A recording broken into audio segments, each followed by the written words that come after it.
Chapter 185.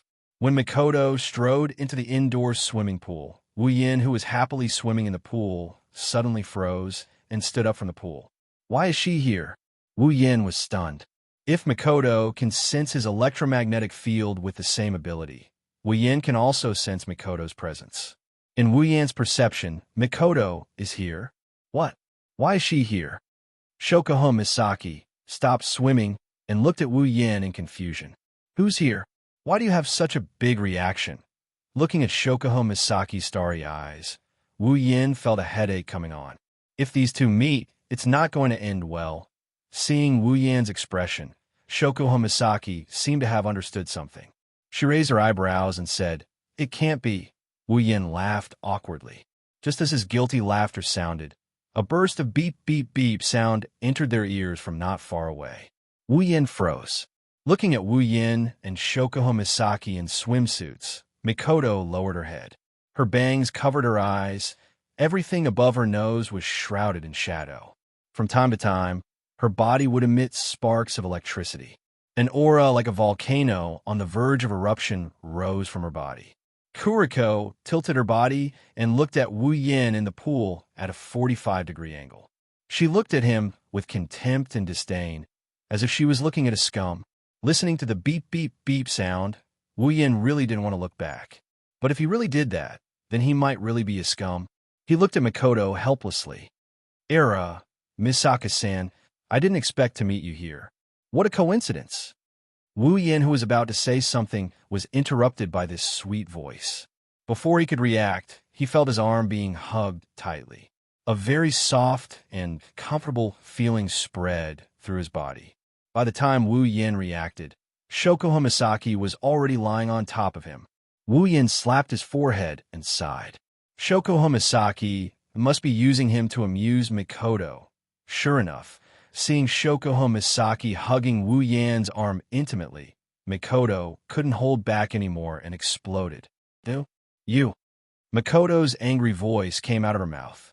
Following that, a bluish-white electric current shot towards the two in the pool in a blink of an eye. Shokuho Misaki didn't seem to be afraid of Mikoto's attack. She seemed to have expected it. She buried her head tightly in Wu Yin's arm, planning to use him as a human shield. Wu Yin jumped in fright. This Sis cannon really can generate electricity just like that. There was no warning at all, but Wu Yin could still see that Mikoto's electric current wasn't even half of her full power. But Mikoto seemed to have forgotten that Wu Yin and Shokuho Misaki were in the pool.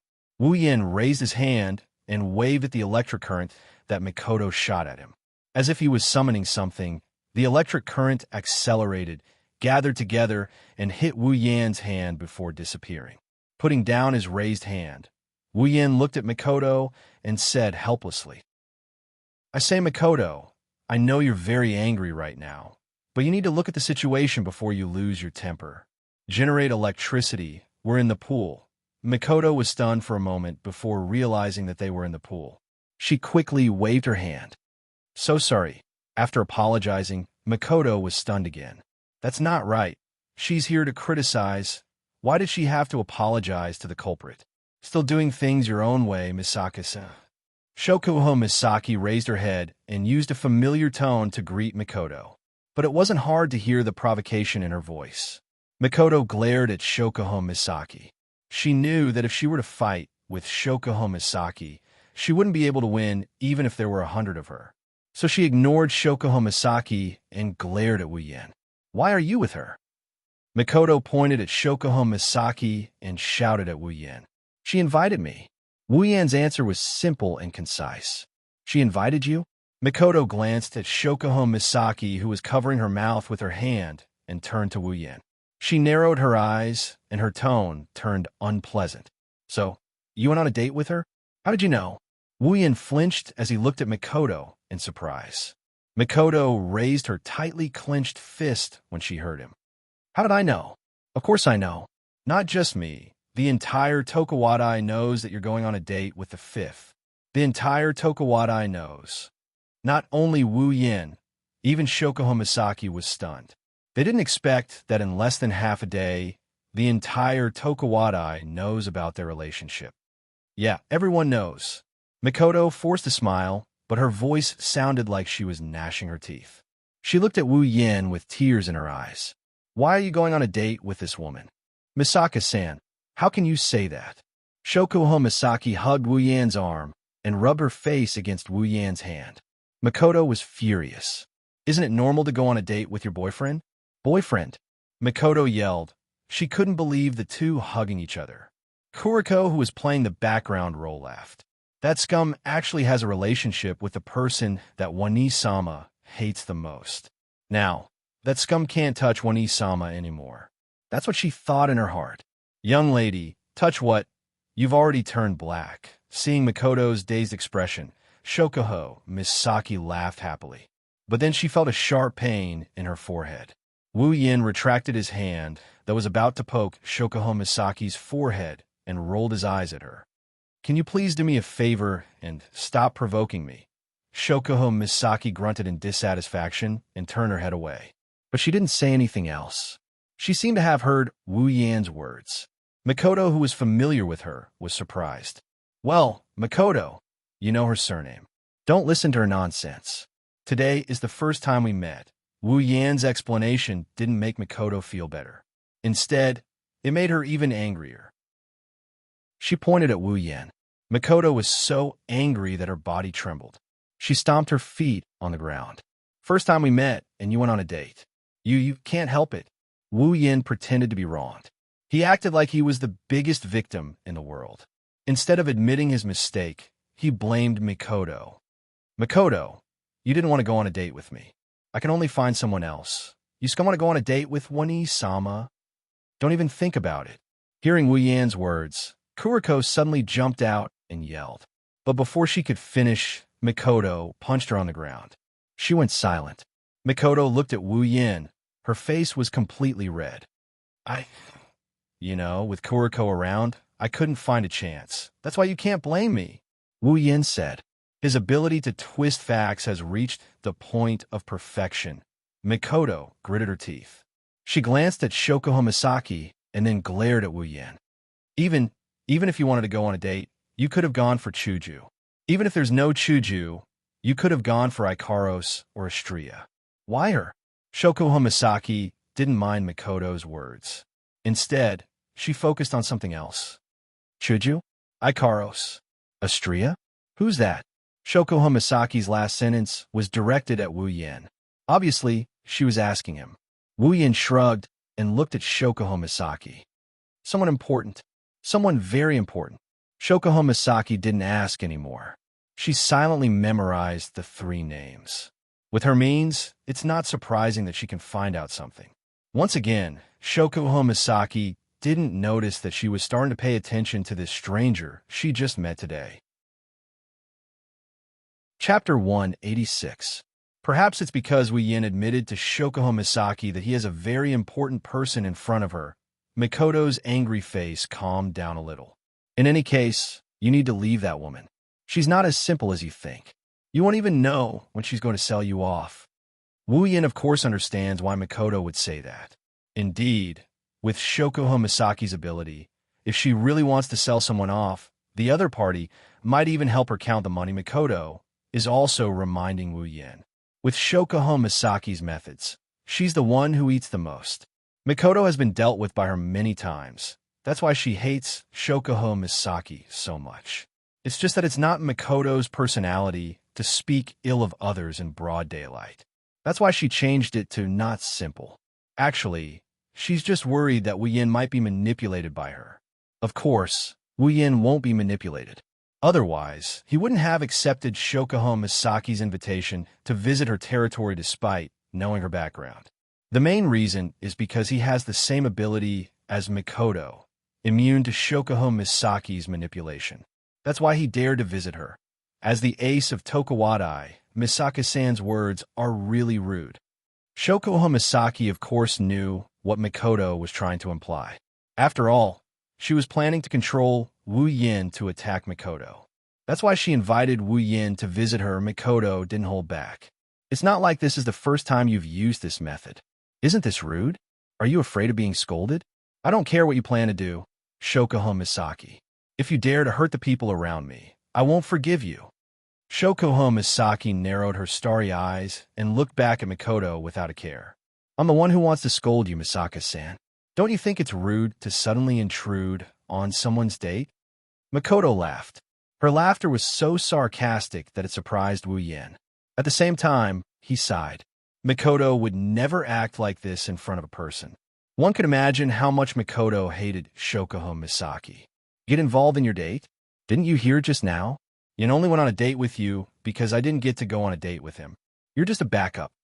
Misaka, since you've already said that you didn't get to go on a date with Yin, then please leave. Don't disturb our date. We still have to swim. You. Mikoto clenched her teeth and shouted. I can do it now. So she wanted to go on a date with Yin. The one who should leave is you. Oh, is that so? Shokoho Misaki rested her face on Wu Yan's shoulder, rubbing her chest against Wu Yan's as she spoke seductively to Wu Yan. Hey, little Yin, what do you say? Let little Xian go on a date with you. What do you think? Wu Yan felt goosebumps all over his body. Even though Shokoho Misaki was speaking so close to him, her warm scent was all over his face and her body was rubbing against his body, making him feel all kinds of pleasure. But the nickname between Little Yin and Little Xian is really, don't mess around. Wu Yan glared at her. Even though Shokoho Misaki is very seductive, Mikoto is his rightful partner. If he angered her, he would be in trouble. Unfortunately, Shokoho Misaki seemed determined to fight with Mikoto for this time. Not only did she not listen to Wu Yan, she raised her arms and wrapped them around Wu Yan's neck, pressing her plump breasts against Wu Yan's chest. Little Yin, just say it. Shokoho Misaki's voluptuous body wriggled in front of Wu Yan. She slowly moved her face closer, as if she was going to kiss him in the next second. It was very seductive. Shokoho Misaki's seduction made Wu Yan explode with pleasure, but Mikoto wasn't. Seeing Shokoho Misaki rubbing her chest, from Mikoto's perspective, against Wu Yan's body, Mikoto's temper flared up. She stood by the pool and shouted, Yan, say it. You want to go on a date with that woman? Or do you want to go on a date with me? No. Wanisoma dating. Kuriko, the lump on the ground seemed to be provoked by Mikoto's words. It raised its trembling hand, intending to protest, but all it got was a casual kick from Mikoto. It went silent again. Huh, who do you want to go on a date with? Hurry up and choose. Yan, little Yan.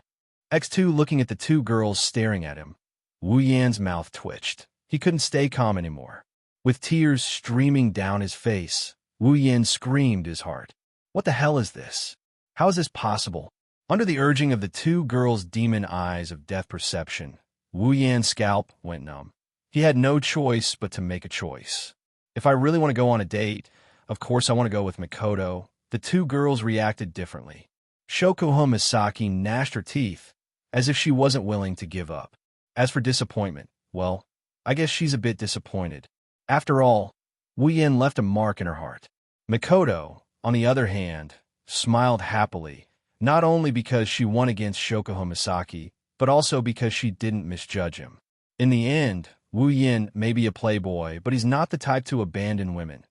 Shokoho Misaki retracted her hand from Wu Yan's neck and said with dissatisfaction, I didn't expect your taste to be so bad. You'd rather choose that flat-chested girl than me. Mikoto's smile froze. She couldn't help it. Shokoho Misaki's words were too sharp. It hit her where it hurts the most.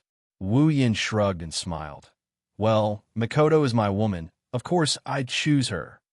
Hearing this, Mikoto's frozen face trembled again. A wave of redness spread from her neck to her entire face, and smoke almost came out. Oh, is that so?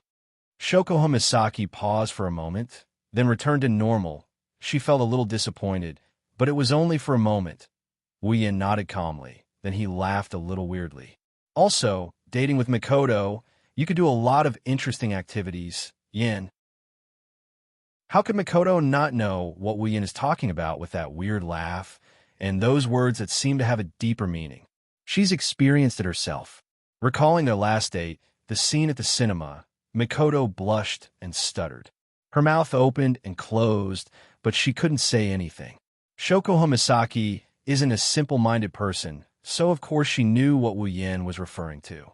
In addition to Makoto's reaction, Shoko Misaki was stunned. You guys, have you already? Shoko Misaki's meaning was obvious. She was asking if Wu Yin and Makoto had already done it. No. That's not it. Makoto took 2 steps back. Smoke was coming out of her head. She glared at Wu Yin, cursing in her heart. This bastard, he actually said it out loud. So embarrassing.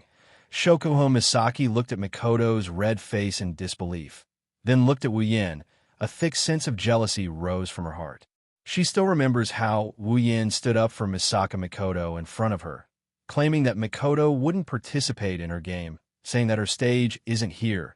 She still remembers how everyone used to hate her eyes, seeing her as a monster. But from Wu Yin's mouth, they became a pair of beautiful eyes. She still remembers how Wu Yin helped her to correct her point of view towards the people who gave her pointers. He also helped her to correct her point of view. She still remembers holding hands with Wu Yin, eating the same ice cream with Wu Yin, laughing together, playing together. Today, for Shoko Misaki, is no doubt different. But the person who made all of this happen is the other half of Makoto, the person she thought was her rival. Really, all the beautiful things will leave me.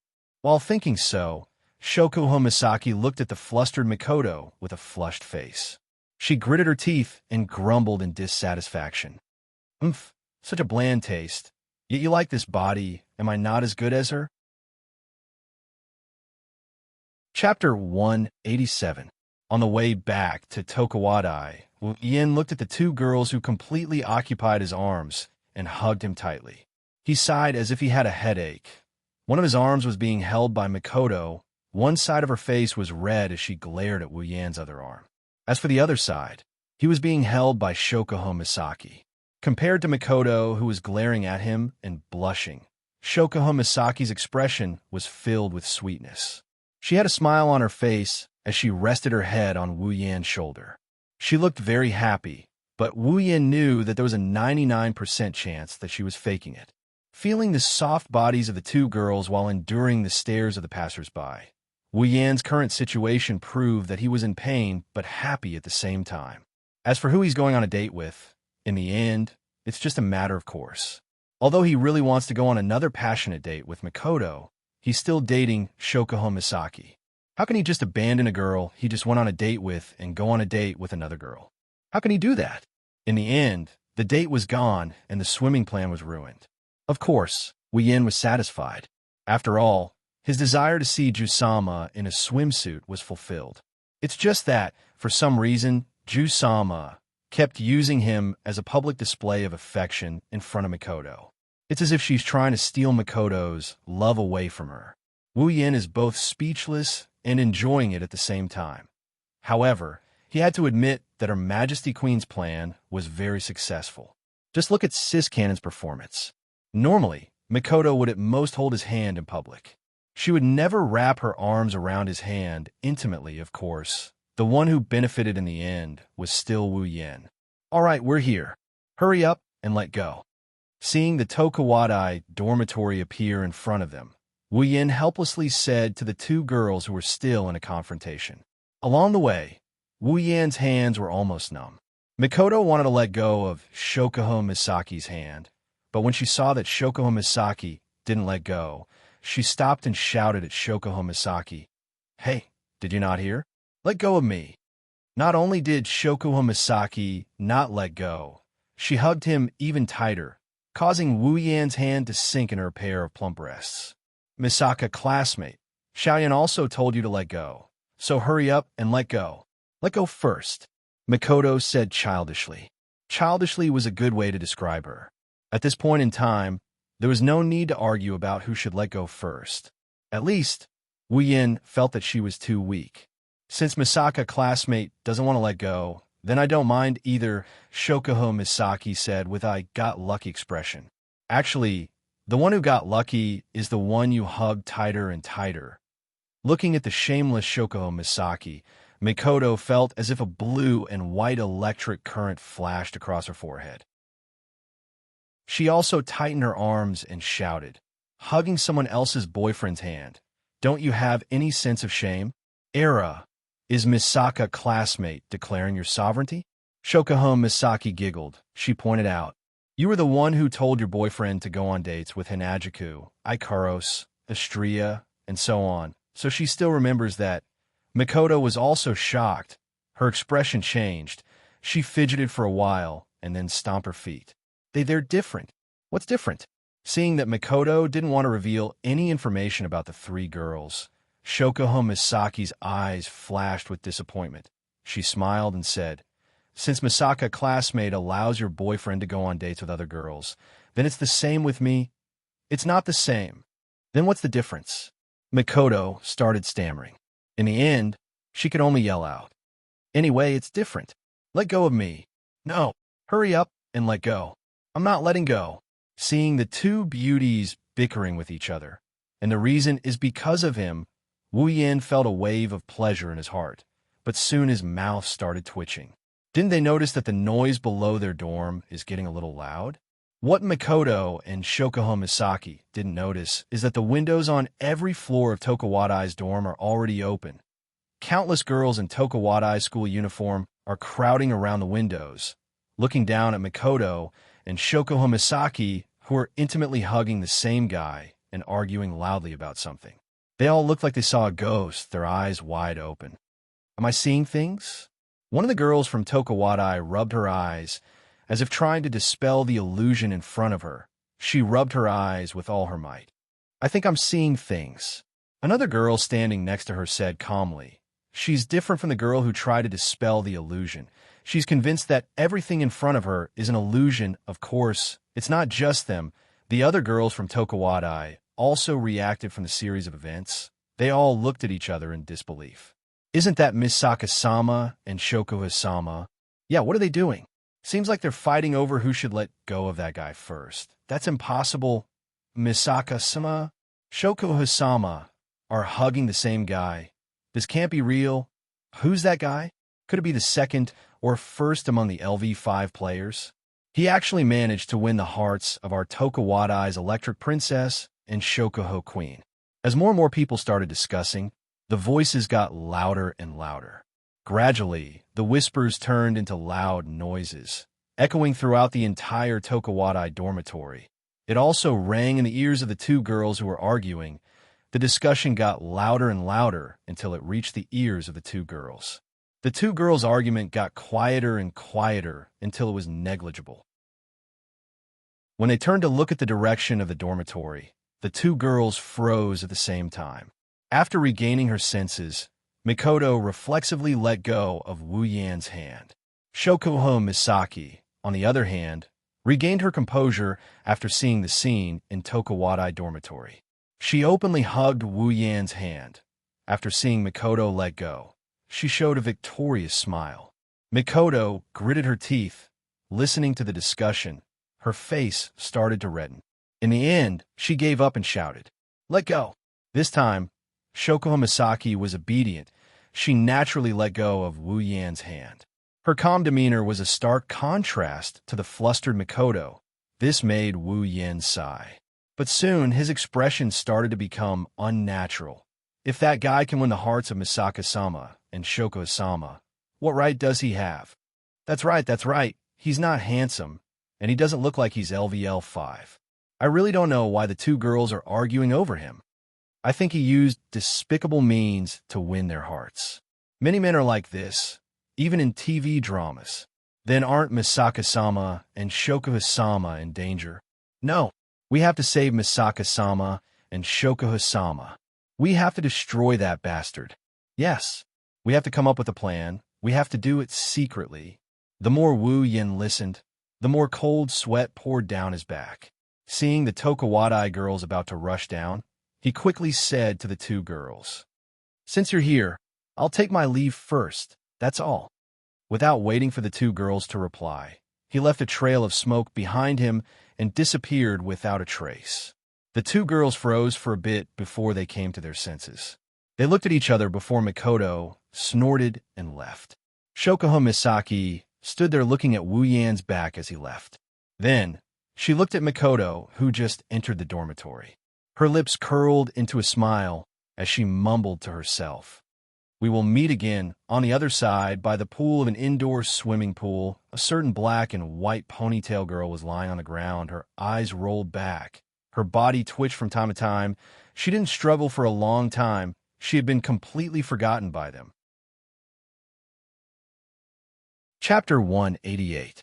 Without using his strength, Wu Yin ran as fast as he could and left the Tokawadai dormitory that was no different from hell to him now.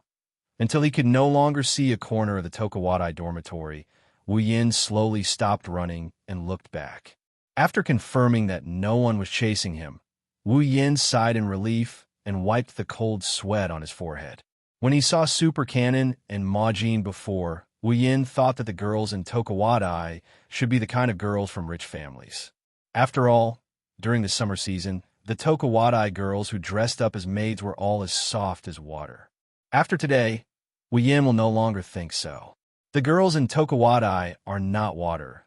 They are clearly wolves and tigers. Recalling Shokuho Misaki's support team and the dangerous words of the girls in the Tokawadai dormitory, Wu Yan's body trembled.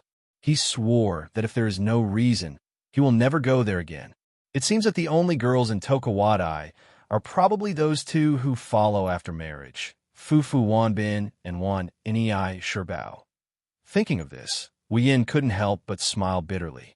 Then he walked in the direction of his home, but soon his footsteps paused.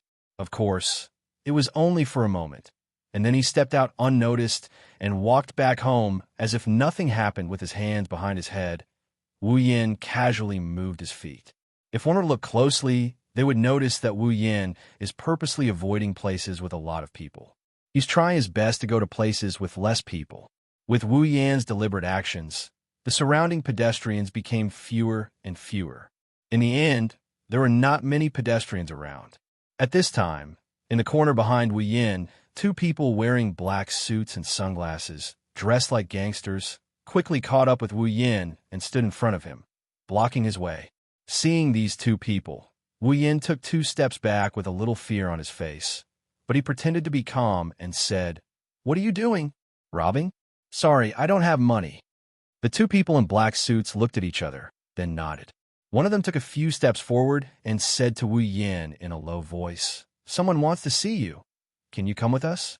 Although it sounded like he was asking for Wu Yan's opinion, looking at his tough face and the other person's hand that had already reached into his clothes, they were going to use force. Wu Yan's eyes narrowed imperceptibly, then returned to normal. He looked at the two people in black suits with fear and said timidly, If someone wants to see me, wouldn't they come directly to me?" Unfortunately, these two people in black seemed like they didn't intend to talk to Wu Yin. They directly reached out their hands and planned to take Wu Yin. Seeing this, Wu Yan's eyes flashed a cold light. He clenched his hands slightly, and a trace of electric current flowed slightly between his 2 fingers. It was so small that there was no sound or light. But soon, Wu Yin was stunned again. The electric current on his fingers was pinched out by him and disappeared. "Wait a minute." A sudden voice sounded behind Wu Yin, but it made the two people in black suits obediently stop their movements. Wu Yin quickly pretended to be panicked and turned his head to look. A middle-aged man in a white coat, who looked like a doctor and a scholar, stood not far from Wu Yin and others. He had a pair of glasses on his face, and he looked like a refined scum. Wu Yin wanted to punch him. However, Wu Yin still pretended to be panicked and looked at him calmly. The middle-aged man seemed to be very satisfied with Wu Yan's expression. He pushed the glasses on his face and said with a smile, "How can you be so rude to our important guests?" Although Wu Yin wanted to say that they were the ones who looked for him, but looking at that incomparably annoying face, Wu Yin really couldn't raise such a thought. He could only pretend again. "Who are you? Don't be nervous, young man." The middle-aged man smiled at Wu Yin in a friendly manner. Of course, this friendliness was what he thought. Then he slowly walked towards Wu Yin and waved to the two people in black suits. They retreated and looked around vigilantly. "You haven't answered my question yet.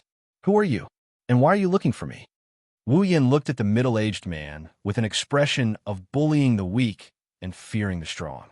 His voice trembled a little as he asked. Hearing this, the middle-aged man smiled mysteriously and said earnestly, Young man, who are we? It's better if you don't know. You should know that knowing too much is not a good thing. Listening to the middle-aged man's mysterious tone, Wu Yan's heart trembled. He couldn't help but directly cut down the middle-aged man with a sword. Who are you trying to fool by pretending to be like this? This was what Wu Yan, who was now planning to become the best actor, was thinking in his heart. The middle-aged man patted Wu Yan's shoulder and said to Wu Yan in a kind tone, "So, you'd better not ask who we are. However, we can answer your other question." After that, the middle-aged man laughed and said to Wu Yan, "We came to find you because we need your help with something. Help?" Wu Yan was stunned. This time, it wasn't an act. He was really stunned. He really couldn't think of anything to help this guy who wasn't close to his uncle and grandmother. Yes. Help. The middle-aged man glanced at Wu Yan and then turned to look behind him. "Young man, we've observed you. From the looks of it, you seem to be very familiar with Tokuwadai's trump card, Railgun Misaka Mikoto." Wu Yan's pupils constricted as he looked at the middle-aged man in front of him. A murderous glint flashed across his eyes. Realizing that things weren't as simple as they seemed, Wu Yan quickly lowered his head to hide the look in his eyes. When the middle-aged man said this, Wu Yan had a pretty good idea as to why he came looking for him. In the middle-aged man's eyes, Wu Yan's reaction was probably due to the fact that his whereabouts were known to others. After all, this guy in front of him was just a thug. "Young man, don't be afraid. We won't do anything to you," the middle-aged man said with a smile, as if he already had victory in his hands. "As long as you do us a small favor, it'll be fine. In other words, if he doesn't help, he doesn't know what will happen to him." "Help? What favor?" Wu Yan's face was filled with a "I'm scared, come and bully me" look. The middle-aged man heard Wu Yan's words and smiled. He took out a syringe and handed it to Wu Yan. "You seem to be very familiar with number 3, even close. This favor won't be too hard for you. You just have to help us draw some of number 3's blood. How about that?" "As expected, really? Just that? You won't make things difficult for me?" Wu Yan hesitated. Of course, the other meaning was that he was tempted. Seeing this, the middle-aged man smiled. "Of course, as long as you help us, not only will we not make things difficult for you, we'll even give you enough money to live on for the rest of your life." The middle-aged man took out a piece of paper and handed it to Wu Yan along with the syringe. "After you complete the task, call this number and contact us. When the time comes, someone will come and collect the items and give you the money you want." After Wu Yan took it, the middle-aged man pushed his glasses and smiled. "Then, I wish us a happy cooperation." He didn't wait for Wu Yan's reply before he walked away on his own, bringing the 2 men in black with him. Until they disappeared from his sight, Wu Yan's expression completely disappeared. He looked at the syringe in his hand, and with a burst of electricity, he blasted the syringe into ashes. "If it wasn't for the fact that I wanted to buy more time, I would have killed that guy with my sword," Wu Yan said with regret. To be honest, he was disgusted. With a sigh, Wu Yan looked towards the direction of Tokuwadai. "Looks like Alistair is planning to make a move on Mikoto. Before that, I hope the matter with my sisters can be resolved." Chapter 189. Academy City, School District 7, Wu Yan's home. In the bathroom, Wu Yan laid in the bathtub, allowing the water to splash over his body as he bathed himself. Rubbing the biocontainment device that he would even when taking a bath, Wu Yan sighed. He raised his head and washed his face with a troubled look. As more and more sisters are saved by him, it's getting harder and harder to save the rest. Many nights, Wu Yan would return empty-handed after going to the research facility where the sisters are kept. Tonight is also a night where he returned empty-handed, flinging the water off his face. He stared at the biocontainment device on his wrist.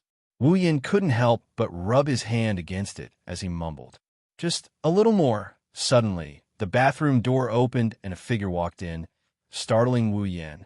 "Who is it?" Wu Yan looked over. Wu Yan's eyes almost popped out of their sockets when he saw who it was. Ikaros. It's no wonder Wu Yan was surprised. He was in the shower, and Ikaros's current appearance is another reason.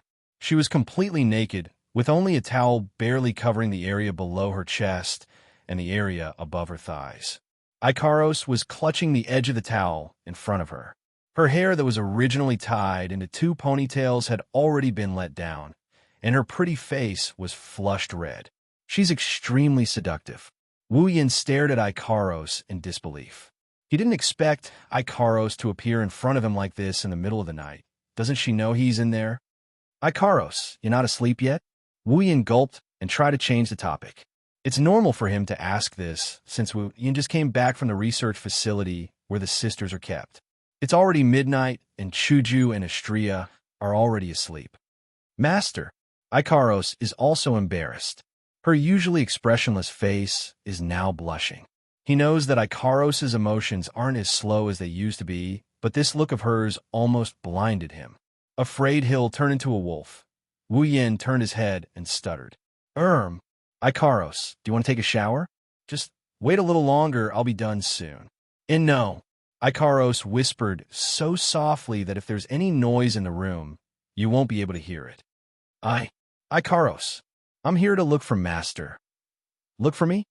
Wu Yin tilted his head and said helplessly. Even if you want to look for me, you have to wait until I'm out. Ikaros lowered her head. In the misty bathroom, her skin looked like it was covered by a veil. Wu Yin couldn't help but stare at her. But Ikaros took 2 deep breaths and raised a red face. She said shyly but firmly, but Ikaros wants Master to be happy. Wu Yin almost fell head first in the bathtub. When Ikaros said happy, he's pretty sure it's not just any ordinary happiness. Combined with their previous conversation and Ikaros' current state, Wu Yin finally understood why Ikaros would appear here in the middle of the night. Ikaros. Wu Yin exhaled slowly to calm his heart. He smiled bitterly. Why now? Ikaros looked a little disappointed. Wu Yin was sure she was really disappointed. Because Master once said that he wanted Ikaros to do happy things for Master, but Master never did. Wu Yin understood. Indeed, it's been a while since he said he wanted to have fun with Ikaros. Wu Yin also didn't do anything. After all, there's still the president at home. Could it be that Ikaros knew what he was worried about and chose to come here in the middle of the night when Chuju was asleep? Wu Yan's heart fluttered. The so-called right time, right place, right people, there's nothing more suitable than now. Seeing Wu Yin stunned, Ikaros lowered her head again. Her face was full of disappointment. If this expression appeared on the face of the old Ikaros, it'd be inconceivable. Master, you don't like it? Ikaros mumbled. Her tone carried an indescribable sense of loss. Wu Yin felt a stab of pain in his heart when he heard that. He quickly replied, I like it. Of course I like it. Why wouldn't I like Ikaros? Master. Ikaros' eyes flashed with joy. She looked up at Wu Yin with anticipation. Then, Master, can I? Hearing Ikaros' words, Wu Yin felt like his heart was flying away. Even his body started to float. Once upon a time, girls never came to his door. He had to look for them himself, and he wasn't sure if he could find them. Sizing up Ikaros' body, he didn't push her down, but he's touched her body countless times. Wu Yan's mouth started to dry up. Ikaros is too tempting. Wu Yin stood up from the bathtub. Ikaros was a little surprised. She blushed as she looked at Wu Yin approaching her. Her heart started to pound. This strange state of the energy furnace only appears when she's facing her master. Ikaros didn't know if it's malfunctioning or not, but she didn't hate it. In this short amount of time, Wu Yin was already in front of Ikaros. He raised his hand and rubbed it against her smooth little face. Seeing Ikaros' shy look, Wu Yin felt a wave of satisfaction. Of course, this satisfaction quickly turned into dissatisfaction. 5 fingers brushing against Ikaros' cheeks, Wu Yin smiled and his hand slowly moved down. As Wu Yin's hand got closer and closer to her chest, Ikaros' heart started to beat faster. She quickly closed her eyes and enjoyed the foreplay before the transformation. Finally, Wu Yan's hand reached its destination. He lightly pressed on Ikaros' ample bosom and his hand sank in. His hand even slipped and ended up between Ikaros' pair of white bunnies and got caught between them. Ikaros bit her lips. She didn't know why, but a strong thought made her want to stop herself from making any sound with one hand sliding between her two white bunnies. Wu Yan sighed. So smooth. Ikaros turned her head away. She heard Wu Yan's voice and felt a little shy. This made Wu Yan laugh happily and evilly. Wu Yan kept repeating the action of caressing her. He felt like even if he caressed her for the rest of his life, he wouldn't be satisfied. He kept caressing her until he couldn't satisfy himself with one hand. Then, he raised his other hand and cupped Ikaros' twin peaks. He started massaging them with either heavy or light strokes. Master. Under Wu Yan's actions, Ikaros' skin got redder and redder. She opened her eyes. Her indigo eyes rippled like water, telling Wu Yan that Ikaros is aroused. With a heavy squeeze, his hand sunk into Ikaros' white bunnies. Ikaros couldn't help but raise her head and let out an ah. Her voice was very pleasant to the ears. Wu Yan slid one of his hands behind Ikaros and pulled her into his embrace. Then, as if his hand lost its center of gravity, it slid downwards. Ikaros pressed both her hands on her master's chest, feeling her upper and lower body under Wu Yan's control. She opened her red lips and panted softly. From time to time, she would let out a whimper, venting the sensations in her body. Wu Yan's hands moved up and down, one hand rubbing Ikaros' white bunnies, the other hand drawing circles on Ikaros' smooth buttocks. Then, he started to knead as well. As time passed, Wu Yan took a deep breath and moved his hand to the towel on Ikaros' body. Chapter 190. Master. Ikaros felt a little uneasy after exposing herself to her master. She wrapped her arms around her chest. Her wings trembled slightly. It was obvious that her master's heart was in turmoil. Little did she know, her actions made her even more alluring. Looking at Ikaros, who's ready to be plucked by anyone, he felt his chi and blood become active. One rushed to his head, making him dizzy, while the other rushed to his lower body, making him burn with rage. Wu Yan gently slid his hand on Ikaros' back. He only needed to use a little force, and his hand would slide down her body at an unimaginable speed. After caressing Ikaros' back, Wu Yan reached out with both hands again. In the past, the best body Wu Yan has ever enjoyed was probably the training he received from Takitsubo Riku in the research lab. As for the others, Chuju, Makoto, Kinuhata Sai, and Frenda, they all have lowly figures. Only Takitsubo Riku's figure is considered voluptuous. Of course, now that the record has changed, Wu Yan felt that if he doesn't summon another character, other than Estrella, Ikaros' body would be the most attractive to him. In just a short while, Wu Yan already felt his mouth dry up. He couldn't help but hold up Ikaros' face and lean down to kiss her. You. Ikaros whimpered in disbelief.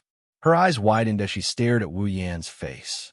Her eyes softened, and she closed her eyes to enjoy the sensation of their tongues intertwining with each other.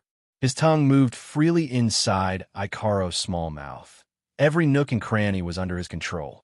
Then he rolled up Ikaros' small tongue and tasted it carefully. His hands didn't stay idle either. He occupied one territory after another on Ikaros' smooth body, including her wings. Wu Yan focused on caressing them. Finally, he reached his hand towards the center of Ikaros' thigh and pressed it there. With a light hook of his finger, Ikaros groaned and opened her eyes. Her eyes were filled with panic at Wu Yan's actions. But this time, Wu Yan was already going all out. You. Under Wu Yan's assault, Ikaros couldn't hold back her moans anymore. Even though her mouth was occupied by Wu Yan, she still let out a whimper. Gradually, as Wu Yan's movements intensified, Ikaros' body started to move along with Wu Yan's movements. Her body moved up and down. Her pair of plump breasts shook violently. Leaving Ikaros' lips, he sucked the thread that came out of her mouth into his mouth. He watched as Ikaros' pair of big white rabbits swayed up and down in front of him. The two little pink pearls drew up and down arcs, making him stop breathing for a bit. Taking a deep breath, Wu Yan couldn't help but move his mouth closer, sucking on one of Ikaros' plump breasts. Ikaros moaned. Her hands didn't know what to do. She hugged Wu Yan's head that was buried in her chest and raised her head. Her soft moans were endless. Master. Ikaros clenched her teeth. Her breathing became very rapid. Because of Wu Yan's finger, Ikaros' body was still moving up and down. Master, you, softer. Ikaros didn't even think about it and said this sentence out loud. The current Ikaros, that outstanding computing ability of hers, has long been lost because of Wu Yan. His tongue licked Ikaros' plump breasts, causing her to moan again. Only then did Wu Yan smile mischievously and move away from the pair of big white rabbits. Taking his finger out of Ikaros' body, Wu Yan raised his shining hand and stuffed it into Ikaros' mouth without hesitation. You. Ikaros subconsciously licked Wu Yan's finger that was in her mouth. When that strange taste spread to her taste buds, Ikaros didn't know why, but she shyly tried to move away from Wu Yan's finger. Too bad. Wu Yan hugged her tightly. Ikaros couldn't leave. She could only close her eyes and let Wu Yan's finger play with her tongue, savoring her own taste. Good girl. Wu Yan nodded in satisfaction and kissed Ikaros on the forehead. This is the good thing about Ikaros. She's very obedient. When Ikaros' skin turned pink, Wu Yan waved his hand and lifted Ikaros up and placed her on top of his body. Ikaros, it's going to be a little painful. Bear with it. Wu Yan said softly. At the same time, waves of excitement spread out in his heart. Finally, Ikaros is going to be his woman. Master. Ikaros hugged Wu Yan's neck, feeling her lower body being pressed against. Her heart was violently trembling, but she still opened her mouth. Ikaros, don't be afraid of pain. Wu Yan smiled and hugged Ikaros' lower body. After adjusting the position, he fiercely pressed down, and with a loud crack, it penetrated Ikaros' body. You. Ikaros clenched her fists, and she frowned. The pain caused her legs to stiffen. She wrapped her arms around Wu Yan's body, and she didn't dare to move anymore. Since Ikaros didn't dare to move, Wu Yan naturally can't move either. Even if it's Ikaros, this is her first experience, and it's very easy to hurt her. If he doesn't control it well at this time, it will bring unimaginable harm to Ikaros. Wu Yan, who only has tenderness for Ikaros in his heart, has long forgotten about the magical recovery items in the system and the automatic recovery system on Ikaros' body. After the pain passed, Ikaros' heart was filled with a great sense of happiness and a heavy sense of loss. Maybe this is what they call worrying about personal gains and losses. But soon, she didn't have time to think about this. The pain passed and was replaced by emptiness, an urgent need to be filled with something. Subconsciously, Ikaros twisted her body and felt the pleasure her master brought her. Her furrowed brows loosened and her eyes began to ripple. Master, there's a strange feeling. Even if Ikaros is lacking in emotional knowledge, she knows she's feeling very comfortable right now. But the word comfortable that came out of her mouth unknowingly became the so-called strange feeling without her consent. Wu Yan, who has had plenty of experience in this, of course he understood the meaning behind Ikaros' words. He chuckled and said with a wicked smile, "Strange feeling? Then Ikaros, are you comfortable?" You. Twisting her body uncontrollably again, Ikaros lowered her head and whispered with pink cheeks. "Yes, Master, Ikaros, it's comfortable." Wu Yan also narrowed his eyes, too pleasurable to the point of speechlessness. Feeling the pressure from Ikaros' lower body, Wu Yan couldn't help but move. Once he moved, it got out of hand.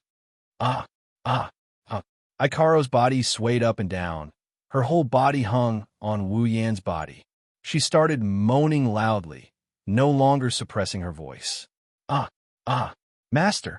Ikaros raised her head and moaned at the same time. Master. Are you happy? Yes, of course. Wu Yan panted and stood up. He skewered Ikaros on his body like a barbecue, eliciting a loud moan from her. At the same time, he tossed her body up and down, enjoying himself. "I'm very happy. That's great." Ikaros closed her eyes. 2 lines of tears flowed down her cheeks. These are tears of joy. Master is very happy. Ikaros, is also very happy. Wu Yin grinned and rubbed Ikaros's head. He rubbed his face against Ikaros's wings before he continued to toss her around. He listened to her soft panting and moaning as he did so. Chapter 191. In the bathroom, Ikaros's seductive moans are still echoing in the room. In this small space, the two are crazily demanding from each other, leaving traces of their lovemaking everywhere. At a certain point, Ikaros finally reached the peak of her life. Under Wu Yan's influence, she let out a loud cry to express her joy. But while Ikaros is satisfied, Wu Yan isn't. Without a word, he placed Ikaros's powerless body on the floor and flipped her over. "Master!" Ikaros is lying on the floor. She turned around to face Wu Yan. Her eyes are misty and a bit confused. She doesn't know what her master is planning to do. Kneeling behind Ikaros, Wu Yan is panting for breath. Once again, he squeezed into Ikaros's body, causing her to moan as if she's been hit hard. Smack, smack, smack, smack, smack. The sound of flesh colliding echoed throughout the space. Accompanied by Ikaros' music, Wu Yan enjoyed both physically and mentally. Picking up Ikaros's body and pulling her into his embrace, Wu Yan tossed her again. But this time, Ikaros's back is facing him. With both hands free, Wu Yan grabbed Ikaros's pair of big white rabbits. Hand, body, pincer, pincer. Ikaros's soul flew out of her body, immersing herself in an inescapable world, unable to extricate herself for a long time. Nibbling on Ikaros's earlobe, Ikaros retracted her head. Right now, every part of her body is sensitive, causing Wu Yan to feel a burst of excitement, teasing everywhere, causing Ikaros to moan nonstop. "Ma master!" Ikaros is panting heavily, shaking her body while watching Wu Yan carefully savoring her body. She mumbled, "I'm so happy." After a while, one of the nerves in her body snapped. Ikaros tensed up and raised her head again, letting out a long whimper. Licking his lips, Wu Yan looked at Ikaros, who's lying on top of him, unable to get up. He can't stop anymore, otherwise he'll suffocate to death. Seeing that Ikaros didn't look too tired, he stood up and hugged her. He pressed her against the wall of the bathroom with her back facing the wall and squeezed her inside. The pitiful Ikaros didn't even get a chance to catch her breath before she was drowned by the pleasure that surged through her body once more. Her little mouth opened and closed. Her fragrant breath hit the wall, causing ripples in the air. She panted delicately. This time, Wu Yan is directly on top of Ikaros's body, stroking her body while moving his body, enjoying himself to his heart's content. After a long time, the moans came again. This time it's longer and louder. Without them knowing, the moans passed through the wall and came out of the bathroom. Hearing Ikaros's moans that are much longer and louder than before, Wu Yan knew that Ikaros has reached her limit. Angeloids don't have dreams because they don't need to sleep. Therefore, Angeloids' time at night is their loneliest time. Angeloids don't need to sleep. Ikaros is the same. Otherwise, she wouldn't be in Wu Yan's room every morning, guarding Wu Yan for an entire night. Perhaps only a thick-skinned girl like Astrea would use her time at night to sleep. After all, even if Angeloids don't need to sleep, they can still rest if they want. But this time, after Ikaros reached her climax, her eyelids fluttered uncontrollably and she miraculously fell asleep. Looking at Ikaros's cute sleeping posture, Wu Yan didn't know whether to laugh or cry. They're still in the bathroom. How could she fall asleep like this? But Ikaros's sleep doesn't mean the night is over. What happened? Ikaros. The bathroom door was suddenly slammed open. The president, dressed in pajamas, rushed in without even looking at the situation in the bathroom. "I heard a moan just now. Ikaros, are you?" Chuju stared blankly at the naked Wu Yan and Ikaros, who was sleeping on the floor. She was completely shocked when she smelled the strange odor in the bathroom. Wu Yan and Chuju stared at each other blankly. One didn't expect the other party to suddenly barge in. The other didn't expect the situation in the bathroom to be like this. Combining the two's current situation with Ikaros's moan just now, Mr. President instantly understood the whole situation. Ikaros's moan, wasn't it the same as the last time she was done by Wu Yin? Looking at Mr. President's stunned expression, Wu Yin finally reacted. He glanced at Mr. President's body, and his mouth curved into an evil smile. Hinajiku pointed at Wu Yin with a trembling finger. Kaishisama's head is already boiling with hot water after witnessing this shocking scene. Yo, Chuju. Wu Yin greeted Hinajiku as if nothing had happened. It's as if everything that happened just now was just an insignificant matter. Chuju couldn't believe it. This shameless, hateful guy pushed down another woman and still greeted his own wife. Is there anything more shameless than this? Of course, what Chuju didn't know is that there's something even more shameless to come. Chuju-wa. Wu Yin stood up with a smile and faced Chuju naked. Chuju couldn't help but exclaim in surprise. Moreover, he slowly approached Chuju. Seeing Wu Yin getting closer to her, Hinajiku had a bad premonition. She even forgot to criticize him and turned it into this sentence. What are you doing? Hurry up and put on your clothes. Red in the face, Chuju stomped her feet. She turned her head and shouted angrily. However, Wu Yin ignored her. Chuju, come and accompany me. Wu Yin said something that shocked Chuju. Seeing Wu Yin getting closer and closer to her, Chuju couldn't help but take 2 steps back. She panicked. What are you doing? Could it be? A thought flashed through her mind. Chuju was completely shocked. She knew that with Wu Yan's level of shamelessness, he would definitely do this kind of thing. She didn't wait for Wu Yin to answer. She turned around and planned to run away. Unfortunately, the president's action was still 1 step too slow. Extending his hand, Wu Yin pulled Kaishisama, who was trying to escape, into his arms. Amidst her screams, he sealed her lips with his. Wu! Wu! Chuju's lips were blocked. She struggled with all her might, trying to escape from Wu Yan's evil claws. How could the president, with a tender face, be willing to be with Wu Yin in a place like the bathroom? Moreover, there was another woman in a place like Wu Yin. Therefore, Wu Yin, who was familiar with Chuju's personality, didn't say anything. He directly grabbed Chuju's little butt and pinched Chuju's little butt. Chuju froze. She grabbed him again, this time from the top. The frozen Kaishisama went limp again. She could only use her fist to beat Wu Yan's chest with a strength that couldn't even kill a mosquito. This time, it was Kaishisama's thin pajamas that got ripped to shreds. Naturally, Kaishisama was able to see Wu Yan's naked body. No, Chuju didn't give up on running away. She twisted her body. However, this was just to please Wu Yin. Lifting Kaishisama up, Wu Yin snickered. Ignoring Kaishisama's weak resistance, he placed her in his arms. Oomph. Wu. With a muffled groan, the president gave up on resisting. At this time, resisting was useless. Chuju gritted her teeth with a pair of yellowish-green eyes.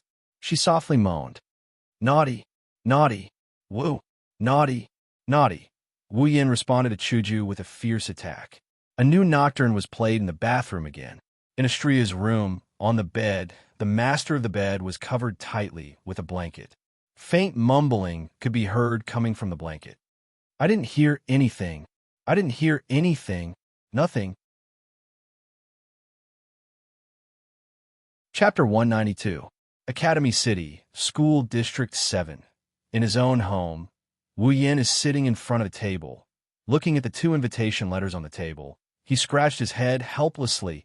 The 2 invitation letters in front of him obviously aren't Shoko Misaki's invitation letters. They're Tokuwadai's Midsummer Festival invitation letters. As a special day of Tokuwadai that appeared in the original work, Wu Yin of course knew about it. He even remembered that Mikoto would perform the violin on the day of the Midsummer Festival. To be honest, Wu Yin is looking forward to Mikoto's violin performance. More importantly, the theme of Tokuwadai's Midsummer Festival is maids. Can you imagine how big of a temptation it is for a cute girl who used to be a young lady to wear a maid uniform and stand at the door, calling out, "Welcome, master," in a coquettish voice? Even Wu Yin, who already has 3 girls, is getting restless. He wants to see it for himself. As for why Wu Yin, who is supposed to be looking forward to it, he's looking so distressed right now. It's because of the invitation letters. Tokuwadai's Midsummer Festival wasn't something that anyone could participate in. Only those who had been invited by the young misses of Tokuwadai and sent an invitation letter would have the qualifications to enter the dormitory and participate in the Midsummer Festival. With an LV5 Tokuwadai as his wife, Wu Yin doesn't have to worry about not having an invitation letter. Look, isn't there one right in front of him? It's just that the other letter is the real reason why Wu Yin is distressed. Misaka Mikoto. Shokuho Misaki. Looking at the names on the two invitation letters in front of him, Wu Yin really can't think of anything more out of place than putting these two names together. Although Wu Yin is surprised that Jusuma would invite him, he's also secretly happy. After all, how can he not be happy when a beauty is thinking about you? But more than that, he's confused. Shokuho Misaki already knows that he has Mikoto. With Shokuho Misaki's scheming mind, she should be able to deduce that he also has Hinajuku and Ikaros, as well as Astria, as his girls based on the conversation between Wu Yin and Mikoto. It's not hard for her to guess that he has Hinajuku and Ikaros, as well as Astria, as his girls. But even so, she still want to get involved with him. Could it be that she was up to something again? If it's because of his performance that day that he captured her heart, and she threw herself in the fire to join Wu Yan's Crystal Palace, Wu Yin wouldn't think that way even if he ain't an idiot. Ju-sama is someone who's willing to join someone else's Crystal Palace? Not to mention, there's also her so-called rival, Misaka Mikoto. That's why Wu Yan's first thought is that this two-faced Ju-sama is up to something. Plus, when he saw Shokuho Misaki and Mikoto's invitation and the location of the Tokuwadai dormitory, Wu Yin was reminded of the Tokuwadai girls who tried to destroy him last time. Thus, Wu Yin was troubled. While Wu Yin was troubled, Kaishisama, Ikaros, and Astria came to Wu Yan's side. Kaishisama looked at the invitation on the table and picked up one of them. "Are you going or not? It's about to start," Hinajuku said unhappily. Hinajuku was looking forward to this kind of event. It was similar to Bai King Academy's festival. Wu Yin bitterly smiled and slapped his cheeks to get rid of those thoughts. He walked to the door. "If I die, I die." Academy City, School District 7, Wu Yin, Hinajuku, Ikaros, and Astria stood at the entrance of the Tokuwadai dormitory. They looked at the people who handed in their invitations and walked in. They also looked at the people who didn't have invitations, standing not far away from them. They looked at each other and smiled. So many people. It's so lively. Astria's eyes sparkled as she looked at the people around her. She looked really happy. The men and women around her gasped in surprise. Astria didn't know that she's already made a lot of people fall for her cuteness. She was still looking around. She was the one who looked forward to the Tokuwadai Midsummer Festival the most. It's not just because it's fun, it's also because of what Wu Yin said to Astria before they came. You can eat all the food in the Tokuwadai Midsummer Festival for free. Astria's eyes lit up, bringing along 3 pretty girls who stunned everyone. Wu Yin walked to the entrance of the inspection room and handed over the invitation letter. Then, he walked into Tokuwadai's dormitory amidst the envy and jealousy he's been through countless times. "Welcome, Master." The 4 of them stood in the middle of the hall with 2 rows of maids. They were all stunned when they heard the delicate greeting. Of course, they were stunned for different reasons. Wu Yin rubbed his chin while looking at the 2 rows of maids. He suddenly looked forward to seeing Mikoto in maid attire. "Don't tell me Mikoto is dressed like that too?" Chuju raised an eyebrow and said. However, Wu Yin saw that she was looking forward to it more. "Where's the food?" Astria looked left and right before she blurted out those words. Wu Yin and Hinajuku both felt powerless. The 2 rows of Tokuwadai maids gasped when they saw the person's face. One of them even pointed at Wu Yin and shouted, "Isn't that the scum who seduced Misaka-sama and Shokuho-sama?" Time! It stopped. Wu Yan's lips twitched. He endured the gazes he got from the crowd. He almost went crazy. Hinajuku and Astria are stunned. They don't know why this happened. Ikaros is the only one who's still as calm as ever. Wu Yin really wanted to ridicule the girl for saying something like scum or seduction, but he didn't have the time to care about these things. A petite figure suddenly appeared in front of Wu Yan. She swung her two pink ponytails with a frosty expression. A small palm came towards Wu Yan. Wu Yan already sensed her since she appeared. However, he didn't do anything. He didn't want to expose his strength in front of so many people. However, just because Wu Yan didn't make a move doesn't mean others can't. A light blue crystal shield formed from data appeared in front of Wu Yan. It blocked the hand that reached towards Wu Yan. Ikaros raised her hand as if she did something insignificant. Before she could react, Wu Yan grabbed her hand and with a twist, he locked her hand behind her back. His other hand pressed against her forehead, restraining her. The scene that had happened once before was happening again. Damn scum. Let me go. A certain pink pigtailed creature that Kuriko pronounced as a pervert struggled with all her might in Wu Yan's arms. Her pink eyes were filled with resentment towards Wu Yan. Wu Yan helplessly patted Kuriko's head, causing her to be very dissatisfied. I say, Kuriko, how did I provoke you? You actually attacked me the moment you arrived. Don't call me Kuriko so intimately. Kuriko shouted loudly. Wait until I move a scum like you into the ground. Then I'll burn the Joss paper and tell you why. Rolling his eyes, Wu Yan said directly. Even if you don't say it, I can guess why a Yuri girl like you is targeting me. Isn't it because of Mikoto? Since you know, then obediently let me move you into the ground. Only an idiot would do that. I think you want me to tie you up again. You dare. Although she said that, Kuriko still stopped struggling. It seems like she's still afraid that Wu Yan will really tie her up. However, Kuriko still said with hatred, Damn it, this won't do. I must find a chance to destroy this scum. I can't let him get close to One-sama. I say, can you lower your voice? Chapter 193. Under everyone's gaze, Wu Yan and Kuriko were locked in a stalemate. Neither of them could move the other. When the surrounding people saw how much Kuriko hated Wu Yan, they started whispering among themselves. Kuriko was Mikoto's roommate. Everyone knew this. After all, it was hard for the roommate of Tokuwadai's ace to not be famous. When they saw how much Mikoto-sama's roommate wanted to get rid of Wu Yan, they were even more certain of their thoughts. This scum in front of them used despicable means to capture Mikoto-sama's heart. Mikoto-sama's roommate found out about this. Therefore, Mikoto-sama's roommate, in order to save Mikoto-sama from the evil clutches of that scum, she charged forward to fight the Devil King without any regard for her own safety. When this thought appeared, the gazes of the Tokuwadai girls towards Wu Yan became very unfriendly. Even those from the Queen's faction started to gather their computing power, planning to get rid of Wu Yan. If Wu Yan knew what these Tokuwadai girls were thinking, he would definitely tie them all up and bring them home and beep together. At the crucial moment, Mikoto finally appeared. She didn't know that her appearance prevented a tragedy from happening. When she saw Wu Yan and Kuriko, she was shocked for a moment before running over. One-sama, hurry and leave. Don't get close to this scum. He will defile you.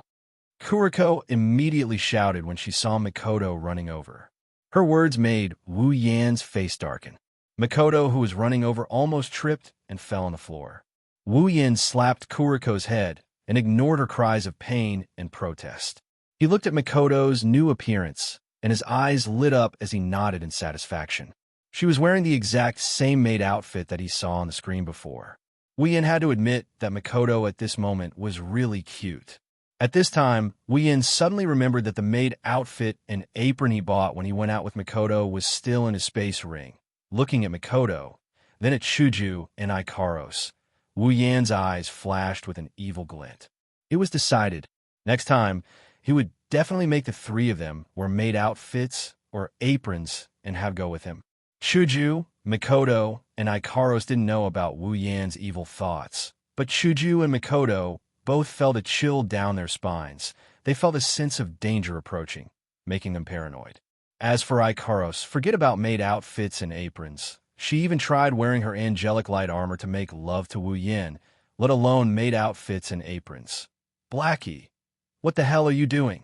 Mikoto came to the front of the crowd and heard the girls of Tokuwadai whispering.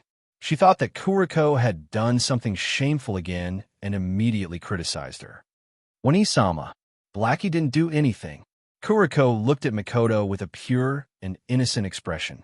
She was actually kind of cute, but the next sentence completely shattered her image. I just want to prevent this scum from tainting my beloved Wani-sama.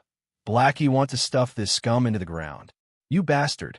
Mikoto clenched her fists. At this moment, Mikoto felt that everyone's eyes were glaring. After all, Mikoto didn't want others to think that she's a girl with an abnormal sexual orientation, although it's not like she hasn't acted out this scene in front of everyone before. Wani-sama. Blackie's hands were held behind her back by Wu Yin. She could only kick her legs towards Mikoto and shout loudly. Wani-sama, you should leave here first. Let Blackie go first. Woo. Without waiting for Blackie to finish, Mikoto already guessed that she's going to say something shameful. She directly used Dragon Catcher Hand, pinched Blackie's cheeks, and pulled them away with all her strength. Blackie, Mikoto forced a smile and said, don't you know that every time you say something, it makes me feel a lot of pressure? Woo.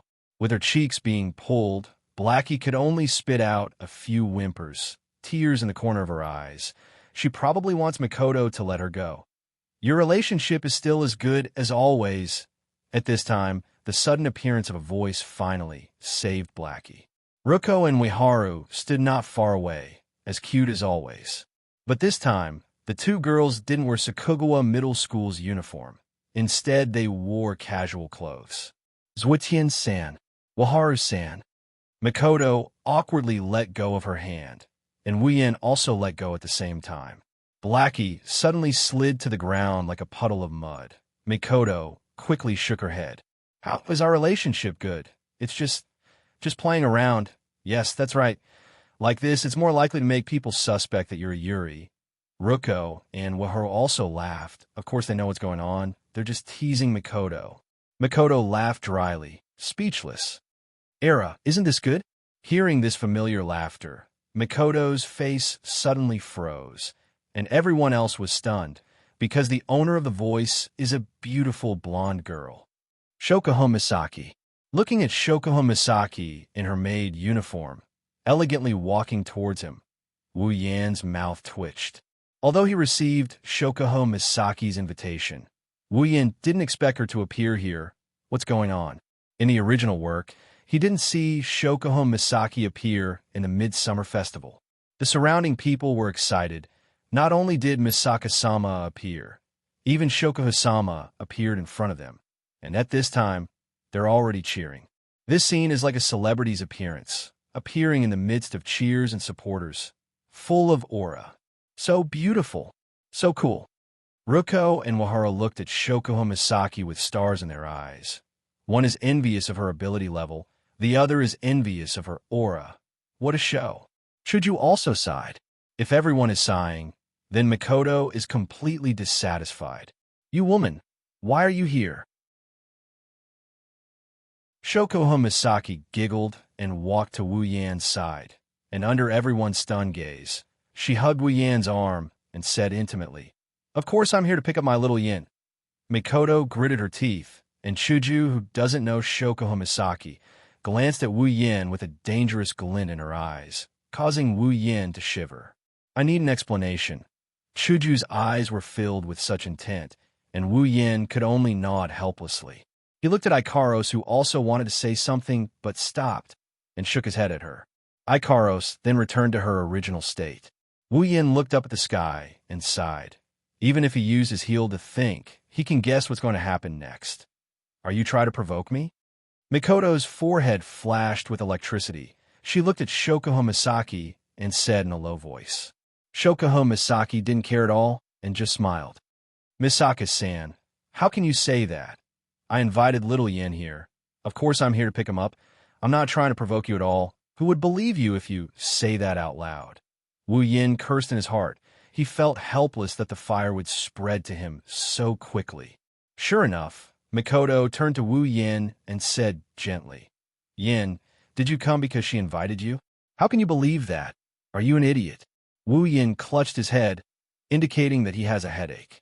Mikoto's face turned red. She felt ashamed that she actually believed Shokuho Misaki's words. Little Yin, I clearly have one. Shokuho Misaki hugged Wu Yan's arm and acted coquettishly, causing the jaws of the Tokuwadai girls who were familiar with her to drop to the ground. Mikoto turned a deaf ear to Shokuho Misaki's words. She immediately turned to Shokuho Misaki and said, Shokuho Misaki, Yin said he wasn't invited by you. You can leave. Leave? Mikoto hesitated. In the end, she clenched her teeth, closed her eyes, and shouted with a red face. Can you please leave my boyfriend? Chapter 194. Can you please leave my boyfriend? Silence. A deathly silence. The onlookers, Tokuwadai's maid attire, Wu Yin and Co., including Shokuho Misaki and Ikaros, who were calm and collected, all froze in place. Mikoto's eyes were still closed. Her face was completely red, and she didn't even dare to look at anyone. It's really hard to believe that she was the one who said those words just now. Even Hinajiku, who had sacrificed her first time with Mikoto, couldn't help but twitch her mouth in shock. She looked at Shokuho Misaki, who was still in a daze, and said awkwardly, This woman, just how bad is her relationship with Mikoto to force her to this extent? Wu Yin laughed dryly. How would Hinajiku know that Shokuho Misaki is the person Mikoto dislikes the most? To be able to make Mikoto feel a sense of danger, she must be quite the character. Although, Wu Yin felt pretty good when he heard Mikoto yell, Can you please leave my boyfriend? In front of everyone. Oh, Mikoto-ne-san, Mikoto-senpai, you're so brave. Astria, Ruko, and Waharu looked at Mikoto with admiration. It's like they're on a pilgrimage. No, Wani-sama, this can't be real. At this moment of incomparable silence, an incomparably mournful scream suddenly came from the mouth of a certain lump on the ground. It was a scream of despair. The voice was filled with disbelief and madness. The double ponytailed Yuri creature seems to have triggered some sort of resurrection on the spot state. She jumped up from the floor and jumped 3 feet high. When she landed on the ground, her whole body was already pouncing towards Mikoto, who still hasn't opened her eyes. Wani-sama, this can't be real. Whoa. Kuriko clung onto Mikoto's body. Her little face was rubbing against Mikoto's small chest. She cried as she did so. Wani-sama, my great, handsome, and charming Wani-sama, how could you submit to the power of that scum ape? This can't be real. Wani-sama, don't abandon Kuriko. Whoa. At this moment, there was no doubt that the scene belonged to the two girls who were tightly pressed against each other, because everyone had already been completely dumbfounded from the 2 blows. Kuriko, Mikoto thought that she would be praised by the crowd, but what she got was an attack from this black and white creature. Mikoto's mind was in a mess. All sorts of weird gazes fell on her body. It was as if they were re-evaluating her as a person. Mikoto felt all sorts of awkwardness. As she screamed, the electricity flowed through her body, and then it was all absorbed by the pervert on her body. Black smoke billowed out as she fell to the ground. Kuriko's body twitched as saliva dripped from the corner of her mouth. She was moaning as if she was having an orgasm. Everyone around her felt a chill down their spine. They subconsciously took 2 steps back to distance themselves from her. Shokuho Misaki covered her mouth with her hand. It's not clear if she's trying to act like a queen or if she's shocked by Mikoto's words. She looked at the expressions of the people around her and then at the embarrassed Mikoto and Wu Yin, who's laughing dryly. Her eyes flashed with a hint of resentment, and without thinking, she opened her mouth. Misaka classmate, you're wrong. Little Yin is my boyfriend. Wu Yin, who was laughing, dryly froze. Everyone who just came back to their senses from Mikoto's declaration and Kuriko's farce was once again stunned by Shokuho Misaki's statement. Their minds went blank. You. Mikoto was so angry that her forehead was throbbing with electricity. Her face turned from red to angry. She didn't expect Shokuho Misaki to be so shameless. Hugging your boyfriend is a natural thing to do, Misaka-san. Shokuho Misaki pulled out a victorious smile. Her hand that was covered with a white spiderweb glove was circling Wu Yan's chest. You! Mikoto was panting heavily as she glared at Shokuho Misaki. What right do you have to say that Yin is your boyfriend? Oh, Misaka-san, as a member of Tokuwadai, don't tell me you didn't hear the rumors about Tokuwadai? Shokuho Misaki smirked and looked at Mikoto with sly eyes. Everyone knows that I went on a date with Yin not long ago. Tell me, if he's not my boyfriend, why would I go on a date with him? The people around nodded. Indeed, with Shokuho Misaki's personality, if she didn't like a guy, she wouldn't go on a date with him. Only Shokuho Misaki herself knew that she was only embarrassed at the time. You went on a date with him, and that proves he's your boyfriend? Mikoto was so angry that she laughed. She pointed at Chuju, Ikaros, and Astria. She didn't care about the consequences. Then me, Chuju, Ikaros, and Astria all went on a date with Yin. Does that mean he's our boyfriend? What? This time, everyone was shocked. They looked at the five of them, who were the best of the best. Mikoto, Chuju Ikaros, Astria, and Shokuho Misaki, and they all screamed. Following that, all sorts of gazes, such as danger, disdain, jealousy, resentment, and disbelief, shot from their eyes at the winner of life in their eyes. Scum, scum, beast, shameless, my idol. When the last sentence was said, the owner of the voice felt the murderous intent directed at him. He trembled and pointed at Wu Yin without hesitation. Bastard. Everyone was satisfied and retracted their murderous intent. Wu Yan's veins were popping. He wanted to kill them all. Shokuho Misaki finally noticed Chuju, Ikaros, and Astria. She didn't know these three, but these three names had been on her mind for a long time. She took a good look at the three girls. Even Shokuho Misaki couldn't help but sigh. These three girls' looks and temperament are extraordinary. Even compared to her and that eerie toddler's body, they're on par with them. Women like this are all gathered around this man. Just who is he? Shokuho Misaki glanced at Wu Yin and put on an elegant smile. She bowed to Chuju and the others. My apologies. Everyone, it's my fault for not noticing the three of you. I apologize. I hope the three of you can forgive me. Her natural and graceful posture, as well as her style of etiquette, won the hearts of the people around her. She also won the favor of Chuju and Astria. As for Ikaros, forget about it. It's nothing, don't worry about it. Hanajuku waved her hand at Shokuho Misaki, showing that she didn't mind. After all, the president of the student council of Baiwang Academy is someone who doesn't know manners. Shokuho Misaki smiled politely, but she was shocked. Shokuho Misaki's ability had already been activated when she was greeting him. However, he did not expect that the three girls in front of him were not affected at all. It was as if his ability had sunk into a stone pond, never to return. There was no response at all. Who the hell are they? Of course, on the surface, Shokuho Misaki maintained a calm expression. She continued to exchange pleasantries with Chuju. Wu Yin was having a headache watching this. Looking at the eyes of the girls around him, Wu Yin looked up at the sky speechlessly. He felt like it's better for him to play a small role in this situation. However, when Mikoto saw him, it turned into an acknowledgement of Shokuho Misaki's so-called boyfriend. She gritted her teeth and ran to Wu Yan's side to grab his arm. Why aren't you leaving that woman? Mikoto exclaimed in exasperation. At the same time, she pinched Wu Yan's waist and gave it a hard twist. Ouch! Wu Yan, who has never tried this skill that is exclusively for women, howled in pain as tears streamed down his cheeks. It's my fault again. Chapter 195. Wu Yan, who was planning to be a walk-on, was pinched by Mikoto. His howl of pain immediately attracted the attention of the crowd. Mikoto and Mikoto's words made Wu Yin the center of attention, and now he's the center of attention.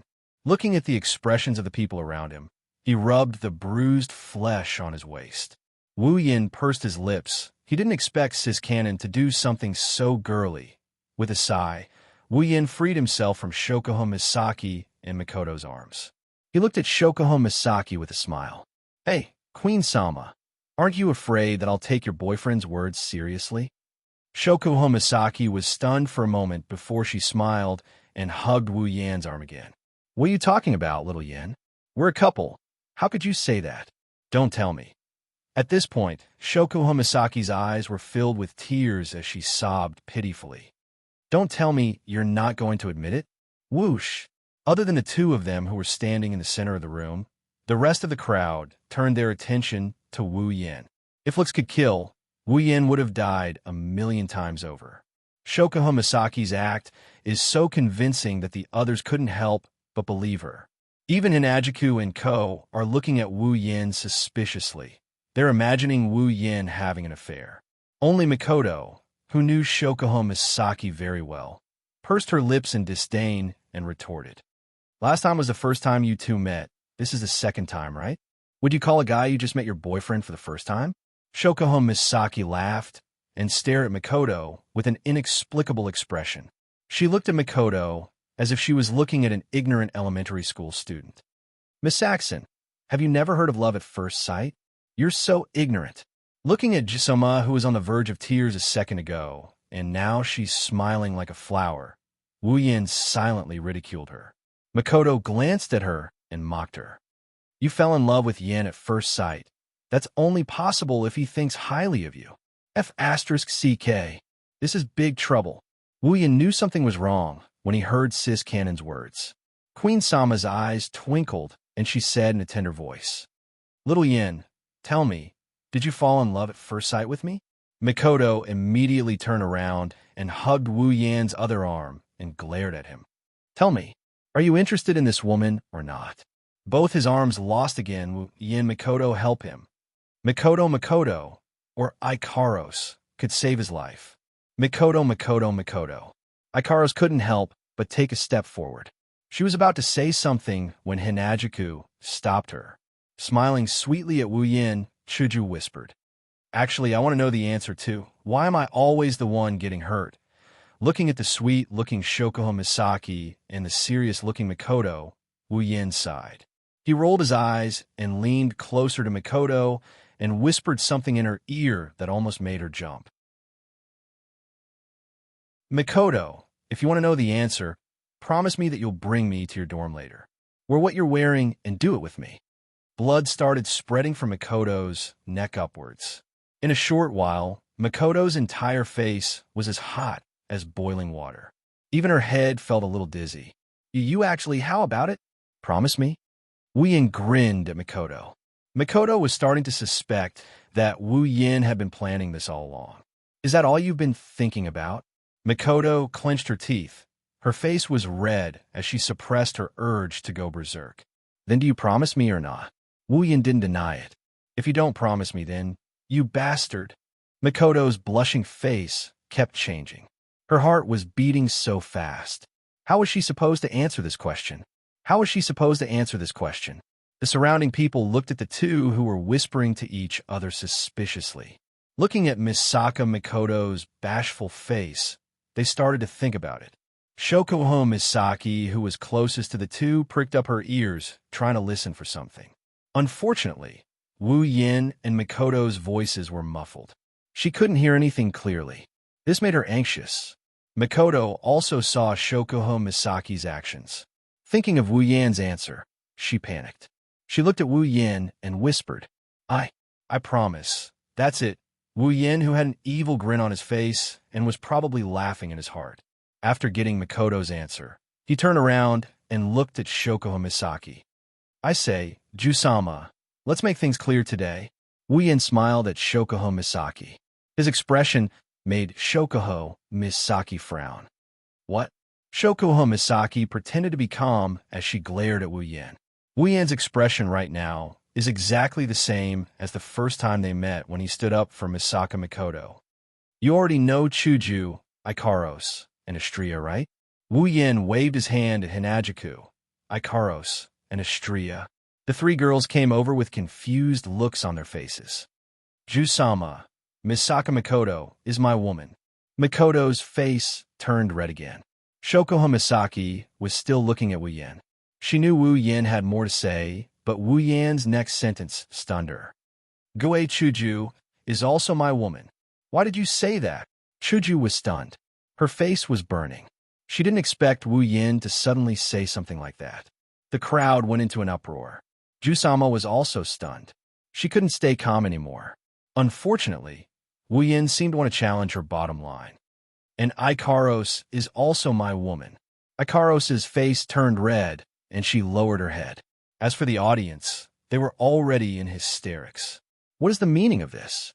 Is he going to open the Crystal Palace openly? This guy should be dragged out and punished by the heavens.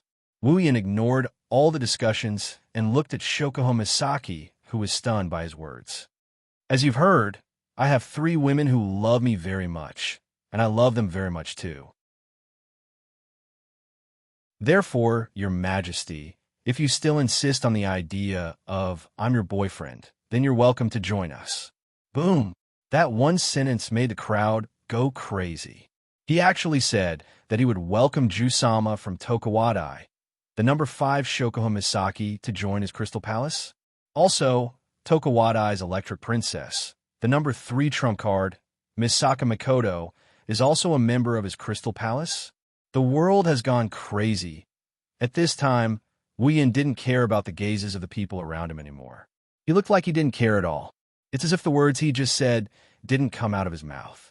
From a strategy point of view, Wu Yin's action is undoubtedly limiting Ju-sama's favorability to below 50. She can't go any further. In fact, she might even suspect Wu Yin's intentions. Lowering her favorability towards Wu Yin wouldn't be surprising. However, Wu Yin didn't care. It's not that he doesn't like Ju-sama, but she's too domineering. To gain her approval, he must at least be stronger than her. Otherwise, she will ride on his head. It's fine if Ju-sama enters his arms. She can ride on his head. She's his woman anyway. What can she do? Also, he can't hide his relationship with Chuju and the others from the quick-witted Ju-sama. It might be better if he just said it out loud. Worst comes to worst, I'll make her my summon. When that happens, she won't be able to run away. Pulling up Mikoto and Hinajiku, who were also stunned by his declaration, Wu Yin headed towards the dormitory with Ikaros and Astria in tow, leaving behind a group of people who were stunned by what they just heard. Shokuho Misaki stared at Wu Yan's back as he left. She gritted her teeth and stomped her feet. She cursed under her breath. Damn man. Unfaithful man. What's so great about him? How dare he embarrass me in front of everyone? No man has ever rejected me like that. Wu Yin, just you wait. Chapter 196. With a light cry, Mikoto was lifted up by Wu Yin and thrown onto her own bed. When she landed on the soft bed, Mikoto immediately flipped over. Her face was already flushed red. Closing the door to Mikoto's dorm room, Wu Yin looked at Mikoto in her maid attire, his heart filled with excitement as he slowly walked towards her. Chuju and Ikaros accompanied Astria to the cafeteria. One of Astria's reasons for coming here was to feast. Wu Yin used that as an excuse to send the 3 of them away. Then, he dragged Mikoto to her room. Even though he was interested in Sis Cannon's room, now wasn't the time to take a closer look. First things first, looking at Wu Yin, who was getting closer and closer to her, Mikoto started panicking. She couldn't help but move deeper into the bed. She looks like a girl who is about to be raped. Wu Yan's blood is boiling. Mikoto gulped and forced a smile. Yin, it's not a good idea for us to leave Hinajiku and the rest behind. What if they can't find us later on? Let's go back. Don't worry, with Astria's appetite, they won't leave the cafeteria so soon. We have plenty of time. With one knee on the bed, Wu Yin said as he approached Mikoto. It's like he's preparing to make love to her before he goes in for the deed. Mikoto moved back again. Her face turned red as she panicked and tried to find an excuse. Then, what about Zuetian and Waharu? They will be helpless without anyone to lead the way. There are so many Tokuwadai ladies here. There are plenty of people to lead the way. Don't worry. Wu Yin closed in on Mikoto and forced her to the head of the bed. She had nowhere to run. Mikoto whimpered unwillingly. Even though she knew she couldn't escape her fate this time, she still retreated. After all, Sis Cannon's face was too tender. Wu Yin rolled his eyes and said, Don't waste your time. I've been waiting for this day for a long time. You won't be able to escape. Just accept your fate. That was true. In the original work, Sis Cannon wore her Tokuwadai uniform the most. Even though the uniform was cute, it didn't feel good to wear the same uniform all the time. That's why ever since he saw Makoto's maid outfit in the Tokuwadai Midsummer Festival episode, Woo-yin had fantasized more than once about doing it with Sis Cannon in a maid outfit. Now, the opportunity was right in front of Woo-yin. How could Woo-yin let such a fat piece of meat slip away? Looking at his face getting closer and closer, Makoto's face blushed uncontrollably. After a while, she finally couldn't take it anymore and shouted, "I knew it. It still won't work." She pushed Woo-yin away from her and jumped off the bed. Then, she ran towards the door. But how could Makoto beat Woo-yin in terms of physical fitness? Before she could run far, she felt her hand being grabbed. She lost her balance and fell on Woo-yin, who was behind her. Just as she fell down, Makoto felt her earlobe being sucked by something. A soft tongue was licking her earlobe, causing her to cry out in surprise. A pair of large hands wrapped around her waist from behind, trapping her firmly in his arms. Makoto blushed and closed her eyes as she accepted her fate. His tongue licked Makoto's earlobe, then licked her cheeks, causing Makoto to shrink back. Woo-yin rubbed Makoto's head and then aimed his mouth at her lips. Yuen, her lips were blocked. Makoto felt her tongue was also captured by him. Although this wasn't the first time she kissed Woo-yin, her performance was still very awkward. Her tongue was passively led by Woo-yin. Since their lips had already moved, Woo-yin's hand naturally couldn't stop. His hands caressed Makoto's clothes. Since he was aiming for Makoto's outfit, Woo-yin obviously wouldn't take off her clothes. He only divided his hands into two and attacked the important parts. Yu, feeling her important parts being controlled by the familiar temperature, Makoto was so embarrassed that she moaned. Her lips couldn't help but leave Woo-yin's grasp. "That won't do." This kind of sound not only didn't stop Woo-yin's actions, instead it ignited Woo-yin's fire. His movements didn't stop. Instead, he attacked faster. In an instant, the two soft semicircles on her upper and lower body fell into Woo-yin's devil's claws. Her hands involuntarily grabbed onto Woo-yin's hands. Perhaps she wanted to pull them away, but the strength in her hands was negligible. It didn't stop Woo-yin's movements. Through the clothes, he kneaded Makoto's body like dough. Makoto suddenly moaned, and her expression became more and more immersed. The light in her eyes was already starting to fade. Even though he really likes Makoto's maid outfit, but through the clothes, it's not very comfortable to touch. Thus, Woo-yin decisively broke up and slid into Makoto's clothes through the gap between the clothes and grabbed that soft white rabbit that's constantly jumping. "Wait!" Feeling her body being caressed without any resistance, Makoto subconsciously cried out. Her breathing became hurried. Now, even if Woo-yin didn't stop her, she probably wouldn't be able to escape in a short time. With one hand, he pinched Makoto's apple that had grown a lot bigger thanks to him. With the other, he slipped his hand under Makoto's maid dress and stroked it. Yu. Both hands clutching the skirt, Makoto closed her eyes. Her cheeks were flushed red, so tender that it's almost dripping water. Her body trembled slightly, as if she's trying to hold back the pleasure in her body. His hand that's already slid into the skirt quickly felt another layer of resistance. Touching there, Woo-yin helplessly sighed. "Why is it safety pants again?"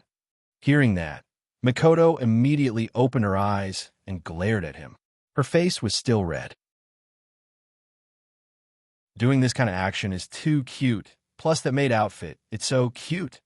Well, safety pants it is. In any case, I still have to take them off. In the midst of Makoto's screams, Woo-yin nimbly took off Makoto's safety pants. Then, with a stretch of his hand, he took off the little cutie in the safety pants as well. Separating his hands, he pulled down Makoto's maid attire. Instantly, a pair of delicate little bunnies jumped out, causing Makoto to gasp in surprise. "Makoto, lie on the wall." Woo-yin whispered in Makoto's ear. But it's not hard to hear that Woo-yin's breathing has become heavier. No. Protecting her little white rabbits with both hands, Makoto is still making her final resistance. but her resistance can only last for a short while. Soon, Mikoto is lying on the wall. Wu Yin excitedly grabbed Mikoto's waist and lifted her body up. Mikoto's little, but is facing Wu Yan's direction. Faintly, one can see the scenery under Mikoto's naked skirt. Posing in such a shameful position, Mikoto's heart is so embarrassed that she wants to die.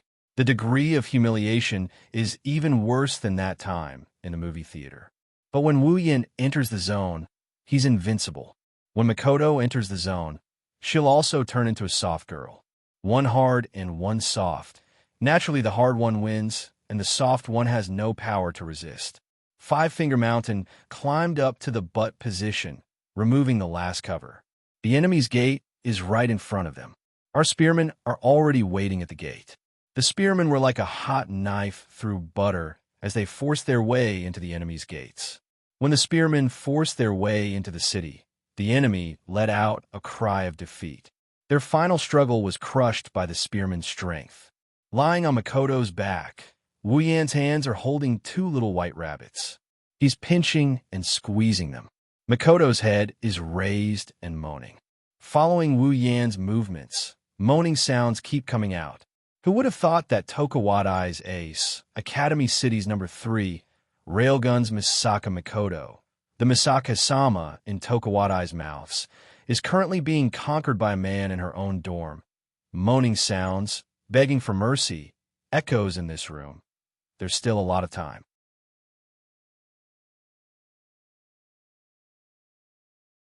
Chapter 197. Lying on Mikoto's bed, Wu Yin lightly breathed out. His face is flushed with pleasure. The only thing missing is the word satisfied written on his face. His entire body is numb. Mikoto is lying on top of Wu Yan's body. Her face is flushed, her eyes are blurred. Her face is pressed against Wu Yan's chest. Her mouth is opening and closing as if she's kissing Wu Yan's skin. It can be seen that Mikoto still hasn't recovered from the previous lovemaking. At this time, the maid outfit on Mikoto's body has already been pushed up to her waist. If you don't look at it, Mikoto is in a naked state. Their bodies are intertwined in a very ambiguous position. But it's not strange. After all, Wu Yan's doppelganger is still inside Mikoto's body. Caressing Mikoto's soft back, he felt that today's trip was worth it just for this hand-to-hand fight scene. Exhaling, Mikoto finally regained her senses. Feeling the restlessness of Wu Yan's body and her current position, her flushed face became redder. Raising her head to glare at Wu Yan, Mikoto twisted her body. Resisting the electric current from Wu Yan's doppelganger, she shyly moaned. Why? Why aren't you getting out? Mikoto's twisting almost made Wu Yan lose control again. Hugging Mikoto's body tightly, Wu Yan thrusted a few times. Mikoto's moans were all blocked.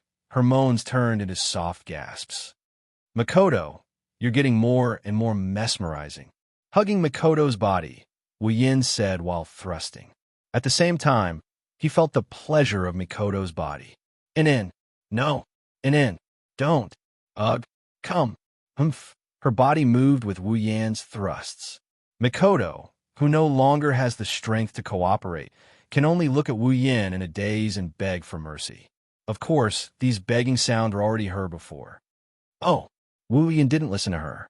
A woman on the bed should listen to the opposite. Wu Yan faithfully carried out this rule. Without holding back, he tossed the body on top of him and enjoyed to his heart's content. But Mikoto, I still want more, don't. Mikoto was already weak. She moaned while saying, later, and there's still. Ugh. Performance? Wu Yan stopped what he was doing and slapped his head. He almost forgot that Mikoto still has a violin performance to perform. Wu Yan stopped what he was doing, and Mikoto finally had a chance to catch her breath. Her breaths were intermittent. Midsummer Festival. I want to go on stage, so. He helplessly nodded.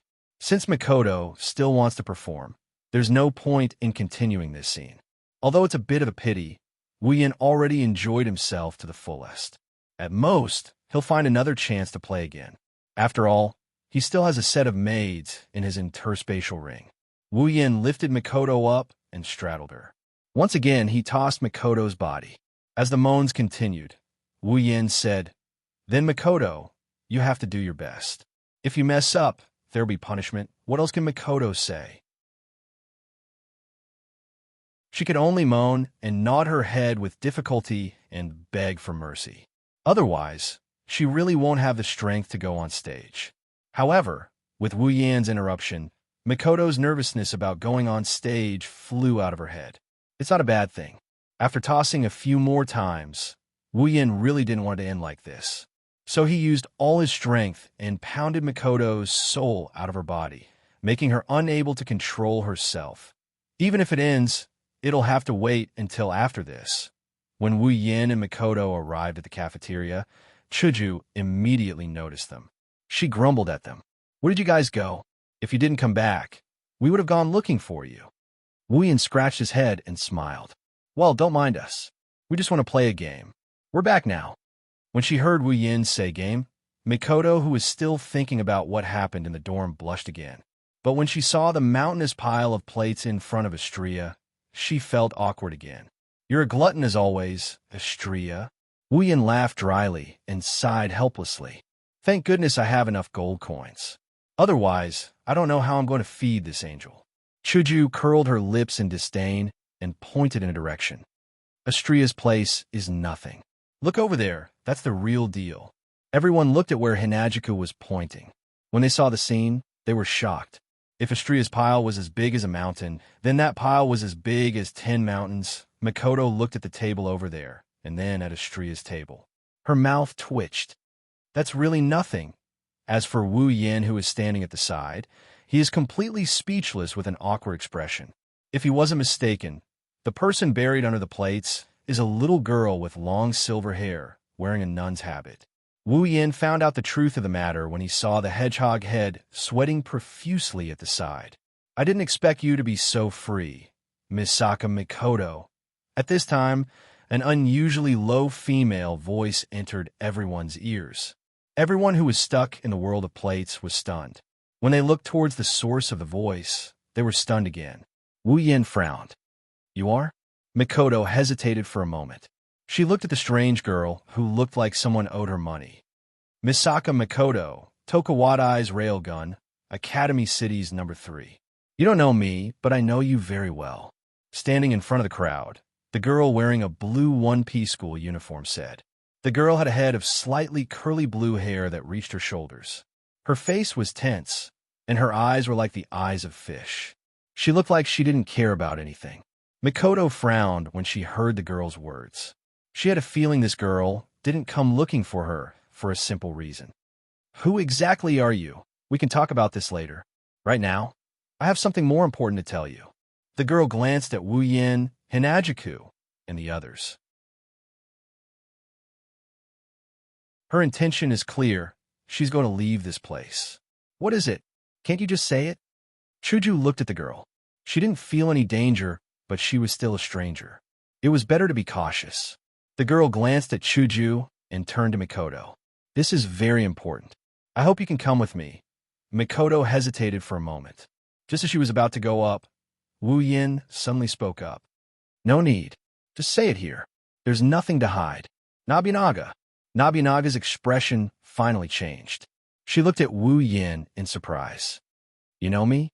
I have a rough idea." Wu Yin took 2 steps forward and shook Makoto's hand. Makoto took a step back. She knew Wu Yin was someone she could entrust her life to. Wu Yin smiled at Makoto, and then he looked at Fushu to Shinobu with a serious expression. "Fushu to Shinobu, since you're here looking for Makoto, I'm guessing it has something to do with the sisters?" This time, Bushu Jushin's expression could no longer be described with the word change. Instead, it was shock. "You know about the sisters? I'm not the only one. Everyone knows about it. So just say it." Wu Yin said vaguely. Nobinaga looked at Makoto, Chuju, Ikaros, and Astria, who stopped eating. "It seems that you all really know." Bushu Ishin furrowed his brows tightly before relaxing them. "Since you all know about it, and Misaka Makoto seems to know about it as well, I'm sure you all know about the sisters being kidnapped and the plan being frozen, right? Then I'll be frank. The Absolute Aptitude Evolution Plan has been activated again.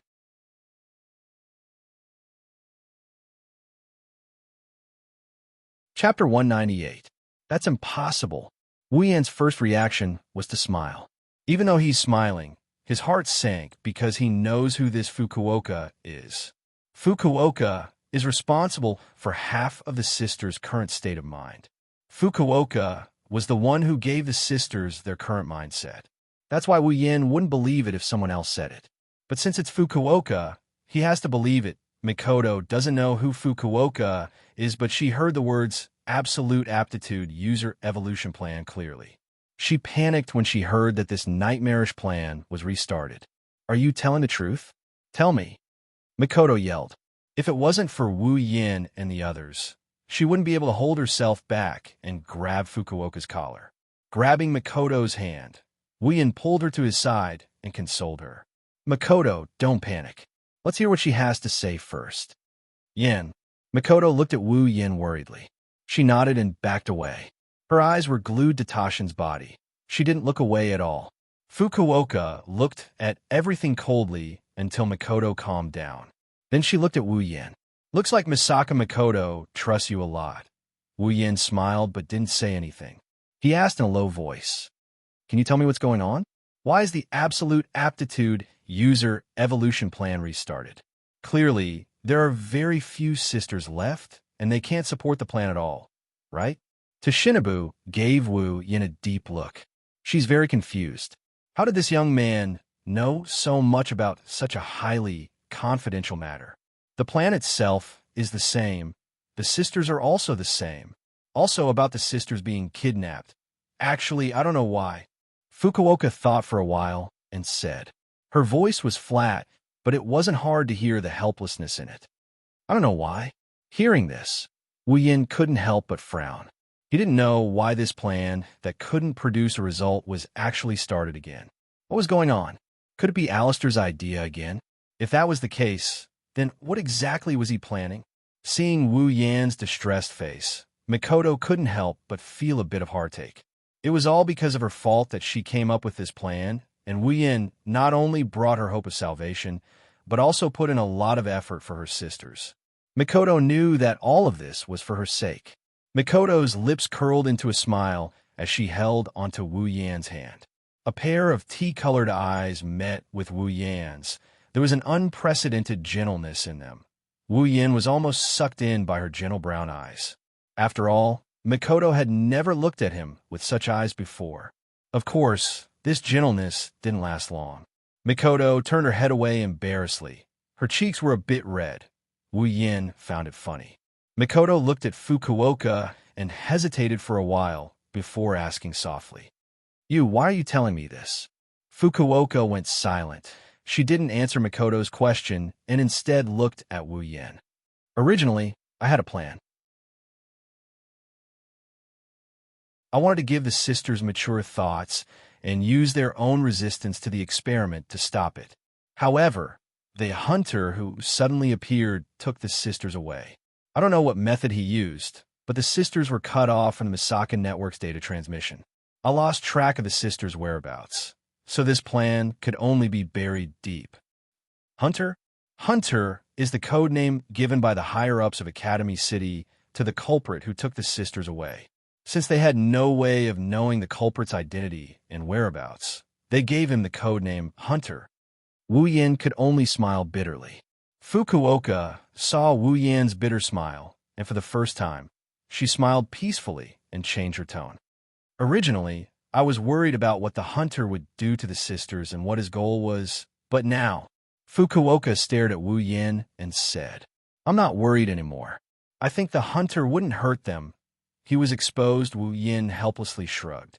He didn't have any objections to Fukuoka. Even though she participated in the Absolute Aptitude User Evolution Project experiment, she regretted it later, didn't she? She even wanted to save the sisters because of the guilt in her heart. So Wu Yan didn't have the intention to hide it from her, and said with a smile, Yeah, the hunter would never hurt them. Fukuoka smiled as if a heavy burden had been lifted off her shoulders. She then looked at Wu Yan with a heavy gaze. If the hunter wants to take the sisters away, he must be careful of one person. Wu Yan squinted his eyes when he heard Fukuoka's words. Accelerator? Yes, Fukuoka nodded. Accelerator, although I haven't met him before, I heard that he is very concerned about the problem of strength. The hunter took the sisters away. It could be said that the hunter is trying to limit his evolution. Accelerator will never let this go. Fukuoka paused for a while before she continued. Besides, there is a high chance that he will participate in the operation to capture the hunter. Wu Yin closed his eyes and smiled. Well, it's only a matter of time before we meet. Fukuoka was stunned. Aren't you afraid? Afraid? Wu Yin glanced at the people around him. There's Mikoto, Chuju, Ikaros, Astria. With them around, I will never be afraid, not even if that Birdman comes. Wu Yin's tone was filled with confidence and decisiveness. Fukuoka went silent for a while before she said helplessly, "Then, I can only wish you good luck." Bushu's letter left. Everyone looked at her back and stood there in a daze. They seemed to be digesting the news Bushu's letter brought. Only they knew what they were thinking. "Yin, tell us, what should we do?" Chuju's voice broke the silence. Ikaros and Astria looked at Wu Yin. Even Mikoto did the same. Mikoto squeezed Wu Yin's hand and said seriously, "This time, don't think about doing it alone." Wu Yin nodded with a bitter smile. "Even if I want to do it alone, I won't be able to last until the end. So don't worry, there will be a time when you will come in handy." Wu Yin pondered for a bit after that. The most important thing right now is to know the specifics of the restart of the Absolute Aptitude User Evolution Project. For example, information and the planned experimental grounds. Ikaros, you're better at this, so I'll have to trouble you to hack into their database and get the specifics. Yes, Master. Ikaros didn't even hesitate and agreed. For her, Wu Yin is already her absolute master. Wu Yin chuckled when he saw the storm brewing on everyone's faces. Of course, we'll have to wait until we get back. For now, let's enjoy the Midsummer Festival. Agreed. Astria was the first to raise her hand. She returned to the dining table at the speed of light and continued to munch on her food, making everyone sweat. Seeing that Mikoto was still a little concerned, Wu Yin said softly, "All right, don't think too much. Even if the Absolute Aptitude Evolution Plan is restarted, the worst-case scenario is the sisters dying. At that time, we'll just revive them. With the genetic life supplement, there won't be a problem." Mikoto glanced at Wu Yin and nodded. Her expression relaxed. She's still a bit worried, but at least it's not like he's going to die, right? Compared to this, you should think about how to handle your performance on stage. Wu Yin shook his head with a smile and said meaningfully, "If you don't perform well, you know what will happen to your dorm supervisor." Cold sweat covered Mikoto's face.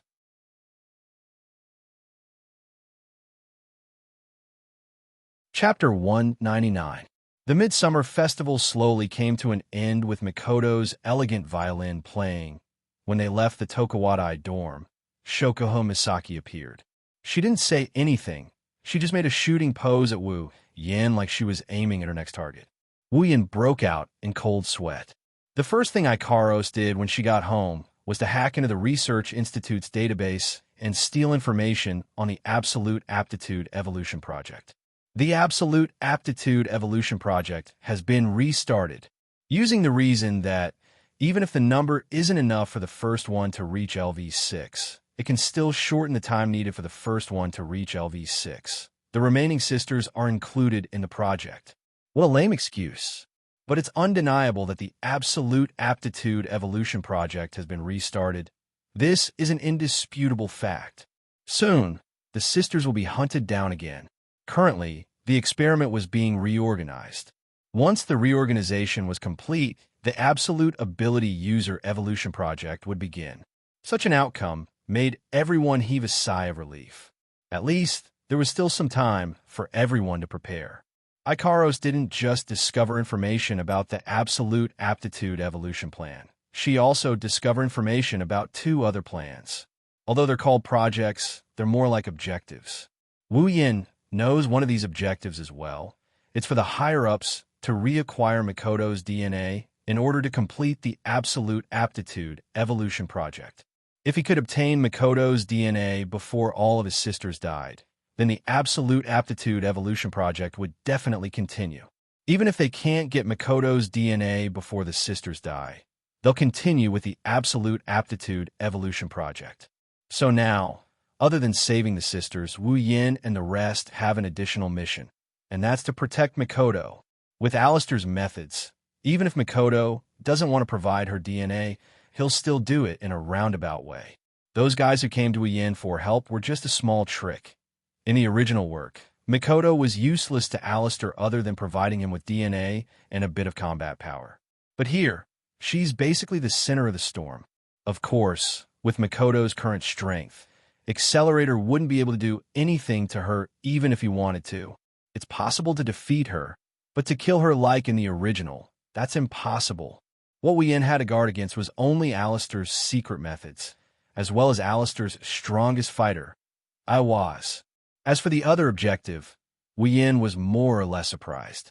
It was the operation to capture the hunter. However, this was to be expected. After all, he had almost ruined Alistair's plan. It would be strange if Alistair allowed him to do as he pleased in his territory. If it weren't for the fact that a large number of his sisters were still in his hands, he might have killed them instead of capturing them. With the restarting of the Aptitude User Evolution Project, the higher-ups will definitely try to get their hands on Makoto's DNA as soon as possible. Wu Yin thought that the people who came looking for him back then would have news soon. All the troublesome matters had quietly descended at this moment, including the trouble that appeared in front of Wu Yin. Long time no see. Little Yin. Wu Yin looked at Shokuho Misaki standing outside his door. She was looking at him with sparkling eyes. She seemed to be very happy to greet him. He had the urge to close the door.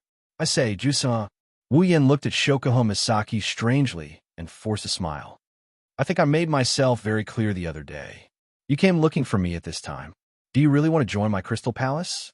Don't tell me you don't welcome me. Shokuho Misaki cupped her face with her hands and looked at Wu Yin shyly. Her words made his body tremble. Something's wrong. That was Wu Yin's first thought after hearing Shokuho Misaki's words. Ju-sama. Wu Yin looked at Shokuho Misaki cautiously and said with a headache, I really don't know what you see in me. You can't say that. Shokuho Misaki smiled shyly. Little Yin is a very good man. Wu Yin shuddered when he heard that. He got goosebumps all over his body. To be honest, even he himself couldn't figure out where this excellent came from. Hey, Little Yin, let's not talk about this. Shokuho Misaki changed her tone and suddenly walked up to Wu Yin and hugged his arm. She laughed and said, Let's go on a date. Feeling Shokuho Misaki's soft body on his arm, Wu Yin's mouth twitched. Why is this happening? He can guess what's going on. Shameless woman. Let go of Yin. Makoto looked at Shokuho Misaki, who was smiling sweetly on the other side. Her brown eyes were filled with anger. When did you get here? Wu Yin looked up at the sky and sighed. Logically speaking, having two women in each arm should be a very good thing. However, Wu Yin didn't feel that way. He only felt like he was being cheated. How many times are you two going to do this, Ju-sama?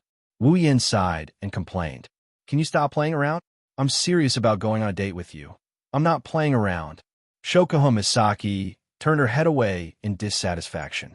As for how much of her expression was genuine, that remains to be seen. You woman, Makoto was about to explode. You already know about my relationship with Yin, yet you keep coming here to seduce him. What the hell are you planning? Misaki. Shokuho Misaki looked at Wu Yin with resentment. Wu Yin felt goosebumps all over his body. She then said to Makoto, Misaka-san, you're willing to share your man with other women. Why are you so against me? They're different from you.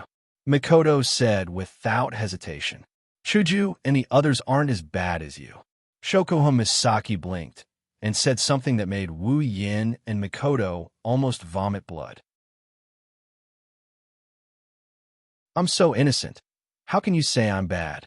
You're so innocent. Wu Yin and Makoto's eyebrows twitched. Shokuho Misaki acted like she didn't see it and looked at Wu Yin. Little Yin, let's just ignore this middle school student and go on a date. Beep. Electric currents started jumping around. It's obvious that Ju-sama's words hurt Makoto greatly. In a blink of an eye, the two girls were in a new round of arguing, Wu Yan's ears were ravaged by the two girls. His head almost exploded. Why am I the unluckiest one every time? Is it because I didn't vote when I was reading? Is this karma? Looking at Ju-sama's smiling face, Wu Yan's heart was filled with resentment. It's all because of this girl. Shokuho Misaki, who was in the middle of arguing with Mikoto, suddenly froze. Her face was filled with disbelief. She slowly turned her head around like a machine and looked at Wu Yan's calm face. Her eyes were filled with disbelief as she said with difficulty, What did I do?" Wu Yan looked at Shokuho Misaki innocently.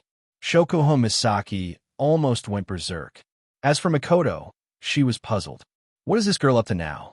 Seeing Mikoto's puzzled expression, Shokuho Misaki gritted her teeth and glared at Wu Yan.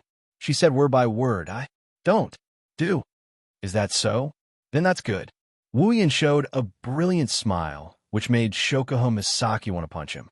Wu Yan ignored Shokuho Misaki's expression and stood there calmly. One of his hands was kneading Shokuho Misaki's buttocks from an angle that no one could see. He praised her in his heart. As expected of the pampered Tokuwadai milady, Queen Shokuho Misaki, this feeling.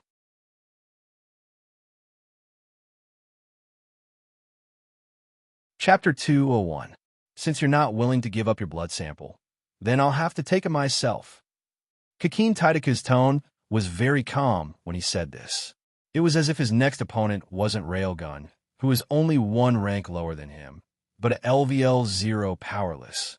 Kakin Taidaku didn't put Mikoto in his eyes at all, even though Mikoto's ranking was only one place lower than his. But with his dark matter, he dared to challenge Accelerator, who was in first place, let alone third place. Indeed, if Mikoto was still the Mikoto from Academy City, then even if she was only level 68, which was only one rank lower than the current Kakin Taidaku, with the dark matter's infinite possibilities, Mikoto would still be no match for him. But now it's different. The current Mikoto was no longer level 68, but level 70, tier 8. Even if Accelerator was here, he might not be able to do anything to the current Mikoto, let alone the retarded Accelerator, who was killed in the end. Wu Yan looked at Kakin Taidaku with pity in his eyes. He knew that with Mikoto's personality, Kakin Taidaku had thoroughly angered her. Even if Mikoto didn't kill him, this Kakin Taidaku wouldn't have it easy. Facing the impending battle, Mikoto's expression was calm, as if the angry person wasn't her. She looked at Kakin Taidaku with the same calm expression. Shokuho Misaki had been quietly watching the whole thing unfold without saying a word. With her ability in mind, she had already guessed the whole story. Even if it wasn't much, it wasn't too far off. Even if it wasn't much, it wasn't too far off. Shokuho Misaki turned around and looked at the smiling Wu Yan. She asked curiously, "Aren't you worried about your little girlfriend? You know, the opponent is the second strongest person in Academy City, other than the first. Your little girlfriend is no match for him." Wu Yan glanced at Shokuho Misaki and shrugged. "I think, instead of worrying about Mikoto, it's better to worry about that Birdman." "Oh." Shokuho Misaki looked at the two of them with interest, and then said to Wu Yan, "You have so much confidence in your little girlfriend. Just watch quietly and you'll know." Wu Yan smiled and looked at Mikoto. There's a hint of absent-mindedness in his eyes. She's no longer the Misaka Mikoto of the past. The soft whisper made Shokuho Misaki's body tremble slightly. She suddenly remembered the first time she met Wu Yan and what Wu Yan said to her. "Maybe you think I'm talking big, but what I want to say is Mikoto is destined to not stay in a small place like Tokuwadai. She has a bigger world waiting for her. That's where she will shine." "A bigger world?" Shokuho Misaki mumbled. Looking at Mikoto, the stars in her eyes are twinkling. Who knows what she's thinking on the stage? Kakin Taidaku looked down at Mikoto with contempt. He slowly opened his mouth and said, "Number 3, do you know what my ability is?" Without waiting for Mikoto to answer, Kakin Taidaku continued, "My ability is called dark matter. Its purpose is to create new substances. It doesn't refer to substances that have yet to be discovered. It refers to substances that don't exist in this world to begin with, and I can set all the physical and chemical properties of these substances. Do you know what this means? The more he spoke, the wider the smile on Kakin Taitaku's face, the more disdainful he looked at Mikoto. This means that I, who can create new substances and give them the physical and chemical properties of dark matter, have a lot of ways to nullify your electric shocks. Your ability to manipulate electricity is useless against my dark matter. Kakin Taitaku said proudly to Mikoto. How are you going to fight me like this? Mikoto didn't say anything. She remained silent. It's like the calm before the storm. It's very oppressive. Kakin Taitaku didn't know what Mikoto was thinking after hearing his words, but it's undeniable that Mikoto's calm demeanor made him feel pressured. On the other side, Wu Yin and Shokuha Misaki heard Kakin Taitaku's words. They both gasped in surprise at the power of dark matter. Kakin Taitaku is indeed the strongest ability user after Accelerator.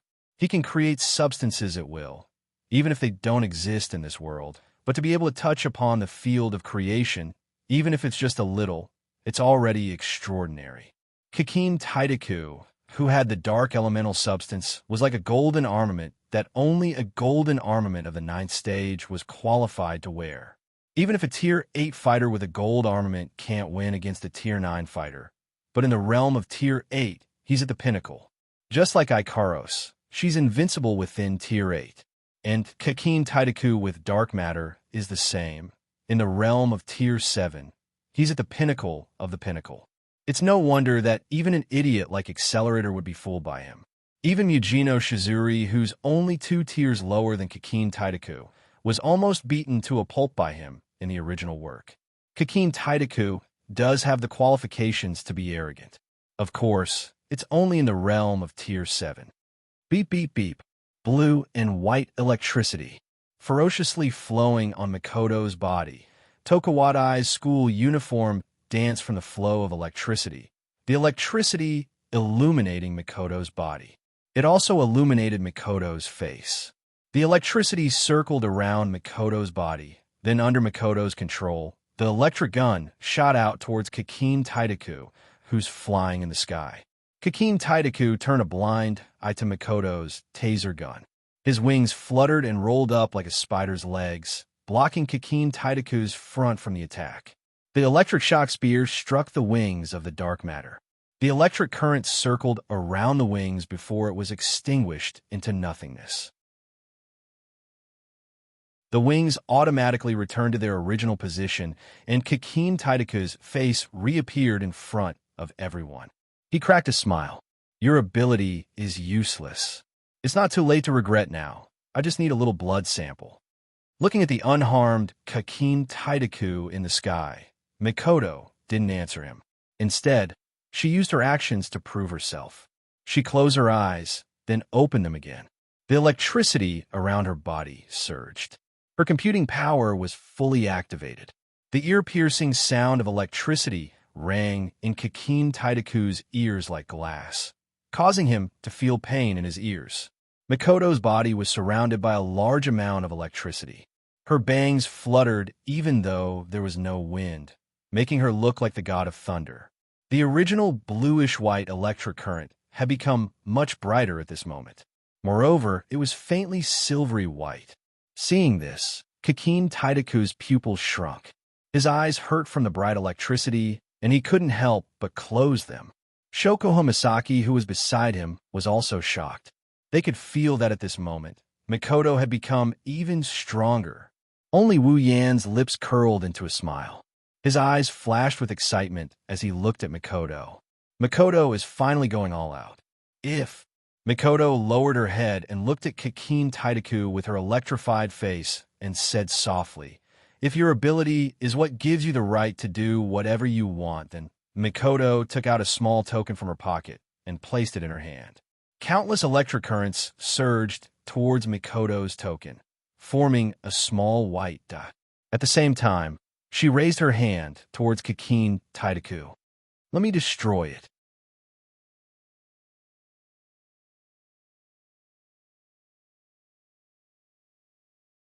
Chapter 202. Light. Between heaven and earth, only light remained. The lightning moved at an unimaginable speed towards the token in the owner's hand.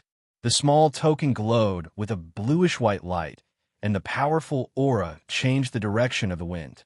In terms of physical strength, Shokuho Misaki's combat power is only at 5%. The strong wind blew her voluptuous body left and right. If it wasn't for the distance between them, she would have been blown away. Shokuho Misaki's eyes widened in disbelief as she raised her hand in front of her face to block the dust that was about to hit her face. What the hell is going on? How did Misaka Mikoto become so strong? That was the only thought running through Shokuho Misaki's mind. Shokuho Misaki was familiar with Mikoto, and she was certain that Mikoto wasn't this strong in the past. At this moment, Shokuho Misaki suddenly remembered what Wu Yan said earlier. She looked towards Wu Yan's direction with great difficulty. Soon, Wu Yan's calm and smiling face entered Shokuho Misaki's vision. Is it because of him? Only Shokuho Misaki knew what was going on in her mind. However, Kikin Taidaku's thoughts were obvious because his thoughts were written all over his face. Crossing his arms in front of him in a defensive posture, Kikin Taidaku's face was filled with disbelief. It was as if he was deceived by the whole world. Kikin Taidaku screamed madly in his heart as he looked at the petite figure below him that was emitting a terrifying aura that made him tremble uncontrollably. This is impossible. After a moment of disbelief, Kikin Taidaku's face was completely twisted with madness. Looking at his trembling hands, Kikin Taidaku looked at Mikoto. At this moment, another figure appeared in front of Kikin Taidaku's eyes. White hair, red eyes, and dressed in a striped prison uniform. He was as thin as a match. The man who made Kikin Taidaku tremble in fear for the first time in his life. Now, the people were different. However, the same thing was happening again. In Kikin Taidaku's eyes, the girl with tea-colored hair and tea eyes seemed to be a white-haired demon with red eyes. Then in Kikin Taidaku's eyes, they gradually merged into one. This kind of thing, how is that possible? The fear in Kikin Taidaku's heart had completely crushed his rationality. He roared madly, and the 3 pairs of wings on his back flapped violently. Instantly, a white beam of light shot out from the wings. Mikoto looked at the beam of light that was getting closer and closer to her, but she ignored it. She raised the coin in her hand and aimed it at the beam of light, at the crazed Kikin Taidaku behind it. When the white light beam was only a centimeter away from Mikoto, the orange light beam dispelled the white part of the light beam. The white light beam was torn apart in an instant. A thick orange light beam tore through the white light beam and shot towards Kikin Taidaku at a speed not visible to the naked eye. Like a meteor streaking across the sky, the railgun landed on Kikin Taidaku's body with a powerful force. Boom! The railgun that could penetrate anything in its path landed on Kikin Taidaku's body. Instead, the sound of a missile exploding was heard. In a blink of an eye, the area where Kikin Taidaku was standing was shrouded in black smoke. His figure could no longer be seen clearly. All that was left was the orange light of the super railgun, leaving behind a tiny orange light. Mikoto lightly brushed her bangs with her hand that was glowing with blue and white lightning. She snorted lightly. Her brown eyes had a trace of satisfaction. She seemed to be very happy that the railgun shone again. Shokuho Misaki stared blankly at the heroic Mikoto in the center of the battlefield. She, who had always been against her, was now immersed in her opponent's railgun that lit up the sky. She couldn't regain her senses for a long time. Wu Yan, on the other hand, had an excited smile on his face. No matter how many times he watched Mikoto use the railgun, he still couldn't get enough of it. In the sky, a corner of the area that was shrouded in smoke suddenly protruded out. A battered and exhausted figure with tattered clothes flapped 3 pairs of equally tattered wings and rushed out. He fled into the distance with all his might. In the blink of an eye, he disappeared from everyone's line of sight. She still went easy on him. Looking at Mikoto, who was walking towards him, Wu Yan's eyes flashed with a trace of helplessness. But it will only last for a moment. If Mikoto really did kill that almighty second brother, Wu Yin would be more surprised. Misaka, Makoto. Shokuha Misaki looked at Makoto seriously, as if she was getting to know her all over again. She then turned her attention to Wu Yin. Looking at the helpless expression on Wu Yan's face, Shokuha Misaki thought of something and a smile appeared on her face. She looked like a little girl who just saw candy. Things are getting more and more interesting. Academy City, School District 7, inside the windowless building, in the strange space. The strange and surprising figure was still floating in the liquid that seemed to be nourishing him in an omnipotent and unchanging manner. He was gently floating in the liquid that seemed to be nourishing him. In front of Alistair, there was also a floating screen. Alistair, as usual, was doing his job as a voyeur. On the screen, there was the scene of Kikin Taidaku appearing in front of Makoto, the scene of Makoto rejecting Kikin Taidaku's request, the scene of them clashing, the scene of Makoto's electrocution being ineffective, the scene of Kikin Taidaku mocking Makoto. Of course, there was also the scene of Makoto using her railgun to kill Kikin Taidaku. After Kikin Taidaku ran away and Makoto walked towards Shokuha Misaki, Alistair turned off the screen in front of him and went into deep thought. If Shokuha Misaki, Makoto, or Kikin Taidaku were here, they would realize that the scene was exactly the same as what happened to them. The only thing missing is Wu Yan's figure. Perhaps in this silent space, there was someone who couldn't stand it anymore. Unable to bear the loneliness, he began to make his own voice, breaking the silence of this space. Your calculations have been negated. Alistair didn't say anything. He knew what the owner of the voice was talking about. A chess piece jumping out of your plan. In my memory, this is the first time something like this happened to you, right? Amidst the noise, a male or female voice rang out again. This time, Alistair finally reacted. It's not really jumping out of my plan. Misaka Makoto is still within my calculations, but the plan needs to be changed. A chess piece will always be a chess piece, as expected of you. The owner of the voice said this. It's hard to tell if it's a sarcastic comment, or maybe it's nothing.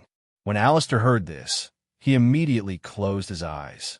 Only his calm voice still echoed in this space. No, the railgun wasn't part of my plan in the first place. Misaka Makoto herself was just a part of the plan. Her mission was to provide the DNA to complete my plan. What about now? The chaotic voice said again. No matter what, the opponent has more or less exceeded your expectations, right? Alistair opened his eyes. There was no anger in them, only calm and tranquility. The railgun is still a chess piece. Oh, the owner of the voice seemed to be interested. Has he turned from worthless to a pawn that can be used? This time, Alistair had nothing to say. Misaka Makoto's ability has indeed exceeded his expectations. Ability assessment was a secret assessment made by Academy City to determine the potential of a person's superpower development. It meant that the moment a person was born, the extent of their superpower development was already predetermined. Just like Makoto, her attainment assessment was LV5. But now, Makoto's ability had completely shattered her quality judgment.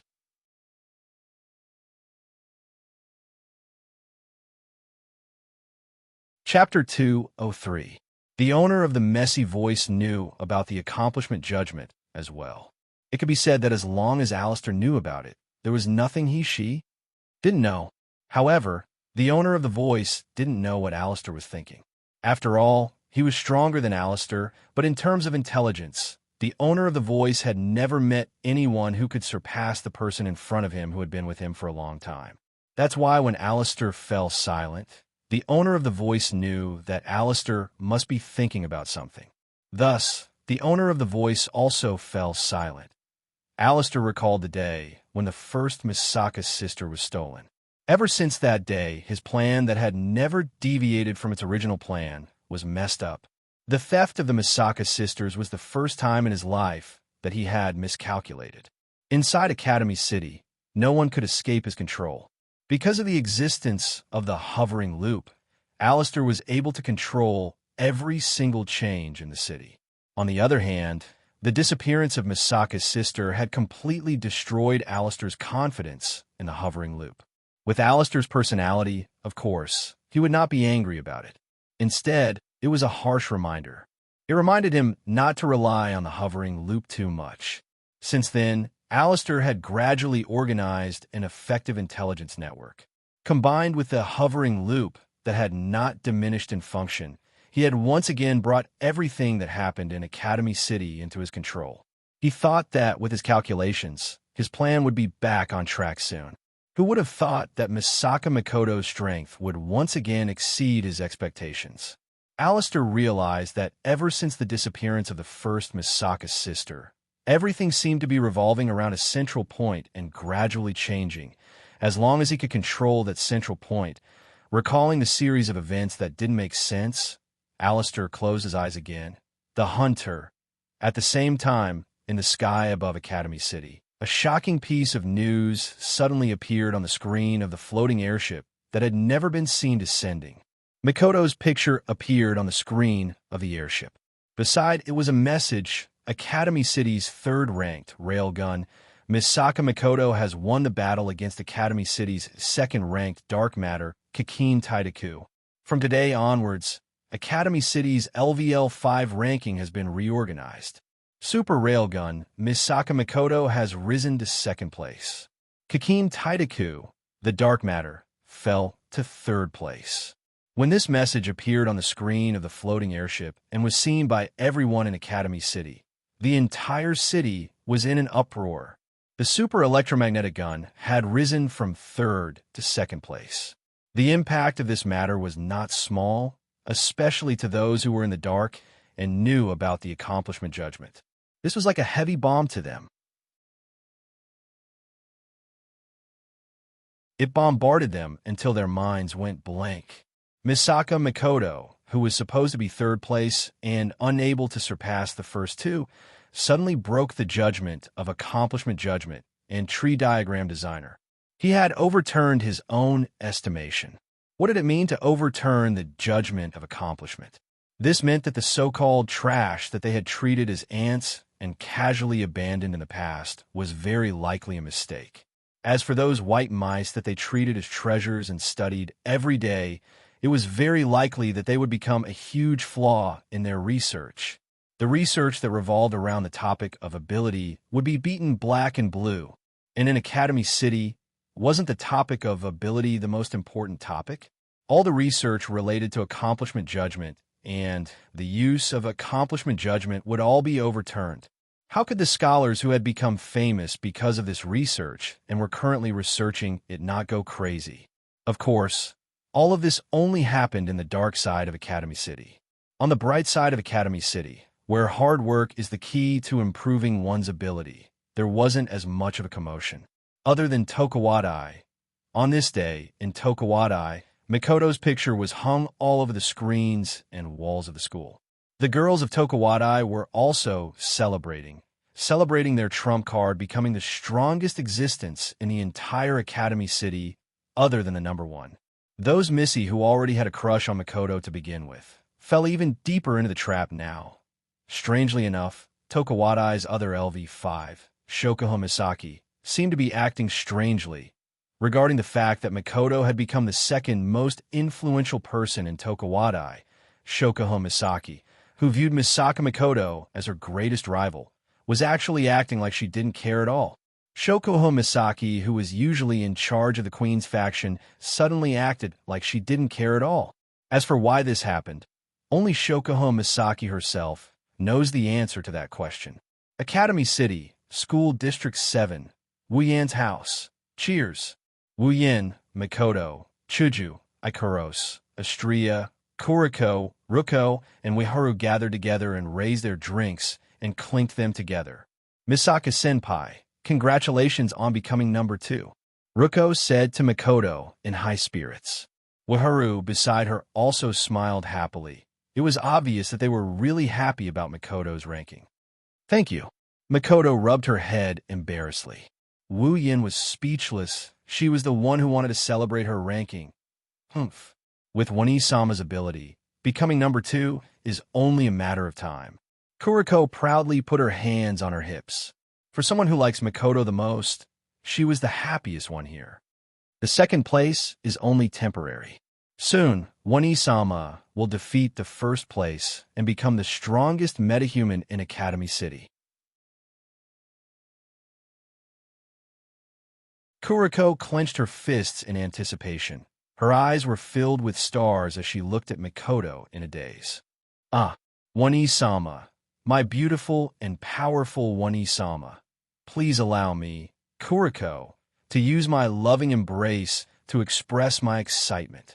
After that, Kuriko disappeared and reappeared in Makoto's arms. She hugged Makoto's waist tightly and rubbed against Makoto's chest that was slowly being developed by Wu Yin. Kuriko, let go of me.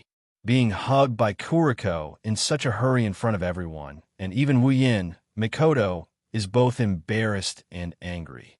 She quickly grabbed Kuriko and pulled her away. The two of them started messing around, causing everyone to laugh. One has to say, Kuriko really has the ability to turn everything into a joke. Wu Yin looked at Kuriko messing around with Makoto with a smile on his face, but he was deep in thought. Makoto becoming number 2 is indeed a good thing, but at the same time, it also means that Alistair saw the fight between Kikin Taidaku and Makoto. But then again, so be it. Makoto was already the target of the public when the sisters were stolen and the DNA map was stolen by him. Now, it just made the situation even more chaotic. Perhaps he could even take advantage of this chaos to fish in troubled waters and rescue the rest of his sisters once and for all. Of course, that's a matter for the future. At this time, Wu Yan's phone suddenly rang, causing the noisy scene to go silent. This means that even though they were messing around, their attention was still on Wu Yan, including Kuriko, Ueharu, and Ruko. After all, he was the only male here. How could he not be noticed? Wu Yan smiled apologetically at everyone and took out his phone. He looked at the number on the screen and tilted his head in confusion. All the people he was familiar with were here. Who else would call him? And it's an unknown number. Confused, Wu Yan picked up the phone right under everyone's eyes. Hello. On the other side of the phone, when Wu Yan picked up the call, the person on the other side of the phone went silent. After a while, a very annoying voice came out. Young man, do you still remember me?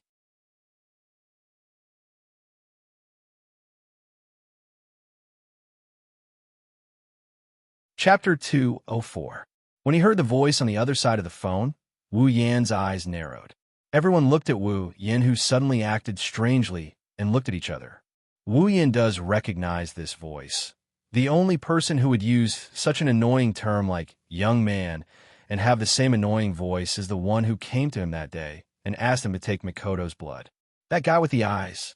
Seeing the doubts in the eyes of the girls, Wu Yan waved his hand to signal them to be quiet, and then pretended to be confused and said, You? Who are you? Do I know you? Oh, young man, you forgot me so quickly. It seems that I didn't leave a deep impression on you that day. We have to find a chance to stop you again. After that, there was a burst of strange laughter, which made Wu Yan roll his eyes. Too good at pretending. Since the other party knows how to act, Wu Yan naturally knows how to act as well. He exclaimed in shock. That look is so realistic. You were the guy with glasses that day. On the other side, when the guy with glasses heard Wu Yan's words, he seemed to be swallowed. He didn't know what to say, but he didn't tell him his identity. He couldn't let him know his identity, so he could only sullenly say, Yes, I'm the guy with glasses that day. Wu Yan secretly laughed twice and then hesitantly said with a trembling voice, Why are you looking for me? The guy with glasses sneered twice. This time, his voice was really cold, which proved that he was a little angry in his heart. Young man, you seem to have forgotten that you still owe me a favor. I didn't forget. I've always remembered it, really. Wu Yan shouted in panic, which made the guy with glasses think that Wu Yan was afraid. Only the girl sitting in front of Wu Yan could see that under Wu Yan's panicked expression, there was a smile on the corner of his mouth. Is that so? The guy with glasses deliberately dragged his words. But why haven't we received any news about it yet? Did you really get Miss Sakamakoto's blood? Due to the silence in the room, the voice on the other end of the phone was exceptionally loud. Naturally, the words of the bespectacled man reached the ears of the women who were trying their best to eavesdrop, including Makoto. She stood up with a swoosh. She looked at Wu Yin with a look of surprise. Her eyes are filled with all sorts of questions and suspicions. She no longer wanted to know the identity of the person on the other side of the phone, but if they were here for the blood in her body, they could only be related to the Absolute Ability User Evolution Project. And if she didn't hear wrongly, that person seemed to be looking for Wu Yin to steal her blood, and Wu Yin seemed to have agreed. How could Makoto not be confused? Of course, it was only a suspicion. If she suspected that Wu Yin was in cahoots with the other party, she would be the first to not believe it. It's just that Makoto was too sensitive about wanting to steal her blood and DNA. Wu Yin quickly gestured for Makoto to calm down. Makoto sat down, but it was obvious that her face was a little pale. Another attempt to steal her blood. Since Makoto heard it, the others naturally heard it too. As an insider, Chuju's expression turned serious. Astria didn't even dare to breathe loudly. Only Kuriko, Ruko, and Waharu's faces were filled with confusion. Wu Yin bitterly smiled. If he knew this would happen, he wouldn't have picked up the phone so openly. Makoto and Chuju were fine. He didn't intend to hide it from them. But how should he deal with Kuriko and the other two? I haven't gotten it yet. You should know that Makoto is now the second in line. I'm just a powerless. How do you expect me to get her blood? That's none of our business. The bespectacled man rudely said. How you do it is your business. We only want results. But Wu Yin deliberated over his words and carefully said, anyone would be suspicious if you say you want to take someone's blood for no reason. The bespectacled man snorted. The reason I approached you was because I heard that you and Misaka Makoto seem to be quite close. With your relationship, the chances of you obtaining Misaka Makoto's blood is very high. And if you can't complete the mission, even though they were separated by a phone, Wu Yin could hear the underlying threat. It's nothing more than being useless and getting rid of him. This tone made Wu Yin very unhappy. He could only suppress his displeasure and act like a movie king once again. You give me some time. You don't have much time. The bespectacled man slammed the table hard. Wu Yin could hear the bespectacled man's impatience. We must get Misaka Makoto's blood today. That's too much. Wu Yan's mind was spinning like crazy. It seems like Makoto defeating Kakin Taidaku and becoming the second in line has affected them greatly. Otherwise, they wouldn't be in such a hurry. The bespectacled man had no choice. After all, Makoto defeated Kakin Taidaku and overturned Academy City's Secret Research Institute's judgment on her. The implications are too great. Now, there must be a lot of people who want to dissect Makoto so that they can figure out how she was able to break the judgment. Of course, this includes them. This wasn't just about the Absolute Aptitude Evolution Plan anymore. It also involved the Ability Judgment. If he could find out how Misaka Makoto broke through the Ability Judgment, would he be able to use this method on other people? If they can, then they can help others break the judgment and create countless super aptitude users. The moment they thought of this, the researchers went crazy. Every one of them had their eyes set on Makoto. The bespectacled man was the same. I said, this is your business. The bespectacled man said angrily. Tonight, I want to see Misaka Makoto's blood. After you get Misaka Makoto's blood, you'll get. Wu Yin was stunned when he heard the address given by the bespectacled man. The address given by the bespectacled man was the Research Institute where the remaining Misaka sisters were gathered. After giving the address, the bespectacled man didn't give Wu Yin a chance to speak and hung up. Wu Yin held the phone in his hand for a long time. When he did, he was overjoyed. This was a great opportunity to sneak into the Research Institute openly and save his sisters. Yin, what's going on? Who's that person? Seeing Wu Yin put away his phone, Makoto couldn't wait any longer. She wanted to know everything. Wu Yin sighed. He knew that Makoto was anxious. After all, this was one of her worries. But Kuriko and the rest were here. How am I supposed to answer your questions? Wu Yin had no choice but to tell them about the deal he made with the bespectacled man. Of course, he didn't tell them anything about the absolute aptitude user evolution plan. Kuriko, Ruko, and Waharu were all confused. Why did the other party want Mikoto's blood? But one thing was for sure, it wasn't anything good. Hence, under the influence of justice, and since it was related to her sister, Kuriko immediately expressed her opinion. This matter is already classified as a crime. We, the Conduct and Discipline Committee, have the right to investigate this matter and arrest the mastermind behind it. Wu Yin laughed bitterly. If the higher-ups of Academy City could be arrested by a group of students, then there wouldn't be so much darkness in Academy City. Kuriko, it's better if you don't get involved in this. Kuriko was stunned. She immediately complained. Why? This is a serious matter. It's better if you don't get involved. Without waiting for Kuriko's reply, Wu Yin looked at Mikoto, Chuju, Ikaros, and Astria. I have a plan.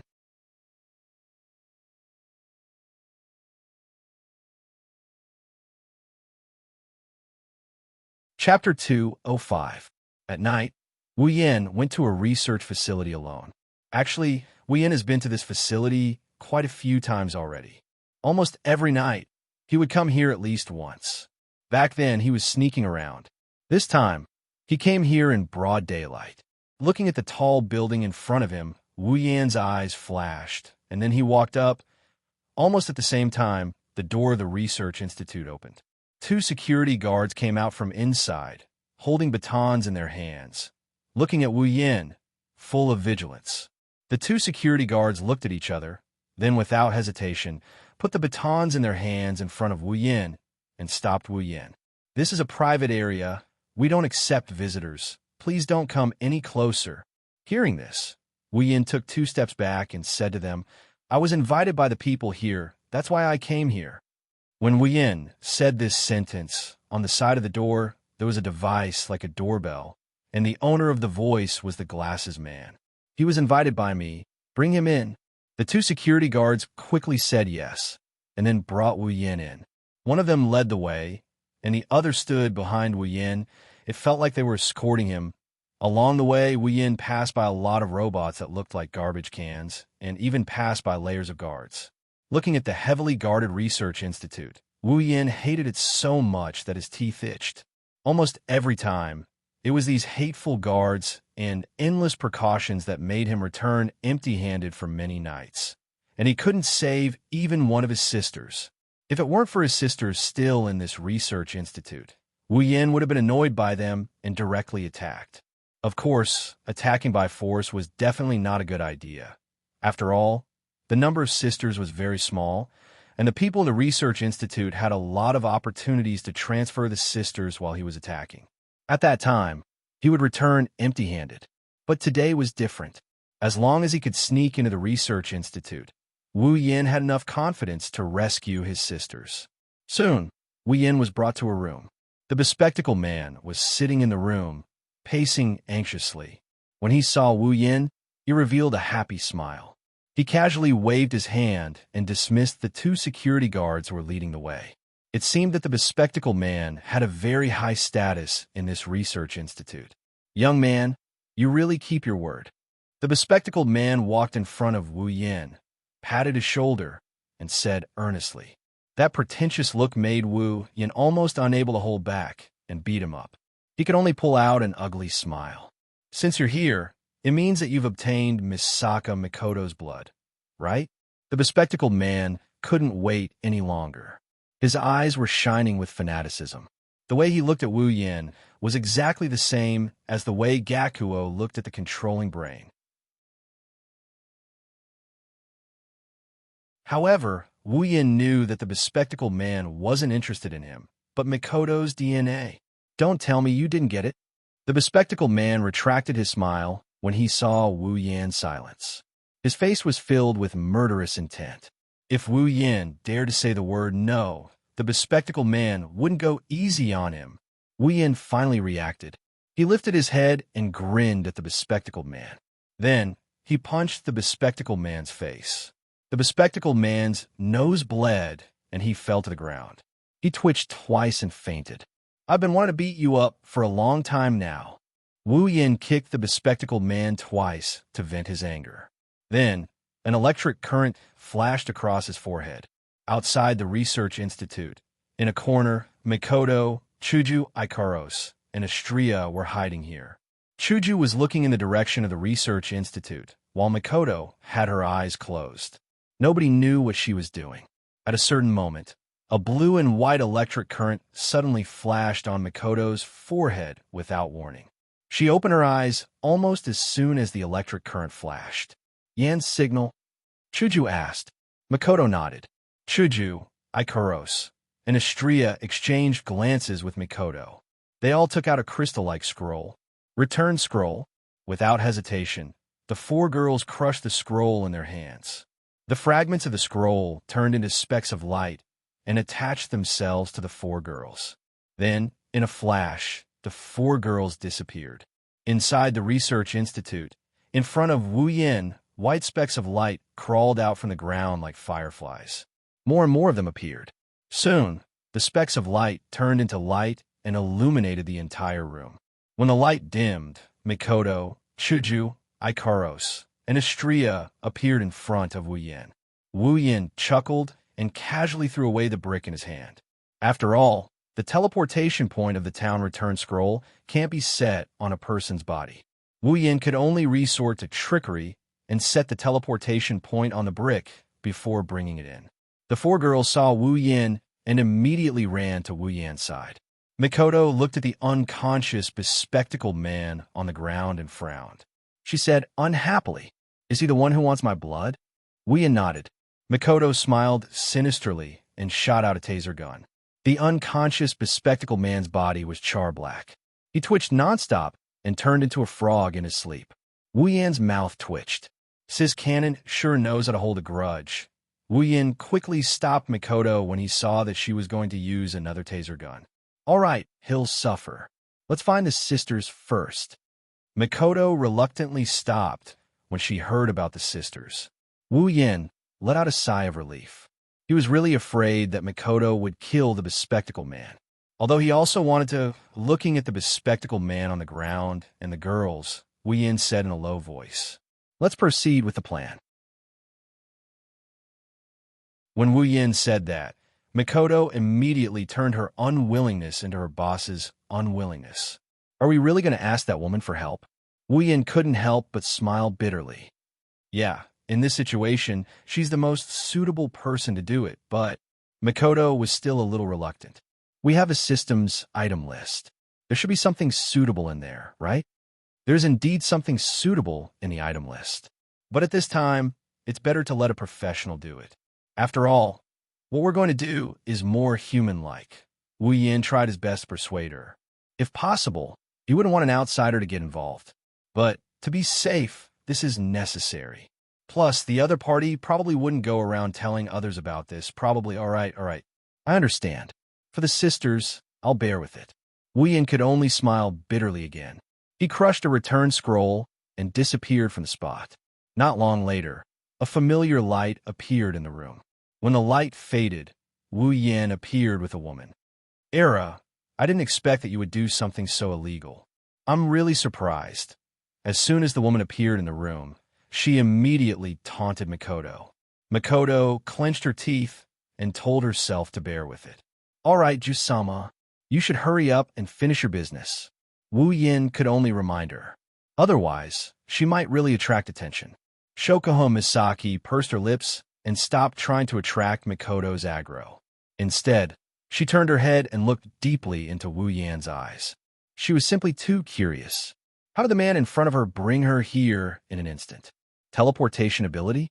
But doesn't he have the same ability as Misaka Mikoto? Or is there another secret? Thinking of this, Shokuho Misaki couldn't help but lick her lips. Her starry eyes stared at Wu Yin. She didn't hide her curiosity and interest towards Wu Yin. This made Wu Yan's hair stand on end. Seeing how Shokuho Misaki wanted to eat him alive, Wu Yin couldn't help but cry. He was sure that if she could, Jusama wouldn't hesitate to use her ability on him 70 or 80 times to force him to spill the beans.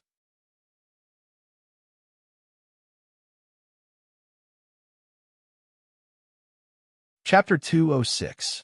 The two security guards at the door didn't notice anything that happened in the room. They stood there dutifully to prevent any accidents from happening. After all, they were the ones who brought Wu Yin in. They are responsible for escorting Wu Yin out. Otherwise, if the person they brought in causes a ruckus here, they will be the ones to die. Until a certain moment, a sound came from inside the room. "Come in." Hearing the familiar voice, the two security guards pushed the door open and walked in. The first thing they saw was the young man they brought in. Then, they looked at the man in glasses. "Take him out," the man in glasses ordered. The two security guards nodded and escorted Wu Yin out. If you look closely, you will notice that the man in glasses had a blank look in his eyes. Wu Yin obediently followed the two security guards out of the lab. When Wu Yin walked out of the lab, the two security guards didn't say a word. They turned around and closed the door behind them. Wu Yin walked away as if he didn't see anything. When he couldn't see the lab anymore, Wu Yin stopped. He took out a return scroll and crushed it. Wu Yin's vision blurred, and he reappeared in the lab. Just as Wu Yin appeared, Mikoto, Chuju, Ikaros, Astria, and Shokuho Misaki appeared out of thin air. They were holding a cloak in their hands. Shokuho Misaki touched the cloak curiously. Her eyes were shining with curiosity. "What kind of cloak is this? It can turn invisible." Wu Yin shrugged and said, "A cloak that can turn invisible. Of course, it's the invisibility cloak." Shokuho Misaki didn't ask any more questions. She looked at Wu Yin with her starry eyes. Her lips curved into an intriguing smile. She even tapped her lips with her finger. "One day I'll definitely make you spill all your secrets," she thought. Wu Yin saw Jusama's expression, but he didn't care. If Jusama can blackmail him into telling her about herself, she wouldn't be able to run away when the time comes.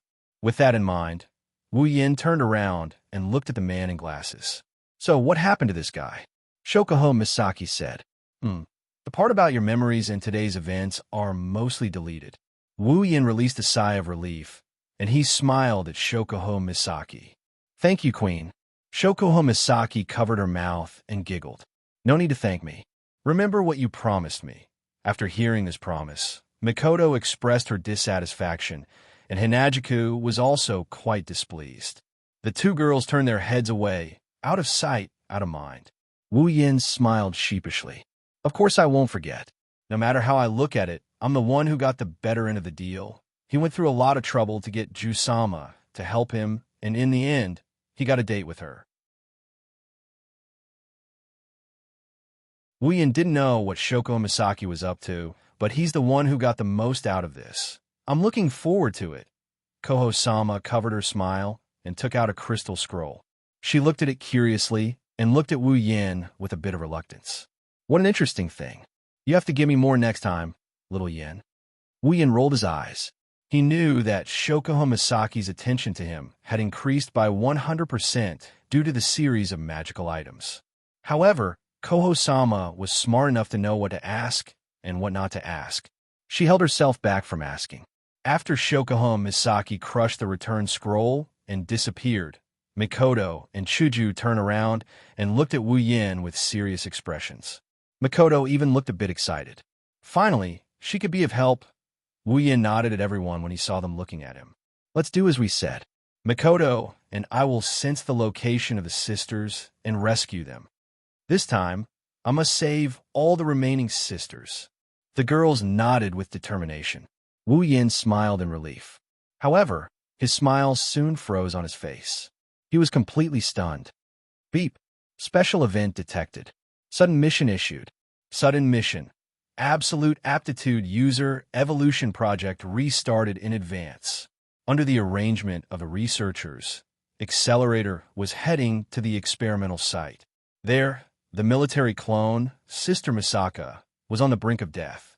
Mission: find the experimental site of the Absolute Aptitude User Evolution Project and rescue the dying military clone Misaka's sister. Mission reward: equipment, items, ability, and summoning points 10,000 points. Beep.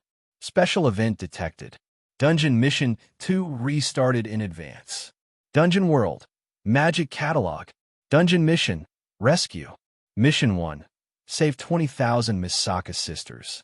Revive all the dead Misaka sisters and heal the Misaka sisters who are still alive. Collect all 20,000 Misaka sisters and store them in the biocontainment device.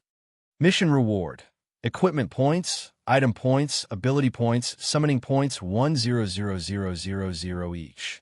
Mission 2: defeat the strongest Esper in Academy City, Accelerator.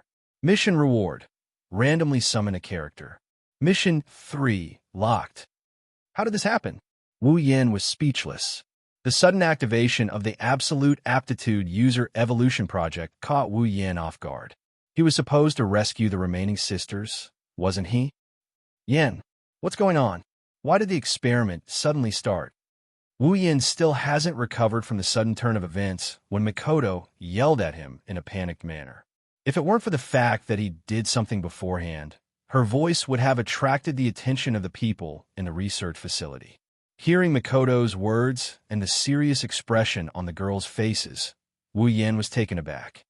You all know about it? Chuja nodded and said in a serious tone, the system has already shared the mission with us. Looks like this is a little urgent. It's more than urgent. Wu Yin smiled bitterly. Now, whether or not we can find the experimental site is a problem. What should we do? Yin. Mikoto's face turned pale. If we don't stop it soon, that sister. Wu Yin fell silent and smiled bitterly in his heart. Even if it wasn't for the mission, Wu Yin couldn't just watch one of his sisters die in front of him, let alone Mikoto. The most logical thing to do now is to continue with his plan and rescue the remaining sisters. As for the sister that's undergoing the experiment, he can use the genetic life serum to save her. But forget about Wu Yin. No one here would want to do that, because they all treat their sisters as human beings, not tools to be manipulated. They can ignore their deaths and look at them rationally. They can't do it. Yin, Mikoto, calm down.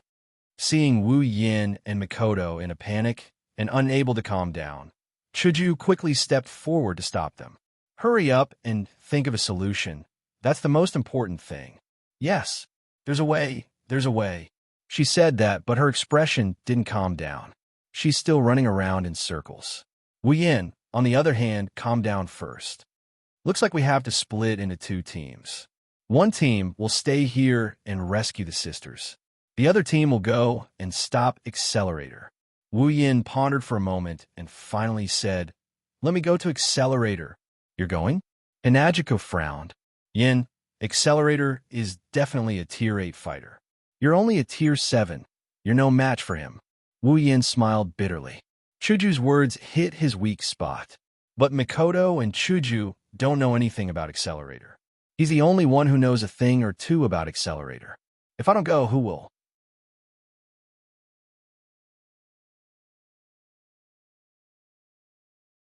Chapter 207. After explaining the reason to Chuju, Mikoto, Ikaros, and Astria, the four girls went silent. They really don't know Accelerator. Forget about his abilities. They don't even know what he looks like. Wu Yin, on the other hand, knows Accelerator very well. Not just his looks, but his personality and abilities as well. That's why there's no reason to stop Wu Yin. But you're not Accelerator's match. You might not be able to do anything even if you go. Seeing Wu Yin's determined expression, Chuju couldn't help but feel a little anxious. The other three girls also had the same expression. They're worried something will happen to Wu Yin. Wu Yin smiled and comforted them. Don't worry, it's not like I don't have a return scroll. If worst comes to worst, I'll just take the sisters and leave. If that's the case, what about the second mission? Aren't we supposed to defeat Accelerator? Chuju looked at Wu Yin as if she could see through Wu Yin's thoughts. With your personality, there's no way you'd run away without even trying. Wu Yin went silent. He felt helpless. He has to admit that Kaisha-sama knows him well. If he didn't try, there's no way he'd run away. Mikoto suddenly said, Yin, I'll go with you. Wu Yin bitterly smiled. Mikoto, I understand how you feel right now. But if both of us go, who's going to sense the sister's location? We're the only ones who have the ability to sense the sisters within a short distance. But Mikoto hesitated.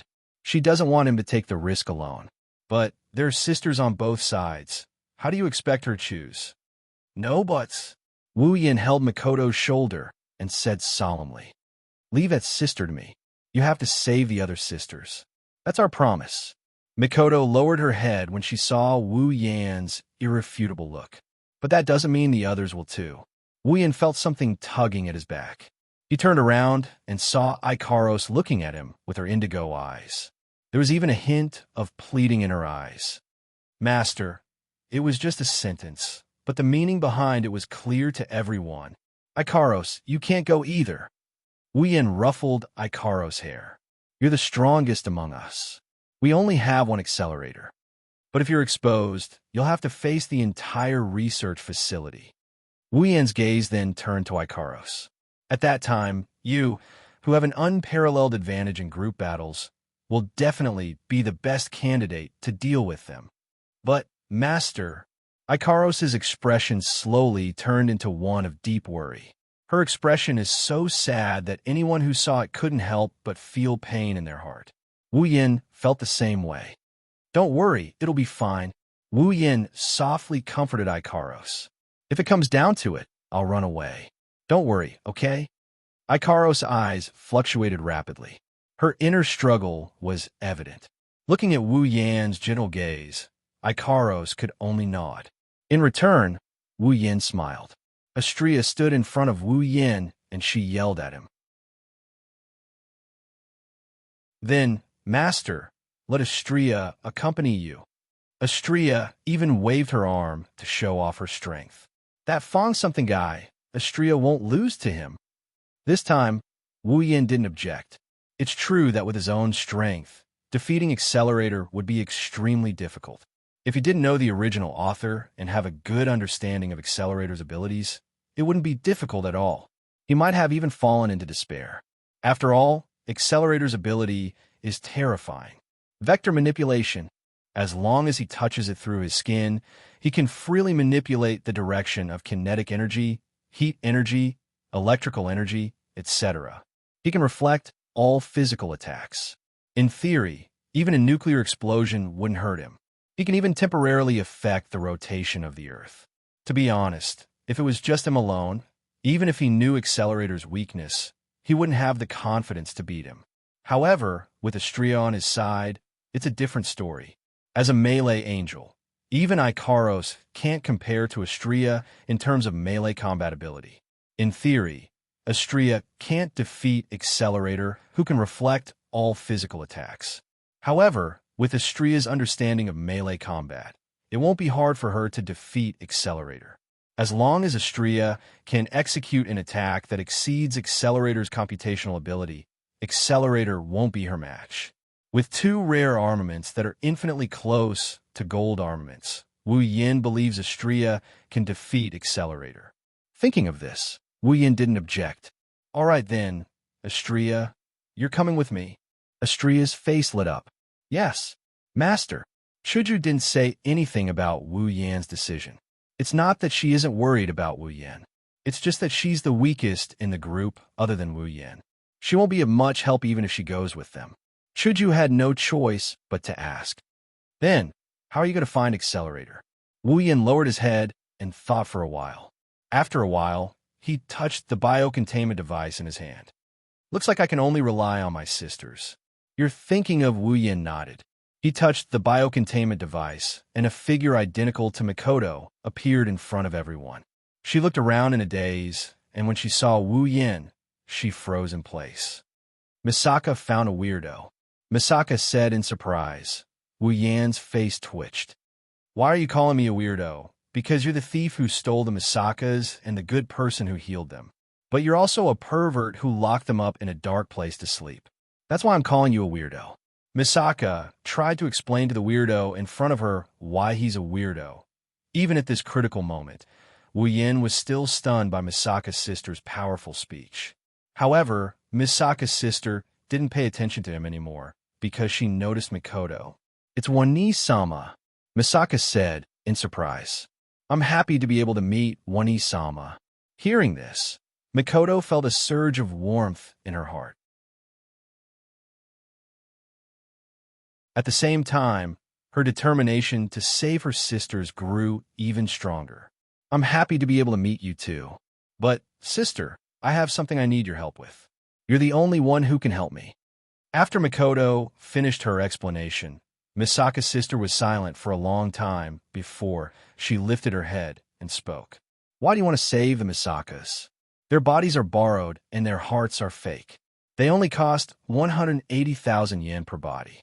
All you need to do is press a button and you can make them. Makoto bit her lips so hard that she almost broke her skin. Wu Yin clenched his fists and hugged his sister. Makoto was stunned by the scene in front of her. Who said your bodies are borrowed? Who said your hearts are fake? Wu Yin vented his anger by shouting. Your bodies, your hearts, they were all cut off from Makoto's body. It's Makoto's DNA that made you. Everything you have belongs to Makoto. I'm not from the research institute of those bastards. So, don't humiliate yourself. Misaka's sis was stunned. Her lifeless eyes moved a little. She mumbled, everything we have belongs to Wani-sama. That's right. Wu Yin looked into her eyes, and he continued in a gentle tone. So, for the sake of your Wani-sama, I beg of you, sis, please help us. For Wani-sama, Misaka's sis looked at Makoto. She saw the excitement and guilt on Makoto's face. Yes, for Wani-sama.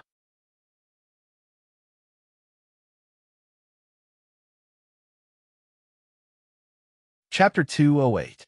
Night on a deserted street. A man and two women were running wildly in a certain direction.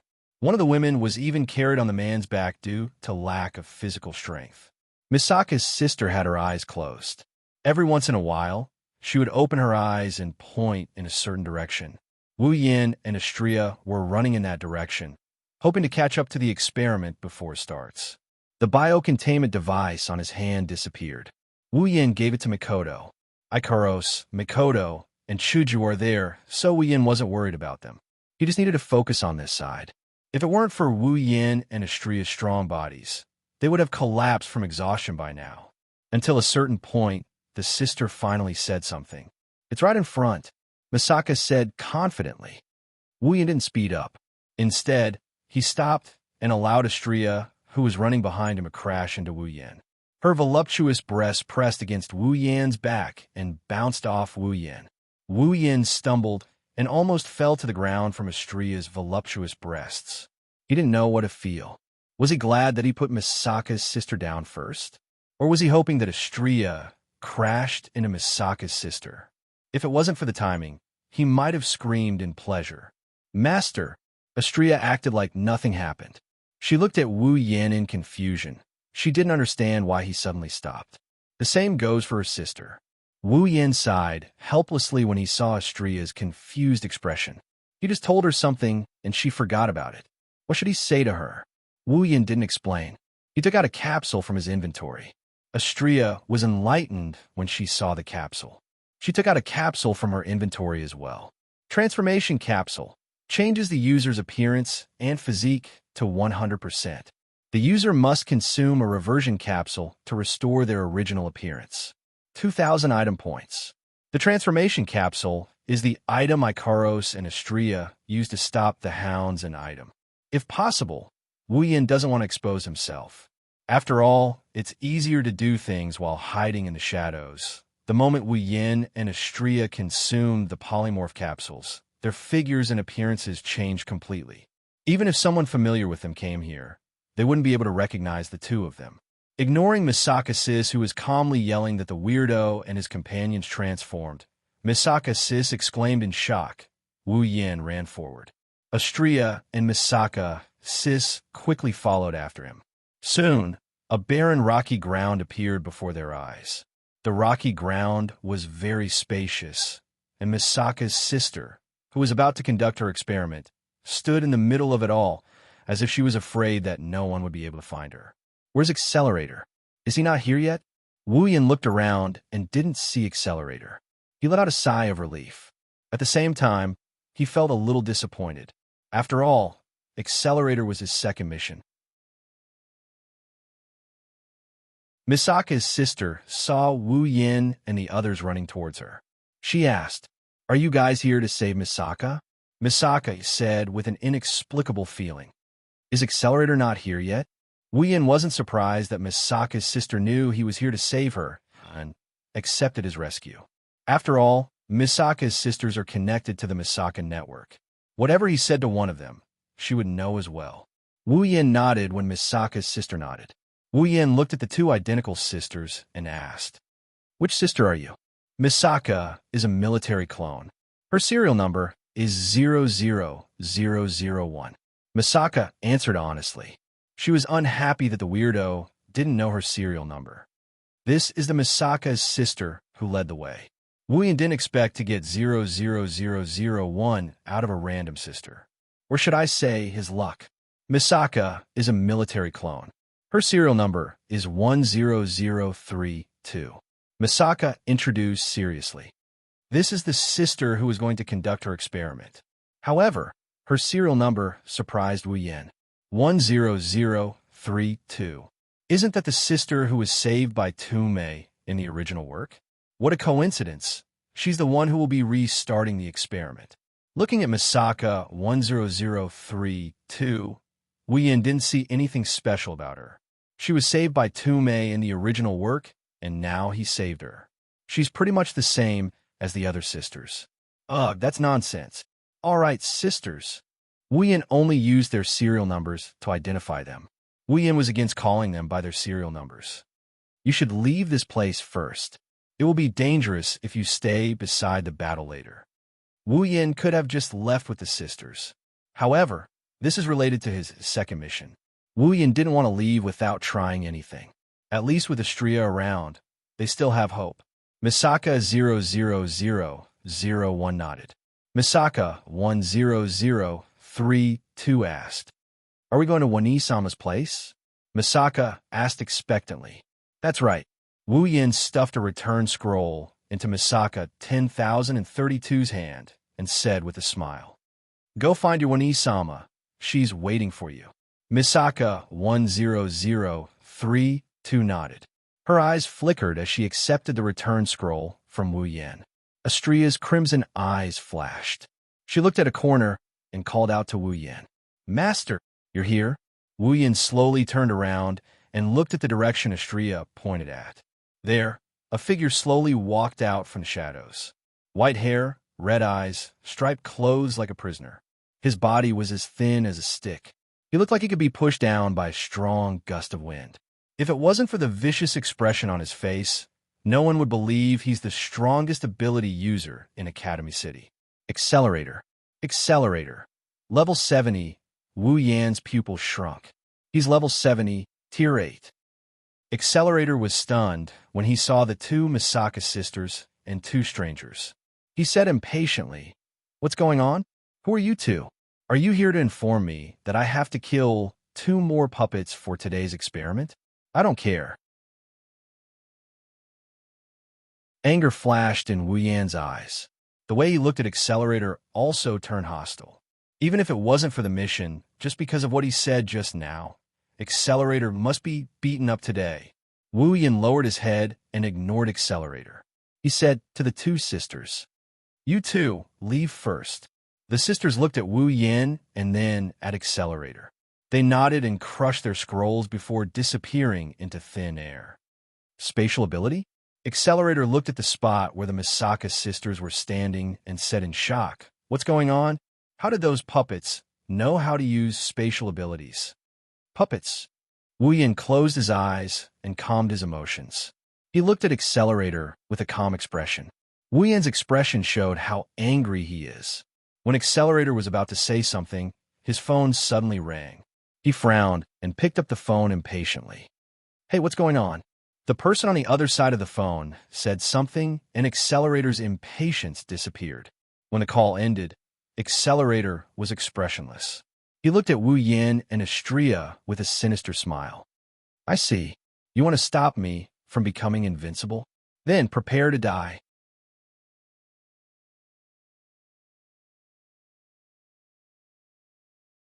Chapter 209. Ding. Sudden quest completed. Obtain 10,000 equipment points, item points, ability points, summoning points. After Misaka's sister teleported away, the sudden quest completion notification popped up. However, Wuyin didn't have the energy to pay attention to it. Master, be careful. Astria thought Accelerator was too much of a threat to Wu Yin, so she stood in front of Wu Yin with a serious expression. I have to admit, Astria is very intimidating when she's in combat mode. Accelerator smiled indifferently. He tilted his head back a bit and made an extremely arrogant and disdainful expression. He said with an evil smile, "You're coming too? Well, it doesn't matter. They're all trying to stop me from becoming invincible. I'll just kill them all." Accelerator. Wu Yin suddenly raised his head and looked at Accelerator with a serious expression. "I didn't want to be your enemy." Accelerator couldn't help but smile disdainfully. "I thought that the person who came to stop me would be someone who overestimated himself. It turns out that you can't even be called overestimating yourself. You're just a coward." After saying that, Accelerator continued, "Well, that's normal. After all, I'm Accelerator." When he said this, Accelerator's tone was filled with pride and imperceptible sorrow.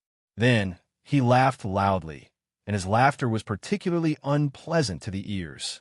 Wu Yin glanced at the laughing Accelerator, but he didn't refute the guy's words. Accelerator probably thinks he's afraid of Accelerator's title. That's why he said something like that. He didn't know that Wu Yin said those words because Accelerator's name will be cleared in the future. That's why Wu Yin didn't save the little girl in the final production first. But it's different now.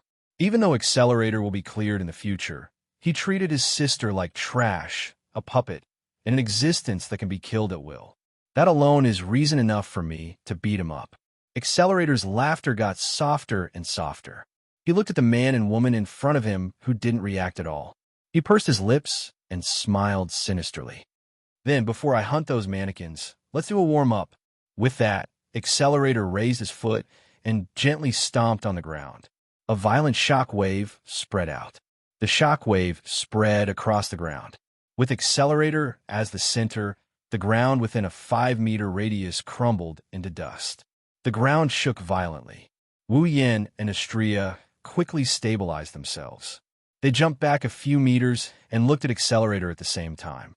What a strong, destructive power! Tilting his head and smiling evilly, Accelerator softly spat out 2 words. "Die!" Pebbles floated up from the ground, and after pausing in the air, the pebbles rushed towards Wu Yin and Astria in a frenzy, creating sonic booms in the process. Wu Yin didn't doubt that these pebbles could penetrate his body. He raised his hand and black iron sand shot out from the ground. It wrapped around Wu Yin and formed an iron wall to block the incoming pebbles. Astria's eyes glowed red. A blue and white round shield appeared on her wrist out of thin air. She raised it in front of her. A transparent crystal barrier formed by data extended from the edge of the shield. It covered Astria's body. The pebbles hit the barrier, but they only made a few crackling sounds before disintegrating into dust. Aegis equals 1 area of effect shield. Astria's strongest shield. Yo, I'm going to start too. After Accelerator's attack was over, Astria roared with vigor. She took out her super photon blade and swung it behind her. Astria, attack! Astria dashed toward Accelerator at an unimaginable speed. Accelerator's face fell when he saw her speed. The blade landed on Accelerator's body. Astria felt a huge force coming from the hand holding the blade. She was sent flying back at a speed faster than she was flying. Wu Yin helplessly facepalmed. He already told her that she can't attack Accelerator directly. She has to change her strength. Yet, she still slashed at him like a fool, as expected of an idiot. Astria finally remembered Wu Yan's instructions. She lowered her head and flew back to Wu Yan's side. She glared at Accelerator with a huff. Looks like he's blaming someone else for this. Astria's attack should have been reflected back at Accelerator. She should have taken quite a bit of damage. However, there wasn't even a scratch on Astria's body. Accelerator was surprised to see this. You're pretty fast. Looks like your defense isn't bad either. Accelerator's mocking smile disappeared. He looked at Astria with a dark expression. However, your attack is useless. He spread his hands, and the surrounding atmosphere suddenly fluctuated. Under Accelerator's control, a huge tornado quickly appeared around him, revolving around his body. Play with me for a bit longer. Don't die so quickly. Accelerator looked at Wu Yin and Astria.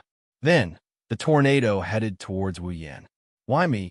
Of course, no one could answer this question. The black waves turned into a similar tornado, but this one was black in color. It had nothing to do with wind.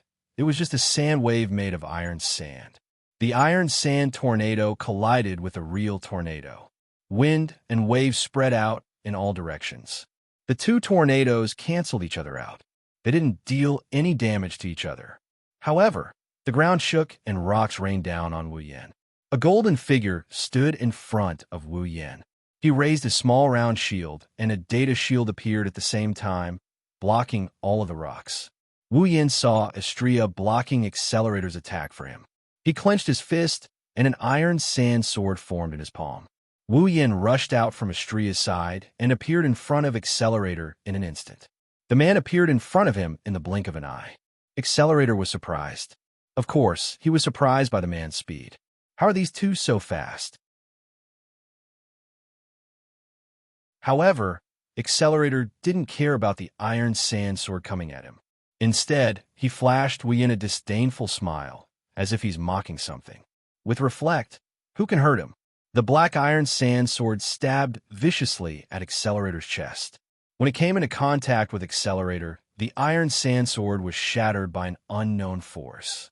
Accelerator looked at Wu Yan's hand and was stunned. With the strength of the other party's attack, just now, after it was reflected, that hand should have been crippled. Why was it completely fine? He quickly threw this thought to the back of his mind. His attack was ineffective anyway. It's useless. Accelerator grinned at Wu Yin. His grin is ugly. He lifted his leg, and the place where Wu Yin is standing was enveloped by a cloud of dust. Wu Yin stepped back and quickly retreated. He looked at his hand that was holding the iron sand sword. It was trembling. The web between his thumb and forefinger was torn. He clenched his fist and ignored the blood flowing out of his wound. Wu Yin gritted his teeth and showed a troubled expression. As expected, it's not easy to change the direction of your attack when it comes into contact with Accelerator's Reflect. But, looking at Accelerator not far away, Wu Yin grinned. He shook off the blood on his palm and formed another iron sand sword. It wasn't a complete failure. Wu Yan's hand was still there. That is the best proof.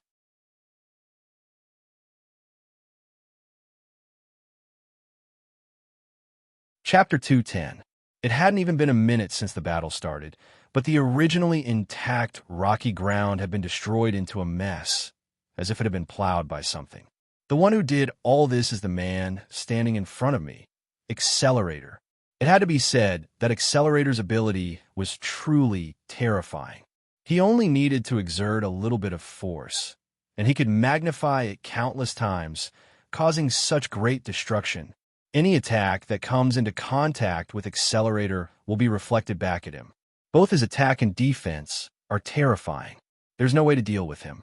Of course, this so-called unsolvable was only relative. At this time, Accelerator's expression was very gloomy because the man and woman standing in front of him were able to withstand his attacks for so long. They said that they wanted to accompany him for a bit longer, but after a while, Accelerator became angry. They should be at least LV5 by the looks of it. Why haven't I heard of them before? Accelerator narrowed his eyes. He didn't want to think about it anymore. His foot stomped on the ground fiercely. With a loud bang, the ground shook once again. The ground that was already in a mess was once again ravaged. Accelerator didn't know how he changed the force he applied. Distorted stone pillars were sent flying from the ground like spikes. They swept through the path between Accelerator and Wu Yin and Astria. They came crashing towards Wu Yin and Astria. Black iron sand gushed out from the ground and formed into iron whips around Wu Yin. The iron whips lashed out at the stone pillars and smashed them into smithereens. Ha ha! So what? Accelerator laughed like a madman. He stomped on the ground, causing the ground to tremble violently. More irregular stone pillars shot out from the ground. This time, not only Wu Yin and Astria are in front of them, even behind them, left and right irregular stone pillars shot out from the ground and rammed into the two in the middle. Wu Yin was shocked. So it was Astrea. If she could use her wings, this attack wouldn't be a problem. But it's too late to use her wings. The irregularly shaped stone pillars that were attacking them from all directions quickly arrived beside the two of them. Then they slammed into the two of them. Boom! The four irregular stone pillars collided with each other, creating a loud bang and burying Wu Yin and Astrea's location. Accelerator smiled disdainfully. It was as if he had just killed a chicken instead of a human. His entire being was filled with evil and the taste of a villain. As for what he was thinking, only he himself knew. Accelerator's disdain didn't last long. As a red flame illuminated his expression, the area buried by the irregular stone pillars began to tremble. Red flames were emitted from the middle of the colliding stone pillars. As the red flames were emitted, a powerful saber light shot out from the middle of the irregularly shaped stone pillars. The irregularly shaped stone pillar was smashed into smithereens. Rubble scattered all over the place. Wu Yin and Astrea appeared in the midst of the dust storm. Accelerator's expression darkened when he saw them. Wu Yin is holding an item in his hand, a light katana. It's none other than the Nigata no Shana. Using chaotic return to Horizon Waltz. To break the irregular pillars wasn't that hard, but it still made Wu Yan's face covered in dirt. Luckily, this appearance isn't his real appearance. Master, are you okay? Astrea didn't seem to care about the dust on her nose as she asked Wu Yin in a hurry. Wu Yin couldn't help but laugh at her antics. I'm fine. Looks like he's fine. Accelerator's voice entered their ears, causing them to frown. Accelerator glanced at the irregular stone pillar that had been blasted apart by the red sword light and turned into a pile of rubble. He clicked his tongue and snorted. This level of attack can't hurt you? Looks like it's not destructive enough. Wu Yan's lips twitched when he heard this. You almost turned this place upside down, and you're saying it's not destructive enough. So what if I did? Aren't you still standing there, alive and kicking, provoking me? Accelerator laughed. Gradually, his smile turned into a maniacal laugh. If I become invincible, do you think small fries like you would still dare to provoke me? Accelerator pointed at Wu Yan. All of you want to step on me and steal my title. Even small fries like you who have never heard of me can provoke me. Isn't that so? Wu Yan ignored Accelerator's rambling. He looked at Accelerator with pity in his eyes. This guy who can't even dream of getting what he wants is probably the most pitiful of them all. Accelerator didn't know if he was venting or just saying it casually. He snickered when he saw no reaction from Wu Yan and the others. As long as I become invincible, no one will dare to provoke me. Since you want to stop me from becoming invincible, then die. The wind changed direction. The cyclone formed by the violent winds roared and bellowed above Accelerator's head. Master! Wu Yan looked at the cyclone above Accelerator and then at Astrea's serious expression. He nodded after a moment of silence. Astrea smiled, and a data frame appeared in her eyes. At this moment, the whirlwind was already heading towards the two of them. Behind them, there were also huge rocks that covered the sky and covered the earth, falling like meteors. Wu Yan took a step back in the face of such a terrifying attack. He focused his attention on Accelerator Passage. While Accelerator Passage slid, Wu Yan grabbed Niza with both hands. Astrea's crimson eyes were filled with sci-fi vibes as she looked at the incoming rocks and wind. Her back trembled slightly, and a pair of pure white wings emerged from her back. Wings! Accelerator frowned. He didn't care about Astrea's wings. After all, Kakin Taidaku, who always coveted his position, also has wings. He has 3 pairs of wings. Accelerator frowned because he didn't know why, but he had a bad feeling about this. Finally, the cyclone and the falling rocks arrived. Astrea let out a shout and flew into the sky. She arrived at the closest point to the cyclone at supersonic speed and slashed with her sword.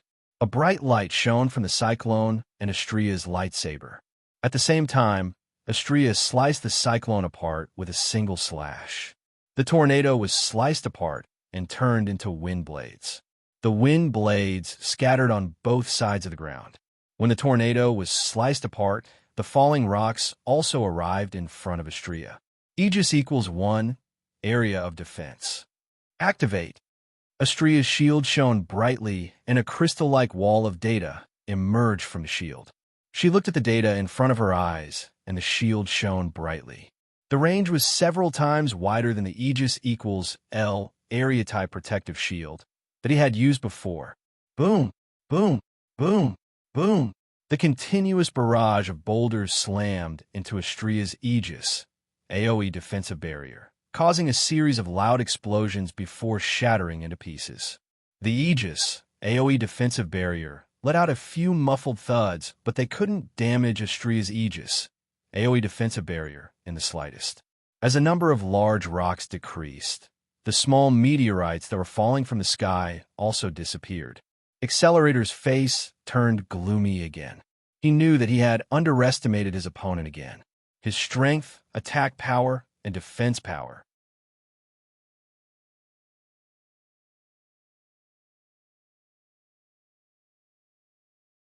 Chapter 211. Everything returned to normal. Only the scars on the ground told everyone that this place wasn't peaceful at all. Of course, this peace is only temporary. Like a shooting star, a silhouette with a glowing red blade silently appeared in front of Accelerator. Accelerator's expression changed slightly as the red glow of the blade filled his vision. Wu Yin hesitated when he saw Accelerator's expression. He's hesitating if he should use his full strength. If his attack gets reflected, he'll be in big trouble. Of course, in less than a second, Wu Yin tightened his grip on the sword. The hesitation in his eyes disappeared, leaving behind only determination. A bright red glow filled the entire blade of the Nemia Shana. I must succeed this time. Chaotic returned to Horizon Dance. The arc-shaped sword shot towards Accelerator at a very close distance. Accelerator's expression changed slightly before he regained his composure and shouted at Wu Yin, who was standing in front of him. Didn't I tell you? Is it useless? The blade of Chaotic Return to Horizon Dance was stopped by an unknown force, just as it was about to land on Accelerator's body. Then, the blade of light suddenly twisted. The blade of Chaotic Return to Horizon Dance, which was supposed to slash at Phantom's chest, changed direction under the influence of an unknown force and slashed at Phantom's shoulder. What? Accelerator's expression changed greatly. He reflexively took a step back. After that step, the saber light slashed down on his shoulder. After a loud explosion, Accelerator's location was covered by a cloud of black dust. As for Wu Yin, he leaped and left the area the moment he used Chaotic Return to Horizon Waltz. We did it! Astrea cheered in the air. She flapped her wings and drew a beautiful arc in the air. She landed beside Wu Yin, and a few pure white feathers floated down from the sky. We won. Master, Astrea said happily to Wu Yin. However, Wu Yin only responded with a bitter smile. You won? It's not that easy. Wu Yin looked at the dust-shrouded area in front of him. Astrea was taken aback, and she quickly turned her head to look at the dust-shrouded area. A breeze blew the dust away. When the dust dissipated, Accelerator appeared in front of Wu Yin and Astrea. His body was covered in black dust. He was holding his shoulder with one hand. Blood was slowly flowing out from there. Accelerator lowered his head, making it impossible for others to see his expression. He raised his trembling hand to cover his shoulder. When he saw the blood on it, his vermilion pupils abruptly constricted. Blood. With a hint of shock, confusion, and even more disbelief, he mumbled. He looked at the blood on his hand and suddenly smiled. Ha, ha, ha, ha, ha, ha, ha. As if he had gone mad, Accelerator ignored the burning blood on his shoulder. He looked at the blood on his hand and laughed crazily. Wu Yin tightened his grip on his sword. Astrea took a step back and said weakly, You. Did he turn into an idiot? How can he laugh when he's injured? Accelerator raised his blood-stained hand high in front of his face, as if it wasn't blood but a lottery ticket. He laughed crazily. Blood. It's blood. I'm actually bleeding. I'm actually injured. Ah, master, what? What's wrong with him? Astrea tugged on Wu Yan's clothes. Accelerator is filled with malevolence and malice.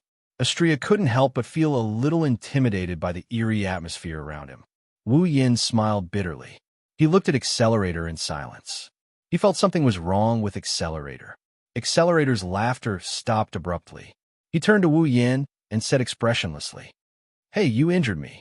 A monstrous killing intent emanated from Accelerator and enveloped both Wu Yin and Astrea. Astrea was fine.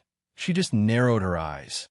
Wu Yin, on the other hand, felt a chill down his spine as he furrowed his brows.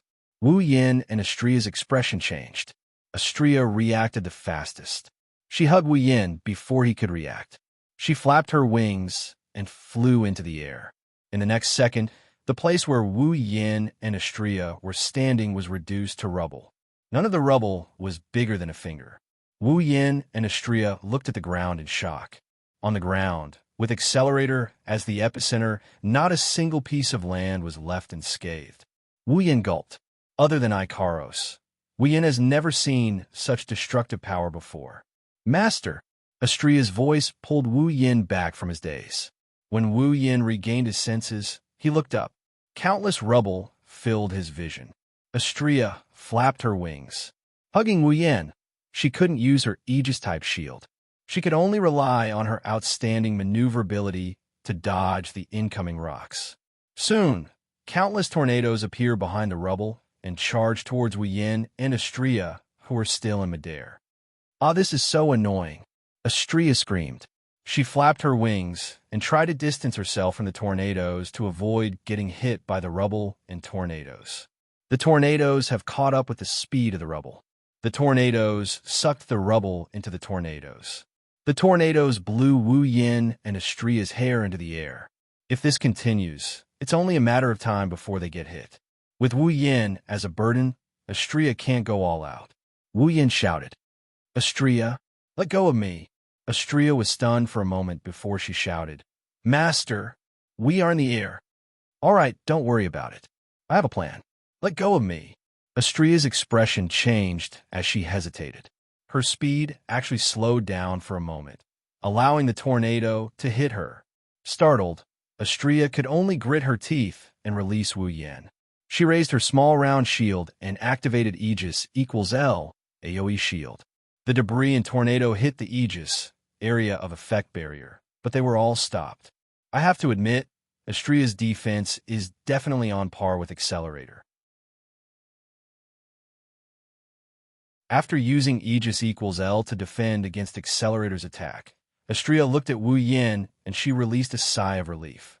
The black iron sand formed a platform in the air. Wu Yin stood on top of the iron sand. Wu Yin was just giving a try. He controlled the flying iron sand to form a landing point to support himself. He didn't expect it to work. Astrea was happy. She didn't expect Wu Yin to have a plan. However, she was shocked again. She shouted at Wu Yin, "Master, be careful." At the same time, a figure appeared in front of Wu Yin. He was supported by 4 tornadoes. He looked at Wu Yin with a sinister smile. Wu Yin's pupils shrunk to the size of pinprick. The only thing he can see is Accelerator's hand that's slowly approaching his face. Accelerator's ability, vector manipulation. He can change the direction of vectors. This includes the direction of a human's blood and the direction of a bioelectric current. If Accelerator touches him, Wu Yin will die. "Master!" Astrea shouted. She ignored the rubble and tornadoes. She deactivated Aegis and flew towards Wu Yin.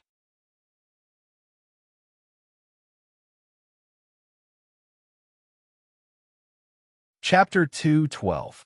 Many thanks to Dancing with the Maples for the huge reward.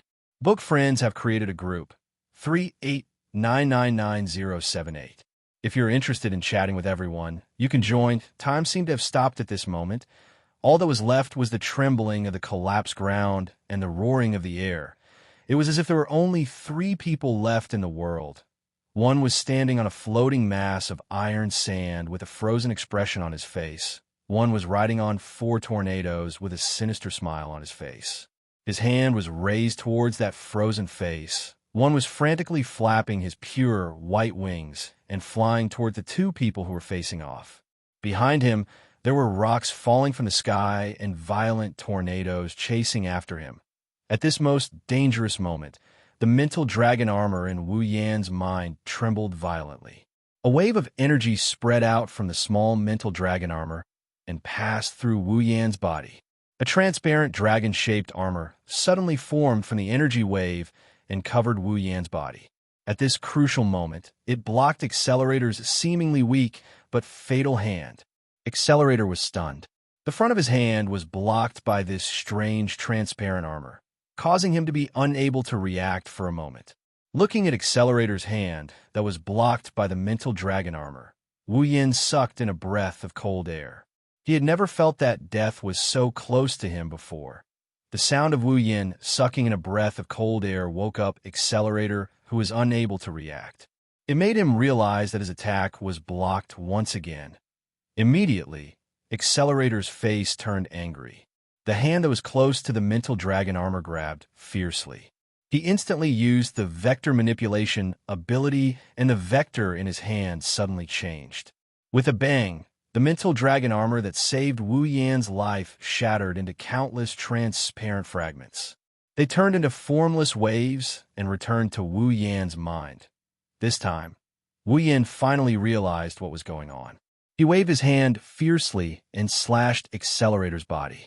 However, he was quickly sent flying by the reflected force.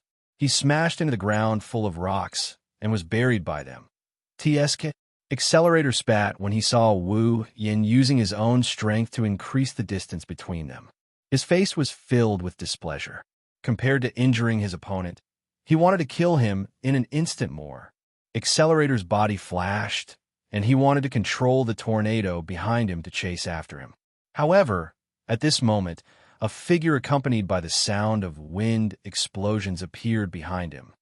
"How dare you hurt Master?" Astria's expression was cold. The data in her eyes flashed with a cold light. Accelerator's body stiffened. Then, Astria swung her Chrysor, super vibration photon blade, and sent Accelerator flying. This is impossible. Accelerator's mind was filled with such thoughts as he flew backwards.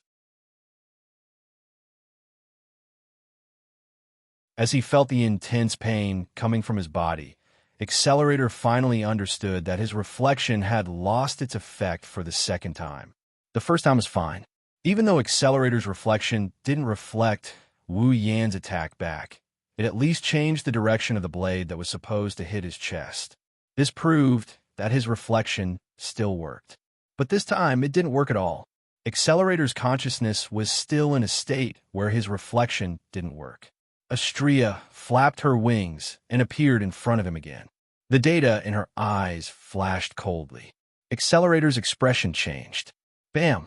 Accelerator was sent flying again after a dull thud. Accelerator's reflex was still effective. Otherwise, he wouldn't have been hit by Astria's Chrysor, super vibrophoton blade, with only a slight pain. When Accelerator was sent flying again, Astria appeared in front of him again with her Chrysor, super vibration photon blade. Bang! Bang! Bang! Bang! Accelerator was sent flying by Astria like a sandbag. He didn't have time to react. Astria's terrifying speed didn't allow Accelerator any time to react. Every time he was sent flying, Astria would appear in front of him and send him flying again. Damn it! Accelerator's reflection couldn't keep him unscathed anymore. Even if he didn't get hit by Astria, he was severely injured. The intense pain turned Accelerator's eyes red. The whites of his eyes were bloodshot. He was enraged to the extreme. His face was distorted. Despite being sent flying again, Accelerator spread his arms. The atmosphere fluctuated with Accelerator's movement. A giant tornado formed at an incredible speed. Under Accelerator's control, it swept toward Astria. Astria was furious because Accelerator injured Wu Yan. She ignored the tornado and spread her pure white wings to the maximum. She flew towards Accelerator with terrifying speed. The distance between the angel and the tornado was shrinking. Both of them were moving at an incredible speed. They closed the distance between them in less than a second.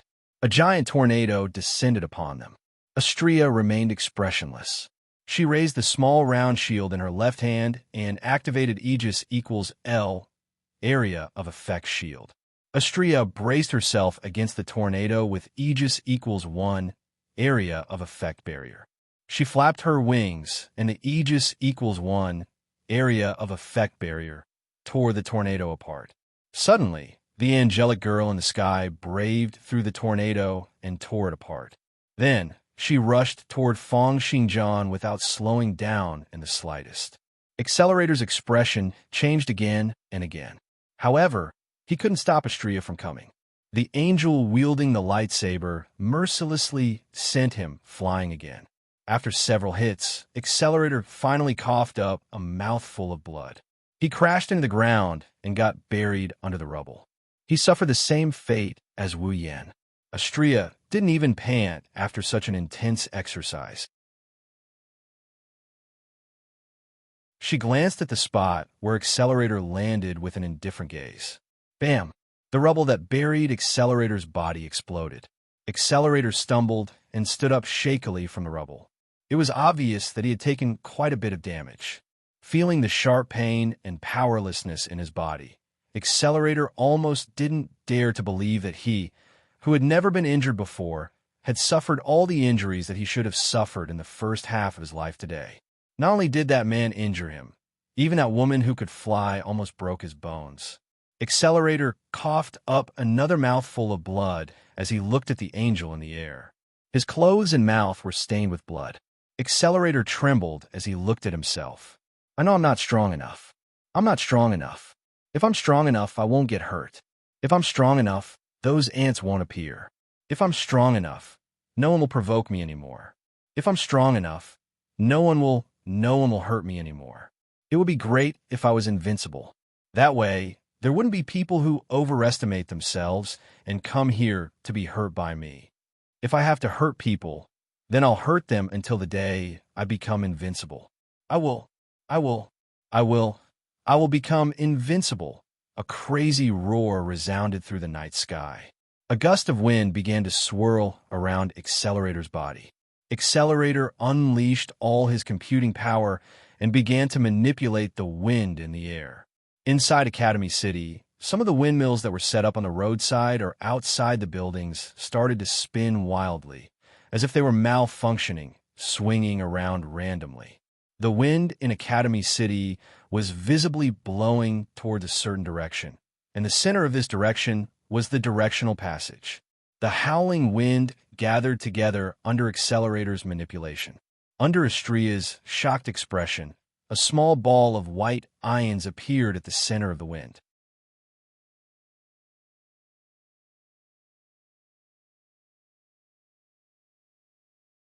Chapter 213. Wu Yin was buried in the rubble. Wu Yin looked like he's asleep as he laid quietly on the rock that buried him.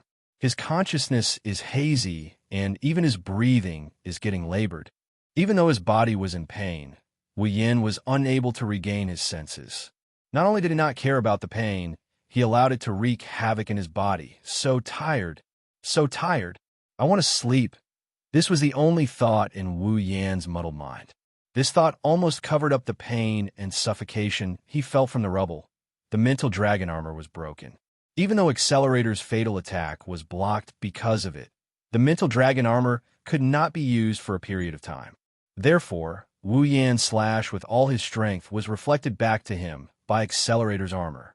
In addition, the impact of Wu Yan crashing into the ground, unlike Accelerator, Wu Yan didn't have vector manipulation, so he couldn't reflect the impact like Accelerator did. He had to take the full brunt of the impact, and his body took quite a bit of damage. At this moment, he was buried in the pile of rocks. The pain and suffocation took away all the strength in his body. It also made his head become muddle-headed. He just wanted to faint like this and be done with it.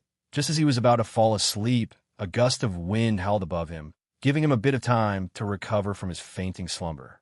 So noisy, Wu Yin struggled to open his eyes, but what appeared in front of him was boundless darkness. Only his ears could hear the wind howling above him. Can you not be so noisy? Can't you let me sleep? Who turned on the fan so loudly Sigh. I don't care anymore. I'll just sleep. TSK. Why does my body hurt so much? He struggled to open his eyes, and he slowly closed them again. Wu Yin just wanted to go back to sleep this time and not let anyone wake him up because he's really, really, really tired. Unfortunately, the heavens were against him. An emotionless mechanical voice rang just as Wu Yin was about to fall asleep. Ding! Mission 1 completed. Obtained 100,000 equipment points, item points, ability points, and summoning points. Mission 1, equipment points, item points, ability points, summoning points. What is this? Oh, right, this is my mission. Mission 1, I think it's to save all the sisters. Now it's done. That means Mikoto, Chuju, and Ikaros have already saved all the sisters. As expected of them, Wu Yin, who was about to pass out, suddenly started fighting against the endless drowsiness. He fought back against the pain and suffocation and fought for strength in his body. Mikoto and the girls already succeeded. How can I fail? Wu Yin's body shook, his eyes shot open, and he tightened his grip on the Nyet An Temple Shana. On the ground, Accelerator stood still. The shattered rocks around him had been blown away by the wind he had summoned. The ground that was full of shattered rocks was instantly cleared out, revealing an open space for the rock plate. Using his ability, Accelerator gathered all the wind in Academy City. A small silver-colored ion ball was slowly being formed from the gathering wind. More and more wind gathered here to replenish the silver-colored ion ball. As the ion ball got bigger and bigger, Accelerator's face got crazier and crazier. On the spur of the moment, Accelerator had used vector manipulation to control the wind in the entire Academy City, but he hadn't expected that he would come up with something like this. However, Accelerator wasn't surprised at all. Instead, he was very excited because he could feel how powerful this ion ball is. Ha! Accelerator laughed out loud in excitement as he watched the sphere of ions growing larger and larger above his head. This time, he would definitely be able to blast that winged woman into smithereens. In midair, Astria's face hurt from the strong wind. She raised her hands to shield her face. The wings on her back let out a whine. The pure white feathers were blown to the ground by the wind. The wings she was proud of became Astria's biggest obstacle. The surface area was too big and the wind was too strong. Astria couldn't get close to Accelerator. She could only watch as the dangerous ion ball got bigger and bigger. Astria tried her best to pull her wings together to support her body. She didn't want to get blown away. That was the only thing she could do. She could feel how terrifying the ion cluster above Accelerator's head was. To be honest, even with Aegis equals 1, area-type protective shield, she didn't have absolute confidence that she could block that ion cluster. From this, one could see how terrifying Accelerator is. In terms of level, Astria is much higher than him. However, in terms of strength, Astria only has the upper hand. If the battle had dragged on like this, Astria would have won. However, with Accelerator's use of the plasma ball, the situation has become a little unclear. Unable to move forward, Astria couldn't stop the ion ball from forming. She could only raise her small round shield and hope her Aegis equals L area of effect barrier can block it. It's useless. Accelerator laughed maniacally and shouted at Astria, who was in midair. Even if you have the same defense as me and can block one, can you block 2? Or 3? With my computing power, I can use this attack 4 or 5 times. Are you confident you can block 4 or 5 of these attacks? Astria didn't say anything. She raised her small round shield with determination. She silently expressed her determination. Accelerator's smile faded. His expression turned serious. He clenched his fist, and the wind gathered even faster. Master, Astria looked at the ion ball. Wu Yan's gentle smile flashed in her mind. Her expression became more determined. I can block it. The ion ball has grown to the size of a wash basin.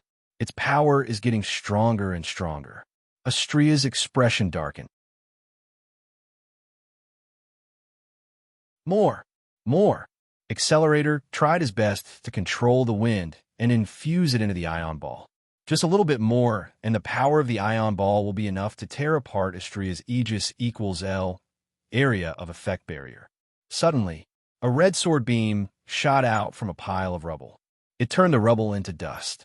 Almost at the same time, an orange beam of light shot out from the pile of rocks toward the cluster of ions above Accelerator's head. The orange beam was none other than the railgun. Under Astria and Accelerator's shocked gazes, the railgun slammed into the plasma ball that hadn't formed yet. Endless light flashed from the collision between the two sources of light. As the light flashed, the railgun self-destructed and neutralized the plasma cluster. What? With the disappearance of the ion cluster, the gale also dispersed and disappeared. Astria and Accelerator looked towards the direction where the railgun came from. When they saw the scene, their faces changed. Astria was happy while Accelerator was gloomy. His clothes were tattered and his body was covered in dust. Wu Yin was panting heavily. He stood there with great difficulty. He held his sword in one hand and his other hand was held flat. Blue and white electric arcs flashed on his hand. Master, you bastard. Yes. The one who used the railgun is Wu Yin. Wu Yin tried his best to stabilize his wobbly body. He was panting heavily. His face was pale. It's unknown if it's because of the railgun or because of the damage he received. However, he still had a smile on his face. I haven't fallen yet.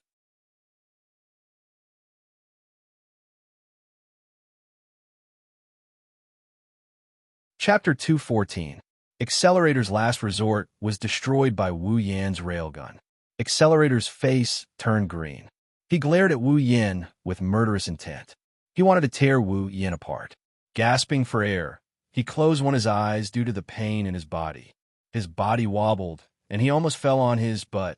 Taking a full blow from his own attack and crashing into the ground from the air, he was hit by countless large and small stones. This was no joke. If it was an ordinary person, such damage would be enough to kill him several times over. Plus, he was buried underground for a long time. He was short of oxygen. His body was sending out signals of weakness. Wu Yin relied on his willpower to support himself. The railgun used up quite a bit of Wu Yin's strength. Even if he's LV5 and met the requirements to use railgun, he couldn't take it anymore. He stumbled and fell to the ground. A pair of delicate hands reached out from the side and caught Wu Yin. They stabilized Wu Yin. Master, are you okay? Looking at Astria's worried expression, Wu Yin smiled weakly at her. I'm fine. Wu Yin looked at Accelerator. He was surprised when he saw Accelerator's blood-soaked clothes. He asked Astria, Astria, can you attack Accelerator? Yes. Master. Wu Yin let out a sigh of relief. Since Astria found a way to counter Accelerator's reflection, as long as he doesn't let Accelerator use his plasma balls, defeating him shouldn't be a problem. Thanks to the fresh air, the suffocating feeling subsided a lot. Wu Yin also regained a lot of his strength. He broke free from Astria's grasp. Astria, you will be the main attacker. Wu Yin looked at Accelerator and said to Astria, I can probably use the railgun one more time. I will find an opportunity to support you. You will find an opportunity to defeat Accelerator. Yes, Master. She wanted Wu Yin to rest, so she could deal with that Accelerator guy. But, looking at Wu Yan's pale face, she couldn't do anything to stop him. She could only agree with him. Wu Yin hesitated for a moment. Don't kill him. Astria flinched when she heard this. Doubt appeared in her crimson eyes, but she didn't ask anything. Whatever Wu Yin says, it is what it is. She held a coin in her hand and activated her computing power. However, she didn't use it yet. Instead, she stored up. Go. The Chrysor shot out from her gauntlets again. Astria swung the Chrysor and charged towards Accelerator. Accelerator's expression changed. He knew his reflection was useless against the girl in front of him. He didn't want to take another hit from Astria. He stomped on the ground. A large amount of rubble rolled up from the ground. It wrapped around Accelerator's body tightly. At the same time, Accelerator spread his arms and summoned a tornado towards Astria. The tornado didn't pose any threat to Astria at all. Astria didn't even need to use her Aegis-type barrier. She tilted her wings and dodged the tornado easily.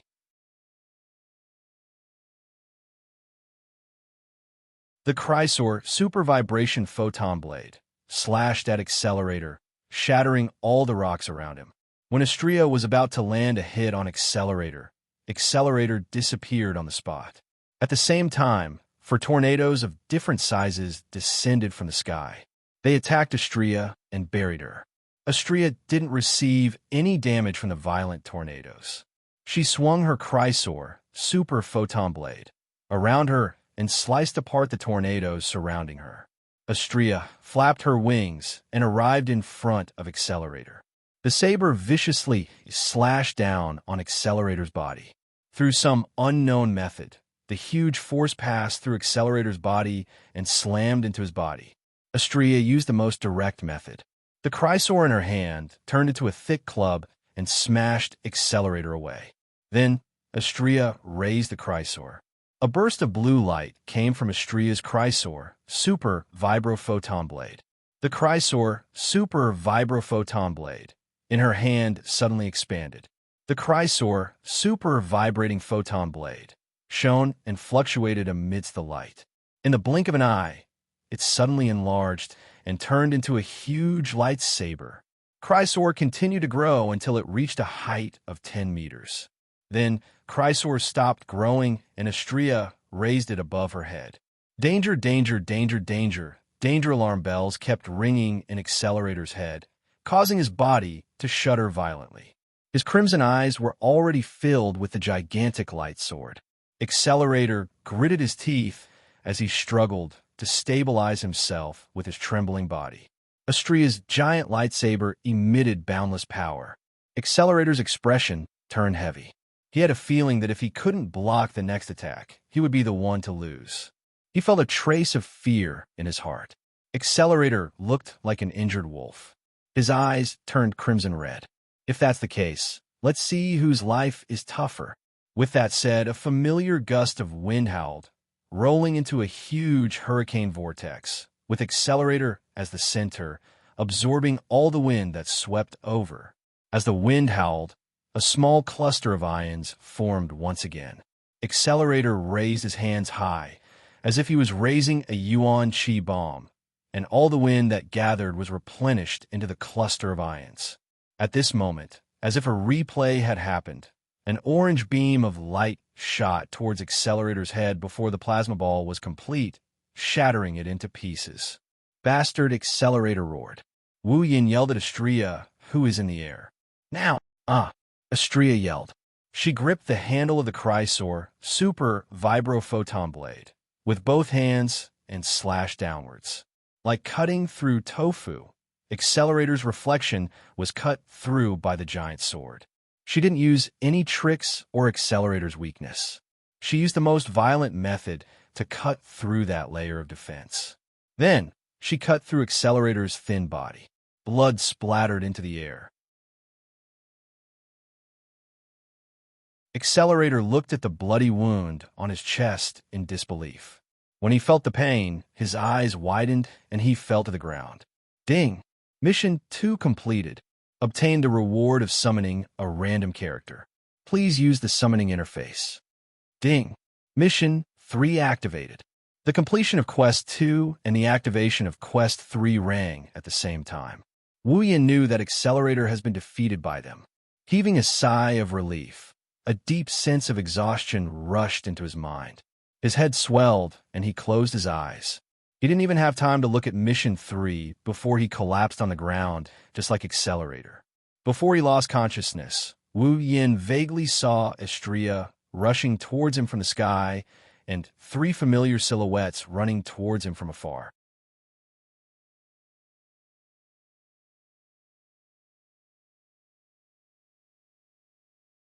Chapter 215.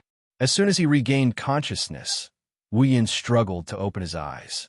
He stared blankly at the ceiling not far away and uttered a famous sentence. I don't recognize this ceiling. As soon as he spoke, Wu Yin realized that his originally excruciating pain was actually gone. This surprised Wu Yin greatly. Where am I? This is the hospital. An old frog-like face suddenly replaced the ceiling and appeared in front of Wu Yin. Startled, Wu Yin reflexively threw a punch at the frog-like face. The frog-faced man screamed and retreated a few steps while covering his face. Only then did Wu Yin realize that the frog-faced man was wearing a doctor's white gown. A doctor in a white coat with a frog-like face. How could Wu Yin not recognize who this person in front of him is? Underworld Soul Chaser. I didn't expect someone who hasn't been to the hospital to know my name. The frog-faced, oh no, the Underworld Soul Chaser said to Wu Yin in annoyance while covering his face in pain. But even if you know me, you don't have to punch me the moment you see me. How much do you hate me? Wu Yin chuckled in an embarrassed manner. Unknowingly, forget it. I just came to check on your condition. Since you still have the strength to hit people, it means that you're fine. After that, the Underworld Soul Chaser walked out of the room. It seems that his first impression of Wu Yin wasn't that good. Before leaving the room, the Underworld Soul Chaser turned back and said, "Oh right, the little girl next to you has been watching over you for an entire night." Wu Yin flinched. Only now did he notice that there's someone sleeping on his lap on the other side of his body.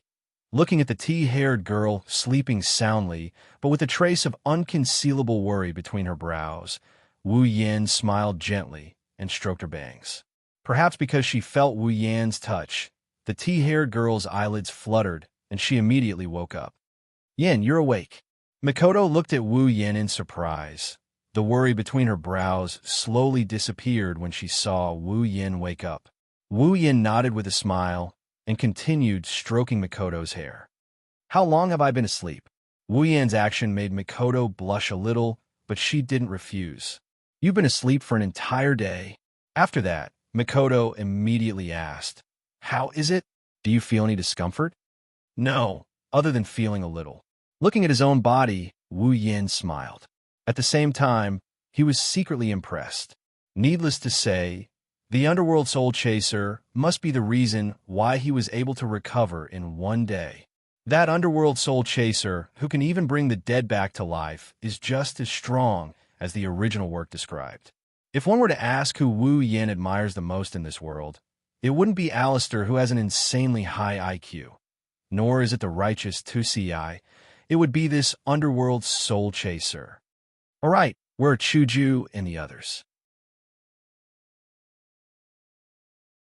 "Oh, they went out to buy some food," Makoto said, and then took off a bracelet from her wrist and handed it to Wu Yin. It was the biocontainment device that contained the sisters. "My sisters, you're all inside.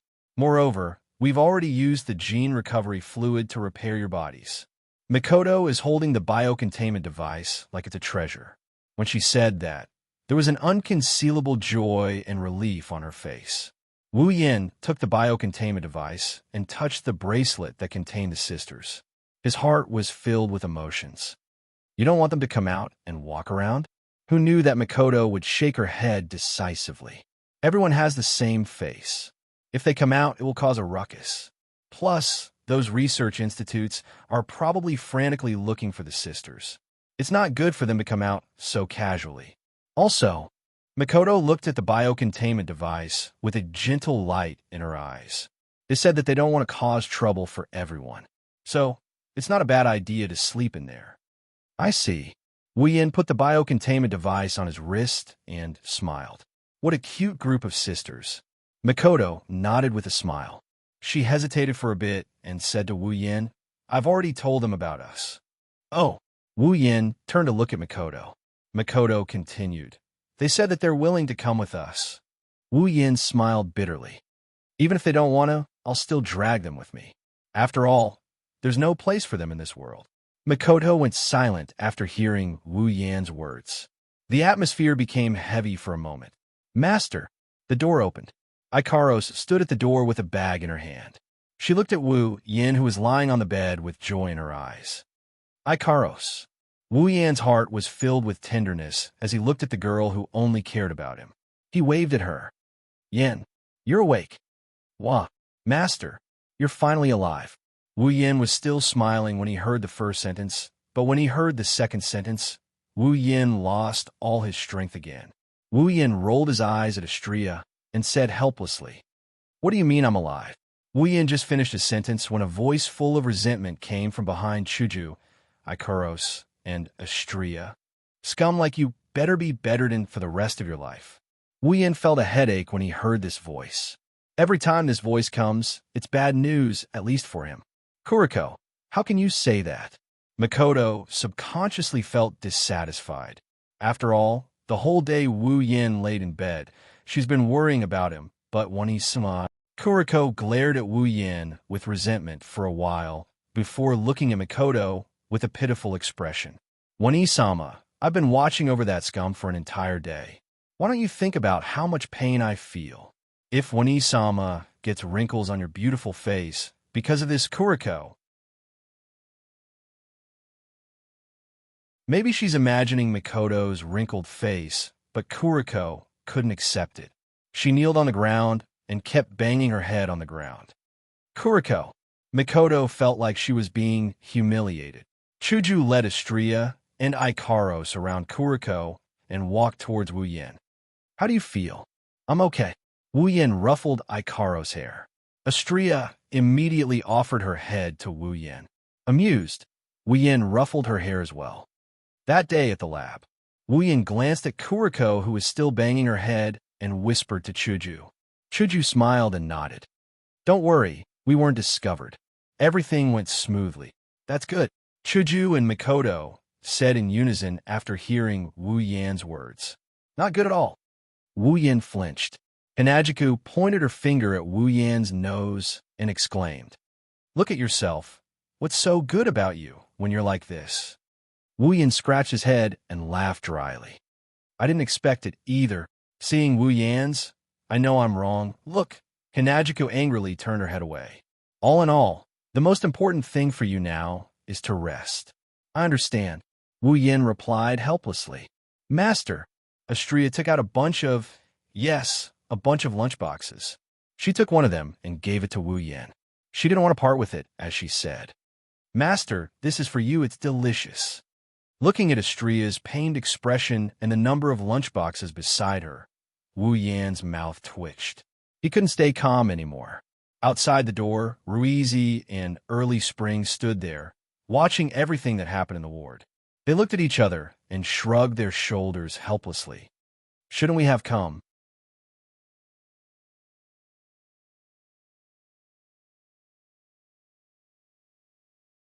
Chapter 216. Wu Yin stared at the ceiling as he laid on his bed. His consciousness entered the system. Makoto, Kuriko, and the others have already gone back. They're still students of Tokuwadai, so they can't skip class. Hanajiku, Estrella, and Ikaros also went back home. Wu Yin is the only one left in the large ward. His consciousness entered the system, and the system projection appeared in front of him. Wu Yin looked at it and he clicked on the character's status. Character. Wu Yin abilities.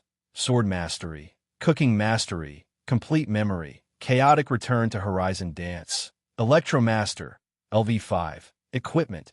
Shana of the Eastern Temple. Rank C. Dragon Armor. Rank C. Summons. Misaka Makoto. Gue. Chuju. Ikaros. Estrella Equipment Points. 171000 Item Points. 740000 Ability Points. 201000 Summoning Points. 220000 Level. 66. Character. Misaka Makoto Ability. Electromancer. LV5. Strength. B. Endurance. B. Dexterity. A. Spirit. A. Equipment. None Level. 70. Character. Gue Chuju Ability. None Strength. B. Endurance. B. Dexterity. A. Spirit. B. Equipment. White Cherry Blossom. Rank C. Level. 63. Character. Ikaros Ability. Sky Queen Mode Strength. A. Endurance. B. Dexterity. A. Spirit. A. Equipment. Artemis Permanent Homing Missile. Rank C. Aegis Absolute Defense Circle. Rank C. Apollon Apollo. Rank C. Uranus System. Rank B. Level. 78. Character. Estrella Ability. Melee Mastery Strength. A. Endurance. A. Dexterity. A. Spirit. C. Equipment. Chrysor Super Vibrating Photon Blade. Rank C. Aegis AoE Shield. Rank C. Level. 75. When he saw his level, Wu Yin was clearly surprised. When did he level up? Could it be when he defeated Accelerator? After all, Accelerator was level 70. It would be strange if he didn't gain any EXP from killing him. Furthermore, the EXP from Yujino Shizuri and Kikin Taidaku allowed him to level up once. Maybe it's because I fainted when Accelerator fell, so I didn't hear the system notification. However, 2 rank 7s and 1 rank 8 only allowed him to level up once. It was getting harder and harder to level up. On the other hand, Chuju had leveled up 3 times.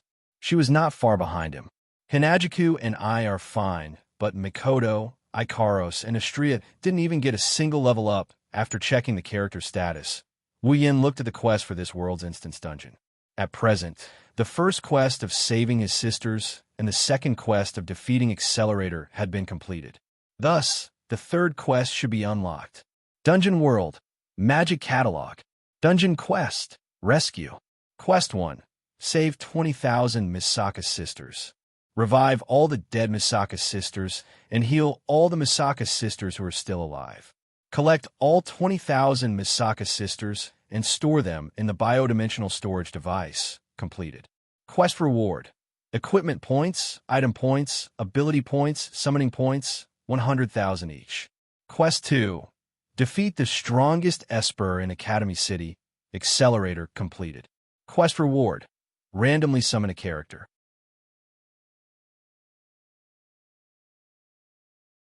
Quest 3. Seduce at least 3 characters in this dungeon world and have them willingly follow you out of this world. Quest reward. Summon a character that meets the requirements of Quest 3 for free. When he saw the description of Quest 3, Wu Yin was stunned. There is only one thought left in his mind. The system has opened its eyes. This is clearly a chance for me to expand my Crystal Palace. For a moment, Wu Yin was immersed in a world of infinite joy. A perverted smile hung on his face. He was almost drooling. Fortunately, there was no one else in the room. Otherwise, the title of scum that Hazy mentioned would have been confirmed. After the initial joy, he frowned. Even though this mission 3 looks pretty awesome, but to push down at least 3 characters and get them to leave with him willingly, this mission isn't going to be as easy as the previous 2 missions. Moreover, the choice of characters is also a problem. Looks like I'll have to prepare for a long battle. With that in mind, Wu Yin tossed Quest 3 aside and looked at the summon column. His reward for Quest 2 is the ability to summon a character at random. This reward is not that big, but it's not that small. If he gets a powerful girl, then it's a whole different story. But after thinking about it, he gave up on the idea of doing it now. In Academy City, there are traps everywhere. Ignoring everything else, identity is a problem. If he casually summoned a person, the person would probably have to stay at home and not be able to go out. So, the matter of summoning a character should be put aside for now. Looking at his character status, he still has 4 summoning points left. Wu Yin pondered if it's time for him to exchange for new abilities and equipment. This time, the battle with Accelerator made Wu Yin realize that even though he's a tier 7, he's still very weak. Ever since he transmigrated, it's not like he hasn't been hurt before, but he's never been hurt this badly. Recalling that day's battle, his heart still palpitated. If it weren't for Mikoto and the girls saving the sisters and completing Mission 1, the system's notification would have woken him up. Otherwise, he would have been buried alive in the ground. Accelerator being too strong is one reason, but more importantly, it's because he's not strong enough. Right now, Wu Yin desperately wants to increase his strength. Only by becoming stronger can he deal with stronger enemies in the future. Tier 8 is just a stage. After that, there's still Tier 9, Demigod. Originally, Wu Yin wanted to save up his ability points and equipment points to exchange for better abilities and equipment in the future. But now, Wu Yin feels that it's not a bad idea to grasp all the resources at hand and increase his strength as quickly as possible. Plus, Wu Yin already has a choice, ability, bloodline, true ancestor bloodline. Vampires born as vampires, the most special existence among vampires. Their nature is close to that of fairies. They have strong resistance to ultraviolet rays, strong vitality, and recovery. They're not afraid of sunlight or the sacred weapon Mercury. Even if they're smashed to pieces, they can recover in an instant. They have eternal life and will not age or die. They can give humans the embrace and turn them into vampires. Their only weakness is their uncontrollable urge to suck blood. Ability points, 500,000. One has to say that Wu Yin wants this bloodline because of its immortality.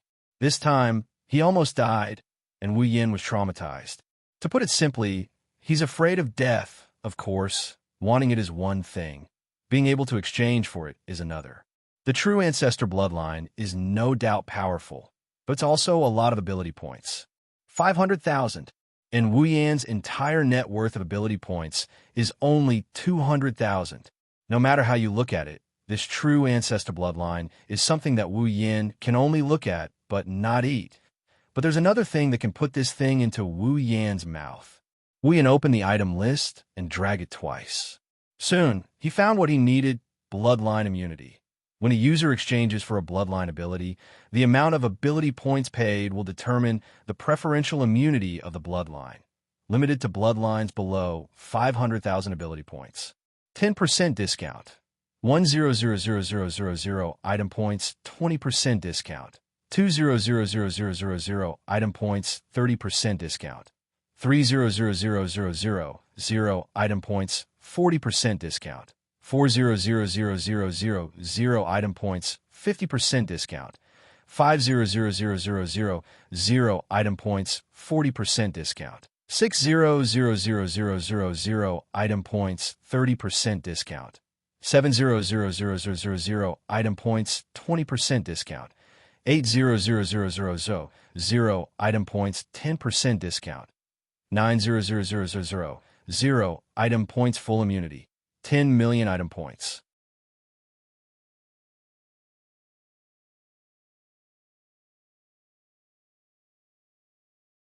Chapter 217. Bloodline Immunity. Depending on the amount of item points paid, Wu Yin can exchange bloodline for a special item. With this, he can exchange for a true ancestor bloodline. And it just so happened that the limit of bloodline immunity was bloodlines below 500,000 ability points. True ancestor bloodlines happen to be within that limit. As long as Wu Yin paid 6 million item points and obtained a 40% discount, he could exchange for the true ancestor bloodline for 200,000 ability points. Although it was a loss to exchange 200,000 ability points and 6 million item points for a bloodline with 500,000 ability points, item points and ability points were different. If Wu Yin wanted to obtain ability points, he could only exchange them with magic crystals other than the rewards from the system's missions. At least, Wu Yin had not found a third way to obtain ability points. Item points, on the other hand, were much easier to obtain. As long as it was not a lifeless corpse like a human corpse or a stone spider, almost any kind of corpse could be turned into the system in exchange for item points. Therefore, using 6 million item points to exchange for 300,000 ability points, Wu Yin was quite willing to do so. As for why Wu Yin did not exchange his 7 million item point for the bloodline immunity, it was because Wu Yin wanted to exchange for another item, White Fruit of Cleansing, a special item for vampires. If the user is a vampire, consuming it will purify the body and cancel out the urge to suck blood. If a user is not a vampire, consuming it will have no effect. Cost 1 million item points. Without this White Fruit of Cleansing, Wu Yin would not dare to accept the true ancestor bloodline, even if it was given to him for free. He did not want to become a monster that lived to suck blood, and he did not want to suffer for the rest of his life because of the urge to suck blood, just like Elkit. Wu Yin clicked on the White Fruit of Cleansing. With a flip of his hand, a white fruit surrounded by mist appeared in his hand. After exchanging for the White Fruit of Cleansing, Wu Yin clicked on the bloodline immunity and paid 6 million item points. Ding! Bloodline immunity exchange successful. When a user exchanges for a bloodline, they only need to pay 40% of the ability points to exchange for the bloodline. Note, only limited to bloodlines with 500,000 ability points and below. The effect will only take effect once. After exchanging twice, Wu Yin spent 7 million item points in exchange for a fruit the size of a fingertip and a message from the system. After exchanging, Wu Yin clicked on the ability column. There were three options: skills, talents, and bloodlines. He clicked on bloodlines and clicked on the bloodline. An ancestor bloodline. Clap. Ancestor bloodline. Vampires born as vampires, the most special existence among vampires. Their nature is close to that of elves. They have strong resistance to ultraviolet rays and strong vitality and resilience. They are not afraid of sunlight or the divine weapon Mercury. Even if they are smashed to pieces, they can recover in an instant. They have eternal life and will not age or die. They can give humans the embrace and turn them into vampires. Their only weakness is that they have an uncontrollable urge to suck blood. Ability points, 5 million. At this moment, Wu Yan's heart was beating faster. It was natural. After all, this was the first time Wu Yan had exchanged for a bloodline. Moreover, it was a bloodline as powerful as a true ancestor bloodline. Licking his lips, Wu Yan clicked on the exchange button. Ding. Exchange for true ancestor bloodline. Confirm? The system's beep surprised Wu Yan. In the past, there was no such beep. He just clicked on the exchange button. He did not expect there to be a beep when exchanging for a bloodline. Perhaps it was because there could only be one bloodline. If he wanted to exchange for another, he would have to sell the old bloodline to the system. That was why the system was so cautious. Confirm. Ding. Exchange for true ancestor bloodline successful. As the user has a 40% discount for bloodline immunity, the required ability points has been reduced to 200,000 ability points. Ding. Obtained true ancestor bloodline. Following the system's beep, countless golden dots of light of various sizes suddenly appeared around Wu Yan's body. Under Wu Yan's scrutinizing gaze, they all surged into Wu Yan's body. The blood that was originally flowing in an orderly manner in Wu Yan's body suddenly flowed at an unimaginable speed when the dots of light surged into Wu Yan's body. The blood flowed faster and faster. Logically speaking, the blood vessels in Wu Yan's body should have exploded long ago. However, not only did the blood vessels in his body not explode, they became even more resilient as the blood flowed faster. As time passed, an inexplicable fluctuation appeared in the wildly flowing blood. The fluctuation passed through the blood and spread to every part of Wu Yan's body. Then it was absorbed by every cell and every tissue. The more fluctuation it absorbed, the stronger the cells and tissues became. They became stronger at a speed visible to the naked eye. When the last ripple was absorbed by the body, the blood flow began to slow down until it returned to normal, flowing slowly. On the sickbed, Wu Yan, who was quietly accepting the true ancestor bloodline's transformation of his body, suddenly opened his eyes. There, the originally black pupils had disappeared, replaced by a pair of wine-red pupils. Wu Yan stretched lazily. His entire body felt as if it was soaking in a hot spring. It was extremely comfortable. He could feel that his body had become unexpectedly strong. At this time, if Wu Yan suffered the same injuries as when he fought with Accelerator, then this time he might not even have a scratch on his skin, let alone almost dying. Of course, this comfort was only temporary. Soon, Wu Yan's body trembled violently. His wine-red pupils suddenly turned golden. At the same time, a strong sense of hunger came from the depths of Wu Yan's body. His body shuddered violently. He felt extremely uncomfortable. His throat involuntarily moved up and down. He didn't even need to think about it to know that this is the urge to suck blood. Wu Yan tossed the white cleansing fruit into his mouth. As soon as it entered his mouth, the white cleansing fruit turned into a cold current that rushed into his body. The cold current quickly circulated in his body and washed over his entire body. Wu Yan stopped trembling, and his golden pupils returned to their original wine-red color. Wu Yan felt his body become much lighter. Wu Yan clenched his fists, and he mumbled, "That should do it, right?" After exchanging for the true ancestor bloodline, Wu Yan didn't close the system projection. Instead, he clicked into the equipment section and found a piece of equipment, Meteor Knight. B-grade, also known as the bow of annihilation. With one arrow, the enemy will be annihilated. No arrow needed, automatic homing. 150,000 equipment points. Wu Yan had been eyeing this bow for a long time. It wasn't just because it was a B-grade gold armament. It was also because the system's evaluation said that it was infinitely close to A grade. It's also because of this rating that's infinitely close to an A grade and the description that says, one arrow, the enemy will be annihilated, that he gave up on exchanging for a B-grade sword. Shana of the Nippon Den isn't at the point of elimination yet. If he can get his hands on a sure-kill bow like this, Wu Yan's killing power will increase by leaps and bounds. The moment he clicked on the exchange, a pitch-black bow that shines like stars appeared in Wu Yan's hand.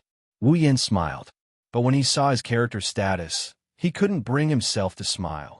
Character: Wu Yan. Abilities: True Ancestor Bloodline, Sword Expert, Cooking Expert, Complete Memory, Chaotic Return to Horizon Dance, Electromaster, LV5, Equipment: Shana the Templar, C grade, Dragon Armor, C grade, Meteor Knight, B grade, Summons, Misaka Mikoto, Gue, Chuju, Ikaros, Astria Equipment Points, 21,000 Item Points, 4,000,000 Ability Points, 1,000 Summoning Points, 22,000,000 Level, 66.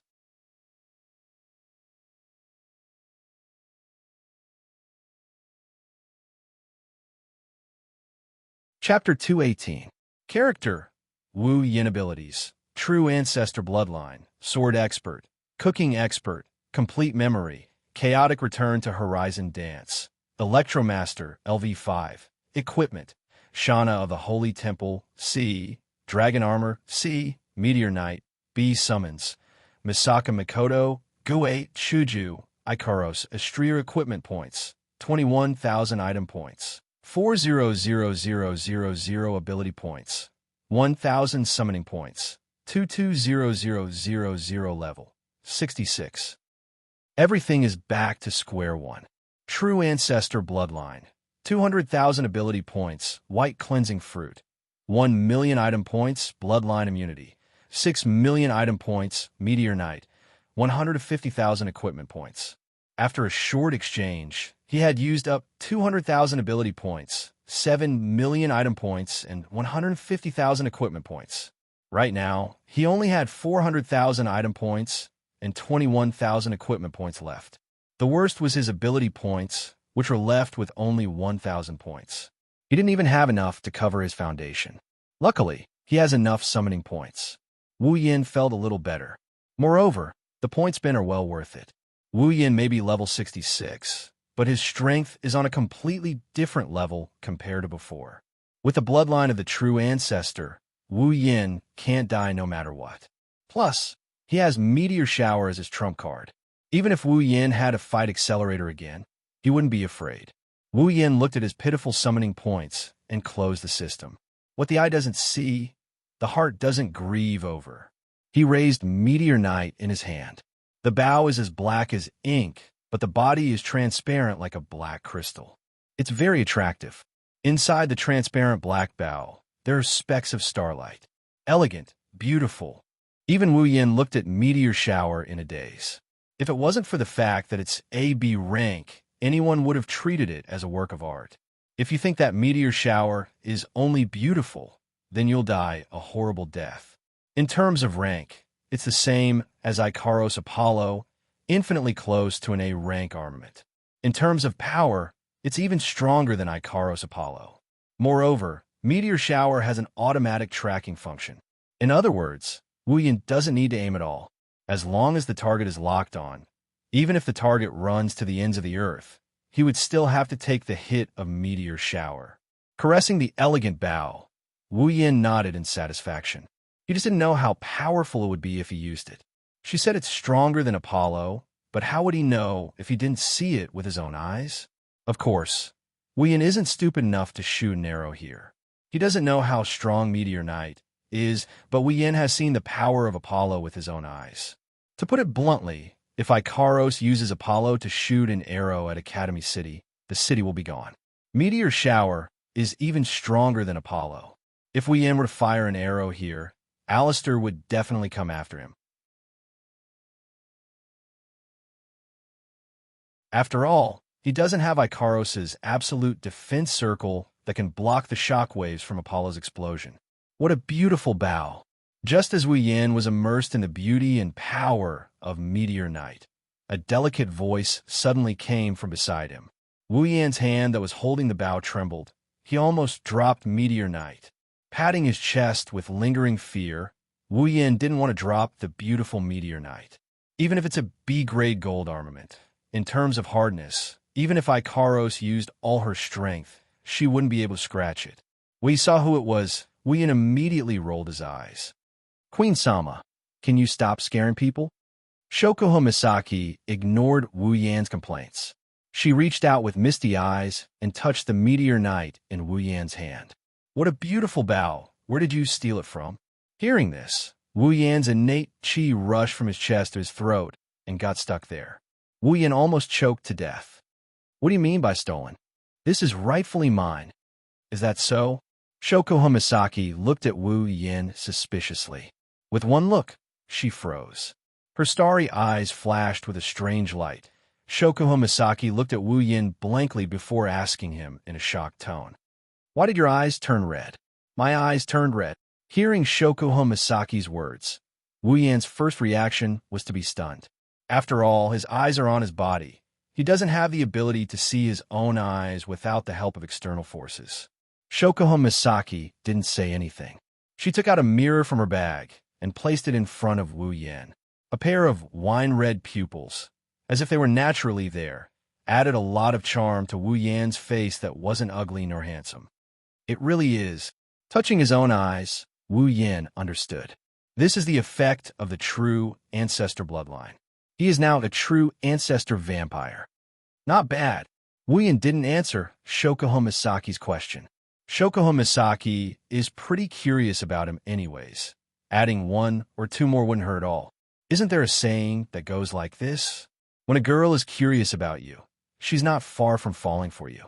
Although he doesn't know how true this saying is, Wu Yin doesn't mind making it true. After all, he has a glorious mission 3 waiting for him to complete. Otherwise, he might as well aim at Jusama first. Staring at Wu Yan's deep wine-red pupils, Shokuho Misaki's starry eyes flickered. But Jusama knows that her problem is like throwing a meat bun at a dog. It's a one-way trip. Shokuho Misaki stood up.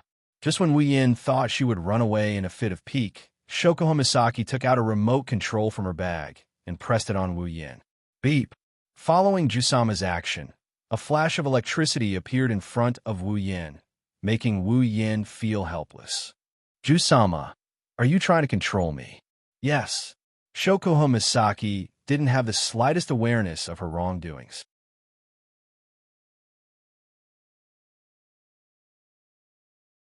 Her starry eyes once again met Wu Yan's wine-red pupils. If possible, I really want to control you. Then use psychological control to learn all your secrets. Hearing this, Wu Yin rolled his eyes. No, it's more like he rolled his eyes. Haven't you heard of it? A man with secrets is the most attractive. I've only heard of this saying among women. Men should be more attractive with deeper secrets. Well, it doesn't matter. With a flip of his hand, the meteor shower disappeared from Wu Yan's hand. It was stored inside his space ring. Shokuho Misaki raised an eyebrow, but didn't ask any more questions. She knew that Wu Yin wouldn't say anything. So she just smiled and said, "What a pity, such a beautiful bow. How nice would it be if I had it?" Wu Yin looked at Shokuho Misaki with a half-smile. Jusama, do you know that the beautiful bow you speak of can destroy the entire Academy City if you pull it? Shokuho Misaki was shocked. Then she laughed. Era, you must be joking with me. What do you think?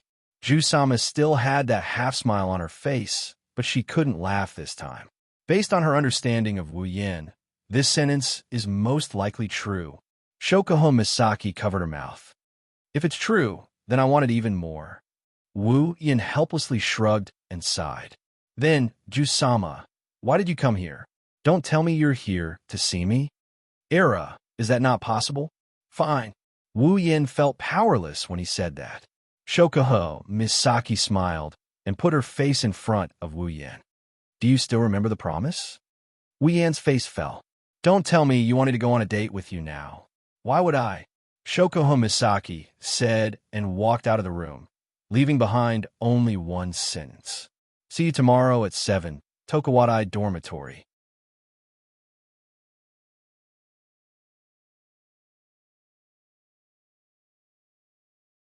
Chapter 219. Under Wu Yan's speechless gaze, Tsuna gracefully walked out of the room. Who would believe that Tokawadai's Jusama would come all the way to the hospital just to have a date? Wu Yan doesn't know how to describe his current mood. If you want to say he's happy, then a little. After all, his date is Shokuho Misaki. It's just that Wu Yan doesn't understand why Jusama is so eager to go on a date with him. Is it to attack Mikoto? Probably a little.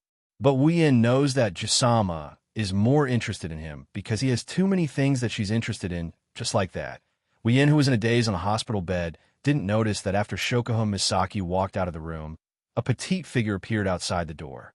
She hid in a corner and secretly peeked inside. Her eyes were filled with resentment. That person is Shiroi Kuriko. Kuriko watched as Shokuho Misaki walked away, then secretly peeked at Wu Yan, who was in a daze on the hospital bed. Her lips were tightly pursed. Her twin ponytails swayed without any wind. An inexplicable black aura covered her entire body, turning her into a true Kuriko. That despicable scum. Not only did he steal my one-isama, he even dared to have an affair outside. And it's with that Shokuho Misaki.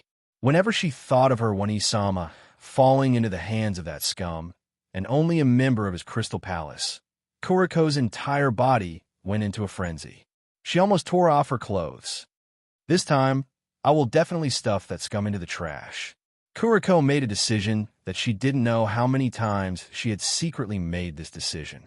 She chuckled and saw that Wu Yan was still in a daze. She immediately thought that this opportunity will not come again. With a light leap, she disappeared from the spot. An inexplicable sense of crisis suddenly appeared in Wu Yan's heart, pulling him back from his daze. When he regained his senses, it was already too late. The pink pigtailed creature showed up in front of Wu Yan with a creepy smile, straddling his bed and pressing a small hand on Wu Yan's chest. Wu Yan's expression changed when he realized what had happened. He looked at Shiroi Kuriko, who had suddenly appeared in front of him and her hand on his body. He knew that he was going to die today. Scum. Go to the trash can and think about life. Following Shiroi Kuriko's resentful voice, Wu Yan also disappeared from the room. Shiroi Kuriko was the only one left sitting on Wu Yan's bed. She was laughing coquettishly as if her scheme had succeeded. In an empty alley, a figure suddenly appeared on top of a trash can. With his head down and feet up, he firmly plunged into the trash can. F********, and %, ashen face from the stench of the trash can. He couldn't help but curse out loud. Looking at the trash can that is getting closer and closer to his face, his potential erupted as he reached out his hands and grabbed the edge of the trash can.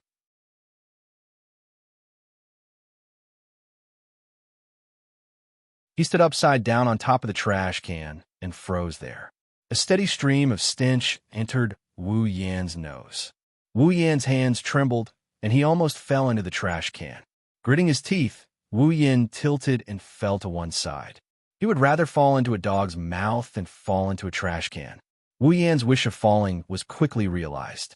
His face, which had become much more handsome because of his wine-red pupils, fell to the ground. He howled in pain. If he hadn't become a true ancestor and his body had become much stronger, he would have been disfigured standing up from the ground. Wu Yan covered his face and said hatefully, "Shiroi Kuriko, you damned Yuri girl. I will remember this." Although Yuri girls are very loving and Shiroi Kuriko is a petite and cute girl, Shiroi Kuriko has clearly left the Yuri level and is heading toward the pervert level. Against a pervert, Wu Yan believes that he can still bear to do it. "Mikoto, why are you so popular?" Muttering to himself, Wu Yan didn't notice that because of his words, he had attracted another person's attention. "Hello. May I ask if the Mikoto you were talking about is Miss Saka Mikoto?"